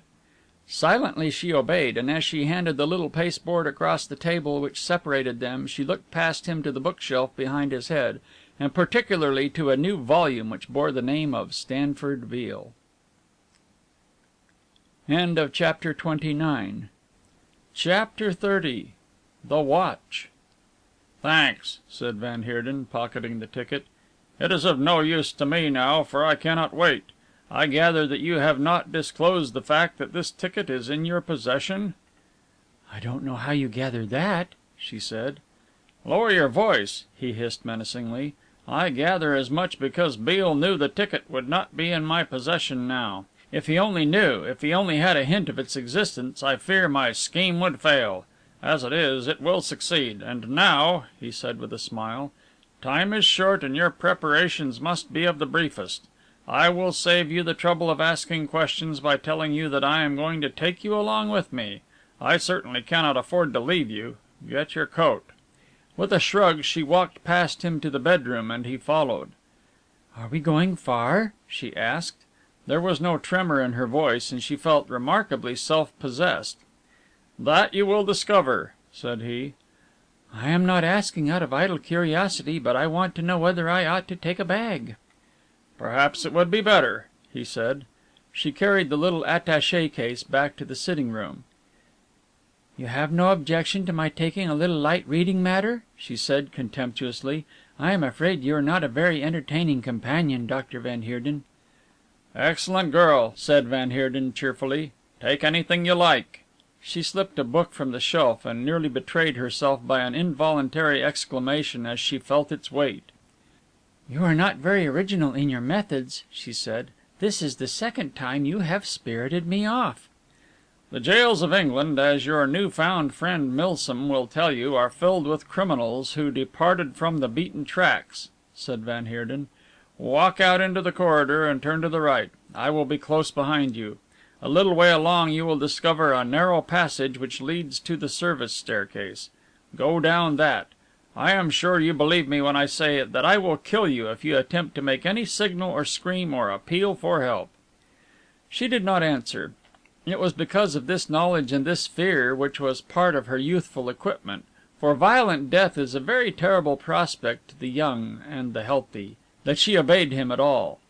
They walked down the stone stairs, through an untidy, low-roofed lobby, redolent of cooking food, into the street, without challenge and without attracting undue notice.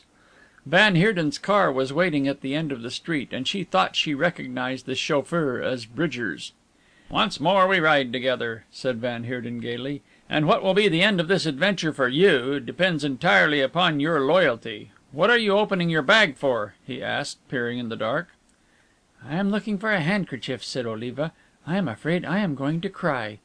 He settled himself back in the corner of the car with a sigh of resignation, accepting her explanation. Sarcasm was wholly wasted on Van Heerden. "Well, gentlemen," said Milsom, "I don't think there's anything more I can tell you. What are you going to do with me?" "I'll take the responsibility of not executing the warrant," said McNorton. "You will accompany one of my men to his home to night, and you will be under police supervision." "That's no new experience," said Milsom. "There's only one piece of advice I want to give you." "And that is?" asked Beale. "Don't underrate van Heerden. You have no conception of his nerve. There isn't a man of us here," he said, "whose insurance rate wouldn't go up to 90% if van Heerden decided to get him. I don't profess that I can help you to explain his strange conduct to day. I can only outline the psychology of it. But how and where he has hidden his code and what circumstances prevent its recovery is known only to van Heerden." He nodded to the little group, and accompanied by McNorton, left the room. "There goes a pretty bad man," said Kitson, "or I am no judge of character. He's an old lag, isn't he?" Beale nodded. "Murder," he said laconically. "He lived after his time. He should have been a contemporary of the Borgias." "A poisoner!" shuddered one of the under secretaries. "I remember the case. He killed his nephew and defended himself on the plea that the youth was a degenerate, as he undoubtedly was." "He might have got that defence passed in America or France," said Beale, "but unfortunately there was a business end to the matter. He was the sole heir of his nephew's considerable fortune, and a jury from the Society of Eugenics would have convicted him on that. He looked at his watch and turned his eyes to Kitson. "I presume Miss Cresswell is bored and has retired for the night?" he said. "I'll find out in a moment," said Kitson. "Did you speak to her?" Beale nodded, and his eyes twinkled. "Did you make any progress?" "I broke the sad news to her, if that's what you mean." "You told her she was married to you? Good heavens! What did she say?"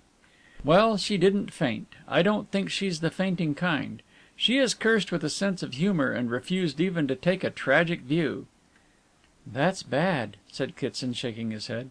"A sense of humour is out of place in a divorce court, and that is where your little romance is going to end, my friend."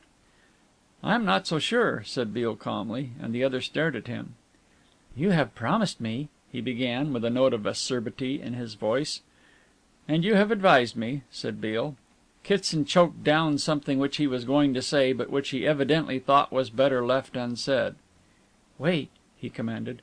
"I will find out whether Miss Cresswell," he emphasized the words, "has gone to bed." He passed through the door to Oliva's sitting room and was gone a few minutes. When he came back, Beale saw his troubled face and ran forward to meet him. "She's not there," said Kitson. "Not in her room?" "Neither in the sitting room nor the bedroom. I have rung for her maid. Oh, here you are." Prim Minnie came through the bedroom door. "Where is your mistress?" "I thought she was with you, sir." "What is this?" said Beale, stooped and picked up a white kid glove. "She surely hasn't gone out," he said in consternation. "That's not a lady's glove, sir," said the girl. "That is a gentleman's." It was a new glove, and turning it over he saw stamped inside the words Glebler, Rotterdam. "Has anybody been here?" he asked. "Not to my knowledge, sir. The young lady told me she did not want me any more to night." The girl hesitated. It seemed a veritable betrayal of her mistress to disclose such a sordid matter as the search for a pawn ticket. Beale noticed the hesitation. "You must tell me everything, and tell me quickly," he said. "Well, sir," said the maid, "the lady came in to look for something she brought with her when she came here." "I remember," cried Kitson. "She told me she had brought away something very curious from Van Heerden's house, and made me guess what it was. Something interrupted our talk. What was it?" "Well, sir," said the maid, resigned, "I won't tell you a lie, sir. It was a pawn ticket." "A pawn ticket?" cried Kitson and Beale in unison. "Are you sure?" asked the latter. "Absolutely sure, sir." "But she couldn't have brought a pawn ticket from Van Heerden's house. What was it for?" "I beg your pardon, sir?" "What was on the pawn ticket?" said Kitson impatiently. "What article had been pledged?" Again the girl hesitated. To betray her mistress was unpleasant. To betray herself, as she would if she confessed that she had most carefully and thoroughly read the voucher, was unthinkable. "You know what was on it," said Beale, in his best third degree manner. "Now don't keep us waiting. What was it?" "A watch, sir." "How much was it pledged for?" 10 shillings, sir." "Do you remember the name?" "In a foreign name, sir. Van Heerden." "Van Heerden," said Beale quickly. "And at what pawnbroker's?" "Well, sir," said the girl, making a fight for her reputation, "I only glanced at the ticket, and I only noticed—" "Yes, you did," interrupted Beale sharply. "You read every line of it. Where was it?" "Rosenbaum Brothers, of Commercial Road," blurted the girl. "Any number?" "I didn't see the number." "You will find them in the telephone book," said Kitson. "What does it mean?" But Beale was halfway to Kitson's sitting room, arriving there in time to meet McNorton, who had handed over his charge to his subordinate. "I've found it!" cried Beale. "Found what?" asked Kitson. "The code." "Where? How?" asked McNorton. "Unless I am altogether wrong, the code is contained, either engraved on the case or written on a slip of paper enclosed within the case of a watch. Can't you see it all plainly now? Van Heerden neither trusted his memory nor his subordinates. He had his simple code written, as we shall find, upon thin paper enclosed in the case of a hunter watch, and this he pledged. A pawnbroker's is the safest of safe deposits. Searching for clues, suppose the police had detected his preparations, the pledged ticket might have been easily overlooked." Kitson was looking at him with an expression of amazed indignation. Here was a man who had lost his wife, and Kitson believed that this young detective loved the girl as few women are loved. But in the passion of the chase, in the production of a new problem, he was absorbed to the exclusion of all other considerations in the greater game. Yet he did Beale an injustice if he only knew, for the thought of Oliva's new peril ran through all his speculations, his rapid deductions, his lightning plans. Miss Cresswell found the ticket and probably extracted it as a curiosity. These things are kept in little envelopes, aren't they, McNorton? The police chief nodded. That was it, then. She took it out and left the envelope behind, and Van Heerden did not discover his loss until he went to find the voucher to give Milsom the code. Don't you remember? In the first place, he said he couldn't give him the code until after 10 o'clock, which is probably the hour the pawnbrokers open for business. McNorton nodded again. Then do you remember that Milsom said that the code was not irredeemably lost and that Van Heerden knew where it was? In default of finding the ticket, he decided to burgle the pawnbrokers, and that burglary is going through to night. But he could have obtained a duplicate of the ticket, said McNorton. How? Asked Beale quickly. By going before a magistrate and swearing an affidavit. In his own name, said Beale. You see, he couldn't do that. It would mean walking into the lion's den. No, burglary was his only chance. And what of Oliva? Said Kitson impatiently. I tell you, Beale, I am not big enough or stoical enough to think outside of that girl's safety. Beale swung round at him. You don't think I've forgotten that, do you? He said in a low voice. You don't think that has been out of my mind? His face was tense and drawn. I believe that Oliva is safe, he said quietly. I believe that Oliva and not any of us here will deliver Van Heerden to justice. Are you mad? Asked Kitson in astonishment. I am very sane. Come here. He gripped the old lawyer by the arm and led him back to the girl's room. Look, he said, and pointed. What do you mean? The bookshelf? Beale nodded. Half an hour ago I gave Oliva a book, he said. That book is no longer there. But in the name of heaven, how can a book save her? Demanded the exasperated Kitson. Stanford Beale did not answer. Yes, she's safe. I know she's safe, he said. If Oliva is the girl I think she is, then I see Van Heerden's finish. End of Chapter 30. Chapter 31. A corn chandler's bell. The church bells were chiming 11 o'clock when a car drew up before a gloomy corner shop bearing the dingy sign of the pawnbrokers calling, and Beale and McNorton alighted. It was a main street and was almost deserted. Beale looked up at the windows. They were dark. He knocked at the side entrance of the shop, and presently the two men were joined by a policeman. "Nobody lives here, sir," explained the officer, when McNorton had made himself known. "Old Rosenblaum runs the business and lives at Highgate." He flashed his lamp upon the door and tried it, but it did not yield. A night-farer who had been in the shade on the opposite side of the street came across and volunteered information. He had seen another car drive up and a gentleman had alighted. He had opened the door with a key and gone in. There was nothing suspicious about him. He was quite a gentleman and was in evening dress. The constable thought it was one of the partners of Rosenblaum in convivial and resplendent garb. He had been in the house 10 minutes, then had come out again, locking the door behind him, and had driven off just before Beale's car had arrived. It was not until half an hour later that an agitated little man brought by the police from Highgate admitted the two men. There was no need to make a long search. The moment the light was switched on in the shop, Beale made his discovery. On the broad counter lay a sheet of paper and a little heap of silver coins. He swept the money aside and read: "For the redemption of 1 silver hunter, 10 shillings 6 pence." It was signed in the characteristic handwriting that Beale knew so well: Van Heerden, M.D. The two men looked at one another. "What do you make of that?" asked McNorton. Beale carried the paper to the light and examined it, and McNorton went on: "He's a pretty cold fellow. I suppose he had the money and the message all ready for our benefit." Beale shook his head. "On the contrary," he said, "this was done on the spur of the moment. A piece of bravado which occurred to him when he had the watch. Look at this paper. You can imagine him searching his pocket for a piece of waste paper and taking the first that came to his hand. It is written in ink with the pawnbroker's own pen. The inkwell is open." He lifted up the pen. "The nib is still wet," he said. McNorton took the paper from his hands. It was a bill from a corn chandler's at Horsham, the type of bill that was sent in days of war economy, which folded over and constituted its own envelope. It was addressed to J.B. Harden, Esquire.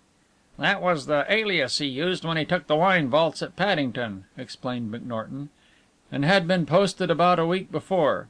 Attached to the bottom of the account, which was for £3 10s, was a little slip calling attention to the fact that this account had probably been overlooked." Beale's finger traced the item for which the bill was rendered, and McNorton uttered an exclamation of surprise. "Curious, isn't it," said Beale, as he folded the paper and put it away in his pocket, "how these very clever men always make some trifling error which brings them to justice. I don't know how many great schemes I have seen brought to nothing through some such act of folly as this, some piece of theatrical bravado which benefited the criminal nothing at all." "Good gracious," said McNorton wonderingly. "Of course, that's what he is going to do. I never thought of that. It is in the neighbourhood of Horsham we must look for him, and I think if we can get one of the Messrs. Billingham out of bed in a couple of hours' time we shall do a good night's work." They went outside and again questioned the policeman. He remembered the car turning round and going back the way it had come. It had probably taken one of the innumerable side roads which lead from the main thoroughfare, and in this way they had missed it. "I want to go to the Megaphone office first," said Beale. "I have some good friends on that paper and I am curious to know how bad the markets are. The night cables from New York should be coming in by now." In his heart was a sickening fear which he dared not express. What would the morrow bring forth? If this one man's cupidity and hate should succeed in releasing the terror upon the world, what sort of a world would it leave? Through the windows of the car he could see the placid policemen patrolling the streets, caught a glimpse of other cars brilliantly illuminated, bearing their laughing men and women back to homes, who were ignorant of the monstrous danger which threatened their security and life. He passed the façades of great commercial mansions which in a month's time might but serve to conceal the stark ruin within. To him it was a night of tremendous tragedy. And for the second time in his life, in the numbness induced by the greater peril and the greater anxiety, he failed to wince at the thought of the danger in which Oliva stood. Indeed, analyzing his sensations, she seemed to him on this occasion less a victim than a fellow worker, and he found a strange comfort in that thought of partnership. The Megaphone buildings blazed with light when the car drew up to the door. Messenger boys were hurrying through the swing doors. The two great elevators were running up and down without pause. The grey editor, with a gruff voice, threw over a bundle of flimsies. "Here are the market reports," he growled. "They are not very encouraging." Beale read them and whistled, and the editor eyed him keenly. "Well, what do you make of it?" he asked the detective. "Wheat at £1 a pound already. God knows what it's going to be tomorrow." "Any other news?" asked Beale. "We have asked Germany to explain why she has prohibited the export of wheat and to give us a reason for the stocks she holds and the steps she has taken during the past 2 months to accumulate reserves." "An ultimatum?" "Not exactly an ultimatum. There's nothing to go to war about. The government has mobilized the fleet and the French government has partially mobilized her army. The question is," he said, "would war ease the situation?" Beale shook his head. "The battle will not be fought in the field," he said. "It will be fought right here in London, in all your great towns, in Manchester, Coventry, Birmingham, Cardiff. It will be fought in New York, and in 1,000 townships between the Pacific and the Atlantic. And if the German scheme comes off we shall be beaten before a shot is fired." "What does it mean?" asked the editor. "Why is everybody buying wheat so frantically? There is no shortage. The harvests in the United States and Canada are good." "There will be no harvests," said Beale solemnly, and the journalist gaped at him. Chapter 32. The End of Van Heerden.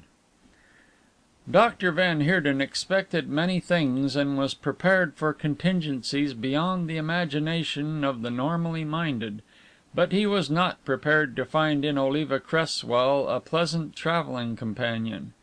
When a man takes a girl, against her will, from a pleasant suite at the best hotel in London, compels her at the peril of death to accompany him on a motor car ride in the dead of night, and when his offence is a duplication of one which had been committed less than a week before, he not unnaturally anticipates tears, supplications, or in the alternative a frigid and unapproachable silence.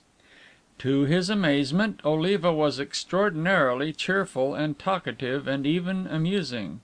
He had kept Bridgers at the door of the car whilst he investigated the pawnbroking establishment of Messrs. Rosenblaum Brothers, and had returned in triumph to discover that the girl who up to then had been taciturn and uncommunicative was in quite an amiable mood. "I used to think," she said, "that motor car abductions were the invention of sensational writers, but you seem to make a practice of it. You are not very original, Dr. van Heerden. I think I've told you that before." He smiled in the darkness as the car sped smoothly through the deserted streets. "I must plead guilty to being rather unoriginal," he said, "but I promise you that this little adventure shall not end as did the last." "It can hardly do that," she laughed. "I can only be married once whilst Mr. Beale is alive." "I forgot you were married," he said suddenly. Then, after a pause, "I suppose you will divorce him?" "Why?" she asked innocently. "But you're not fond of that fellow, are you?" "Passionately," she said calmly. "He is my ideal." The reply took away his breath and certainly silenced him. "How is this adventure to end?" she demanded. "Are you going to maroon me on a desert island, or are you taking me to Germany?" "How did you know I am trying to get to Germany?" he asked sharply. "Oh, Mr. Beale thought so," she replied in a tone of indifference. "He reckoned that he would catch you somewhere near the coast." "He did he?" said the other calmly. "I shall deny him that pleasure. I don't intend taking you to Germany. Indeed, it is not my intention to detain you any longer than is necessary." "For which I am truly grateful," she smiled. "But why detain me at all?" "That is a stupid question to ask when I am sure you have no doubt in your mind as to why it is necessary to keep you close to me until I have finished my work. I think I told you some time ago," he went on, "that I had a great scheme. The other day you called me a Hun, by which I suppose you meant that I was a German. It is perfectly true that I am a German, and I am a patriotic German. To me, even in these days of his degradation, the Kaiser is still little less than a god." His voice quivered a little, and the girl was struck dumb with wonder that a man of such intelligence, of such wide outlook, of such modernity, should hold to views so archaic. "Your country ruined Germany. You have sucked us dry. To say that I hate England and hate America, for you Anglo-Saxons are one in your soulless covetousness, is to express my feelings mildly." "But what is your scheme?" she asked. "Briefly I will tell you, Miss Cresswell, that you may understand that to night you accompany history and are a participant in world politics. America and England are going to pay. They are going to buy corn from my country at the price that Germany can fix. It will be a price," he cried, and did not attempt to conceal his joy, "which will ruin the Anglo-Saxon people more effectively than they ruined Germany." "But how?" she asked, bewildered. "They are going to buy corn," he repeated, "at our price, corn which is stored in Germany." "But what nonsense!" she said scornfully. "I don't know very much about harvests and things of that kind, but I know that most of the world's wheat comes from America and from Russia." "The Russian wheat will be in German granaries," he said softly. "The American wheat there will be no American wheat." And then his calmness deserted him. The story of the Green Rust burst out in a wild flood of language which was half German and half English. The man was beside himself, almost mad, and before his gesticulating hands she shrank back into the corner of the car. She saw his silhouette against the window, heard the roar and scream of his voice as he babbled incoherently of his wonderful scheme, and had to piece together as best she could his disconnected narrative. And then she remembered her work in Beale's office, the careful tabulation of American farms. the names of the sheriffs, the hotels where conveyances might be secured. So that was it. Beale had discovered the plot and had already moved to counter this devilish plan. And she remembered the man who had come to her room in mistake for Van Heerden's, and the phial of green sawdust he carried, and Beale's look of horror when he examined it. And suddenly she cried with such vehemence that his flood of talk was stopped. "Thank God! Oh, thank God!" "What do you mean?" he demanded suspiciously. "What are you thanking God about?" "Oh, nothing, nothing." She was her eager, animated self. "Tell me some more. It is a wonderful story. It is true, is it not?" "True?" He laughed harshly. "You shall see how true it is. You shall see the world lie at the feet of German science. Tomorrow the word will go forth. Look!" He clicked on a little electric light and held out his hand. In his palm lay a silver watch. "I told you there was a code." She was dimly conscious that he had spoken of a code, but she had been so occupied by her own thoughts that she had not caught all that he had said. "The code was in this watch. Look!" He pressed a knob and the case flew open. Pasted to the inside of the case was a circular piece of paper covered with fine writing. "When you found that ticket you had the code in your hands," he chuckled. "If you or your friends had the sense to redeem that watch I could not have sent tomorrow the message of German liberation. See, it is very simple." He pointed with his finger and held the watch halfway to the roof that the light might better reveal the wording. "This word means proceed. It will go to all my chief agents. They will transmit it by telegram to hundreds of centers. By Thursday morning great stretches of territory where the golden corn was waving so proudly today will be blackened by wastes. By Saturday the world will confront its sublime catastrophe." "But why have you 3 words?" she asked huskily. "We Germans provide against all contingencies," he said. "We leave nothing to chance. We are not gamblers. We work on lines of scientific accuracy. The second word is to tell my agents to suspend operations until they hear from me. The third word means abandon the scheme for this year. We must work with the markets. A more favorable opportunity might occur. With so grand a conception, it is necessary that we should obtain the maximum results for our labors." He snapped the case of the watch and put it back in his pocket, turned out the light and settled himself back with a sigh of content. "You see, you are unimportant," he said. "You are a beautiful woman, and to many men you would be most desirable. To me you are just a woman, an ordinary fellow creature, amusing, beautiful, possessed of an agile mind, though somewhat frivolous by our standards. Many of my fellow countrymen who do not think like I do would take you. It is my intention to leave you just as soon as it is safe to do so, unless..." A thought struck him and he frowned. "Unless?" she repeated with a sinking heart in spite of her assurance. "Bridgers was speaking to me of you. He who is driving." He nodded to the dimly outlined shoulders of the chauffeur.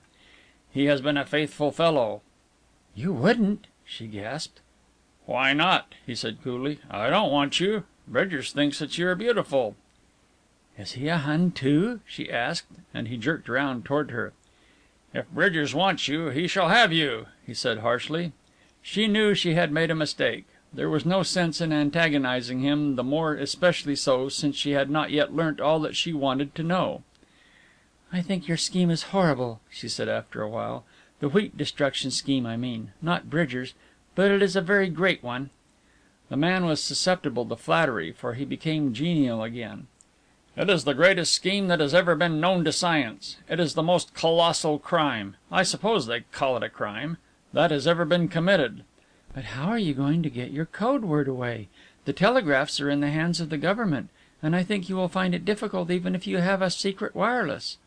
"Wireless, bah!" he said scornfully. "I never expected to send it by telegraph with or without wires. I have a much surer way, Fräulein, as you will see." "But how will you escape?" she asked. "I shall leave England to morrow, soon after daybreak," he replied with assurance. "By aeroplane. A long distance flying machine will land on my Sussex farm, which will have British markings. Indeed, it is already in England. And I and my good Bridgers will pass your coast without trouble." He peered out of the window. "This is Horsham, I think," he said as they swept through what appeared to the girl to be a square. "That little building on the left is the railway station. You will see the signal lamps in a moment. My farm is about 5 miles down the Shoreham Road." He was in excellent temper as they passed through the old town and mounted the hill which leads to Shoreham, was politeness itself when the car had turned off the main road and had bumped over cart tracks to the door of a large building. "This is your last escapade, Miss Cresswell, or Mrs. Beale, I suppose I should call you," he said jovially, as he pushed her before him into a room where supper had been laid for two. "You see, you were not expected, but you shall have Bridgers. It will be daylight in 2 hours," he said inconsequently. "You must have some wine." She shook her head with a smile, and he laughed as if the implied suspicion of her refusal was the best joke in the world. "Nein, nein, little friend," he said. "I shall not doctor you again. My days of doctoring have passed." She had expected to find the farm in occupation, but apparently they were the only people there. The doctor had opened the door himself with a key, and no servant had appeared, nor apparently did he expect them to appear. She learnt afterwards that there were 2 farm servants, an old man and his wife, who lived in a cottage on the estate, and came in the daytime to do the housework and prepare a cold supper against their master's coming. Bridgers did not make his appearance. Apparently he was staying with his car. About 3 o'clock in the morning, when the first streaks of grey were showing in the sky, van Heerden rose to go in search of his assistant. Until then he had not ceased to talk of himself, of his scheme, of his great plan, of his early struggles, of his difficulties in persuading members of his government to afford him the assistance he required. As he turned to the door she checked him with a word. "I am immensely interested," she said, "but still you have not told me how you intend to send your message." "It is simple," he said, and beckoned to her. They passed out of the house into the chill, sweet dawn, made a half circuit of the farm, and came to a courtyard surrounded on 3 sides by low buildings. He opened a door to reveal another door covered with wire netting. "Behold!" he laughed. "Pigeons," said the girl. The dark interior of the shed was aflicker with white wings. "Pigeons," repeated van Heerden, closing the door, "and every one knows his way back to Germany. It has been a labour of love collecting them. And they are all British," he said with a laugh. "There I will give the British credit. They know more about pigeons than we Germans, and have used them more in the war." "But suppose your pigeon is shot down or falls by the way?" she asked, as they walked slowly back to the house. "I shall send 50," replied van Heerden calmly. "Each will carry the same message, and some at least will get home." Back in the dining room he cleared the remains of the supper from the table and went out of the room for a few minutes, returning with a small pad of paper. And she saw from the delicacy with which he handled each sheet that it was of the thinnest texture. Between each page he placed a carbon and began to write, printing the characters. There was only 1 word on each tiny sheet. When this was written he detached the leaves, putting them aside and using his watch as a paperweight, and wrote another batch. She watched him, fascinated, until he showed signs that he had completed his task. Then she lifted the little valise which she had at her side, put it on her knees, opened it, and took out a book. It must have been instinct which made him raise his eyes to her. "What have you got there?" he asked sharply. "Oh, a book," she said, with an attempt at carelessness. "But why have you got it? You are not reading." He leant over and snatched it from her and looked at the title. "A Friend in Need," he read, "by Stanford Beale." "By Stanford Beale," he repeated, frowning. "I didn't know your husband wrote books." She made no reply. He turned back the cover and read the title page. "But this is Smiles's Self-Help," he said. "It's the same thing," she replied. He turned another page or two, then stopped, for he had come to a place where the center of the book had been cut right out. The leaves had been glued together to disguise this fact, and what was apparently a book was in reality a small box. "What was in there?" he asked, springing to his feet. "This," she said. "Don't move, Dr. van Heerden." The little hand which held the Browning was firm and did not quiver. "I don't think you are going to send your pigeons off this morning, Doctor," she said. "Stand back from the table." She leant over and seized the little heap of papers and the watch. "I'm going to shoot you," she said steadily, "if you refuse to do as I tell you, because if I don't shoot you, you will kill me." His face had grown old and grey in the space of a few seconds. The white hands he raised were shaking. He tried to speak, but only a hoarse murmur came. Then his face went blank. He stared at the pistol, then stretched out his hand slowly toward it. "Stand back!" she cried. He jumped at her, and she pulled the trigger, but nothing happened, and the next minute she was struggling in his arms. The man was hysterical with fear and relief, and was giggling and cursing in the same breath. He wrenched the pistol from her hand and threw it on the table. "You fool! You fool!" he shouted. "The safety catch! You didn't put it down!" She could have wept with anger and mortification. Beale had put the catch of the weapon at safety, not realizing that she did not understand the mechanism of it, and Van Heerden in one lightning glance had seen his advantage. "Now you suffer," he said as he flung her in a chair. "You shall suffer, I tell you. I will make an example of you. I will leave your husband something which he will not touch." He was shaking in every limb. He dashed to the door and bellowed, "Bridgers!" Presently she heard a footstep in the hall. "Come, my friend," Van Heerden shouted. "You shall have your wish. It is..." "How are you going, Van Heerden? Quietly or rough?" He spun round. There were two men in the doorway. The first of these was Beale. "It's no use your shouting for Bridgers, because Bridgers is on the way to the jug," said McNorton. "I have a warrant for you, Van Heerden." The doctor turned with a howl of rage, snatched up the pistol which lay on the table, and thumbed down the safety catch. Beale and McNorton fired together, so that it seemed like a single shot that thundered through the room.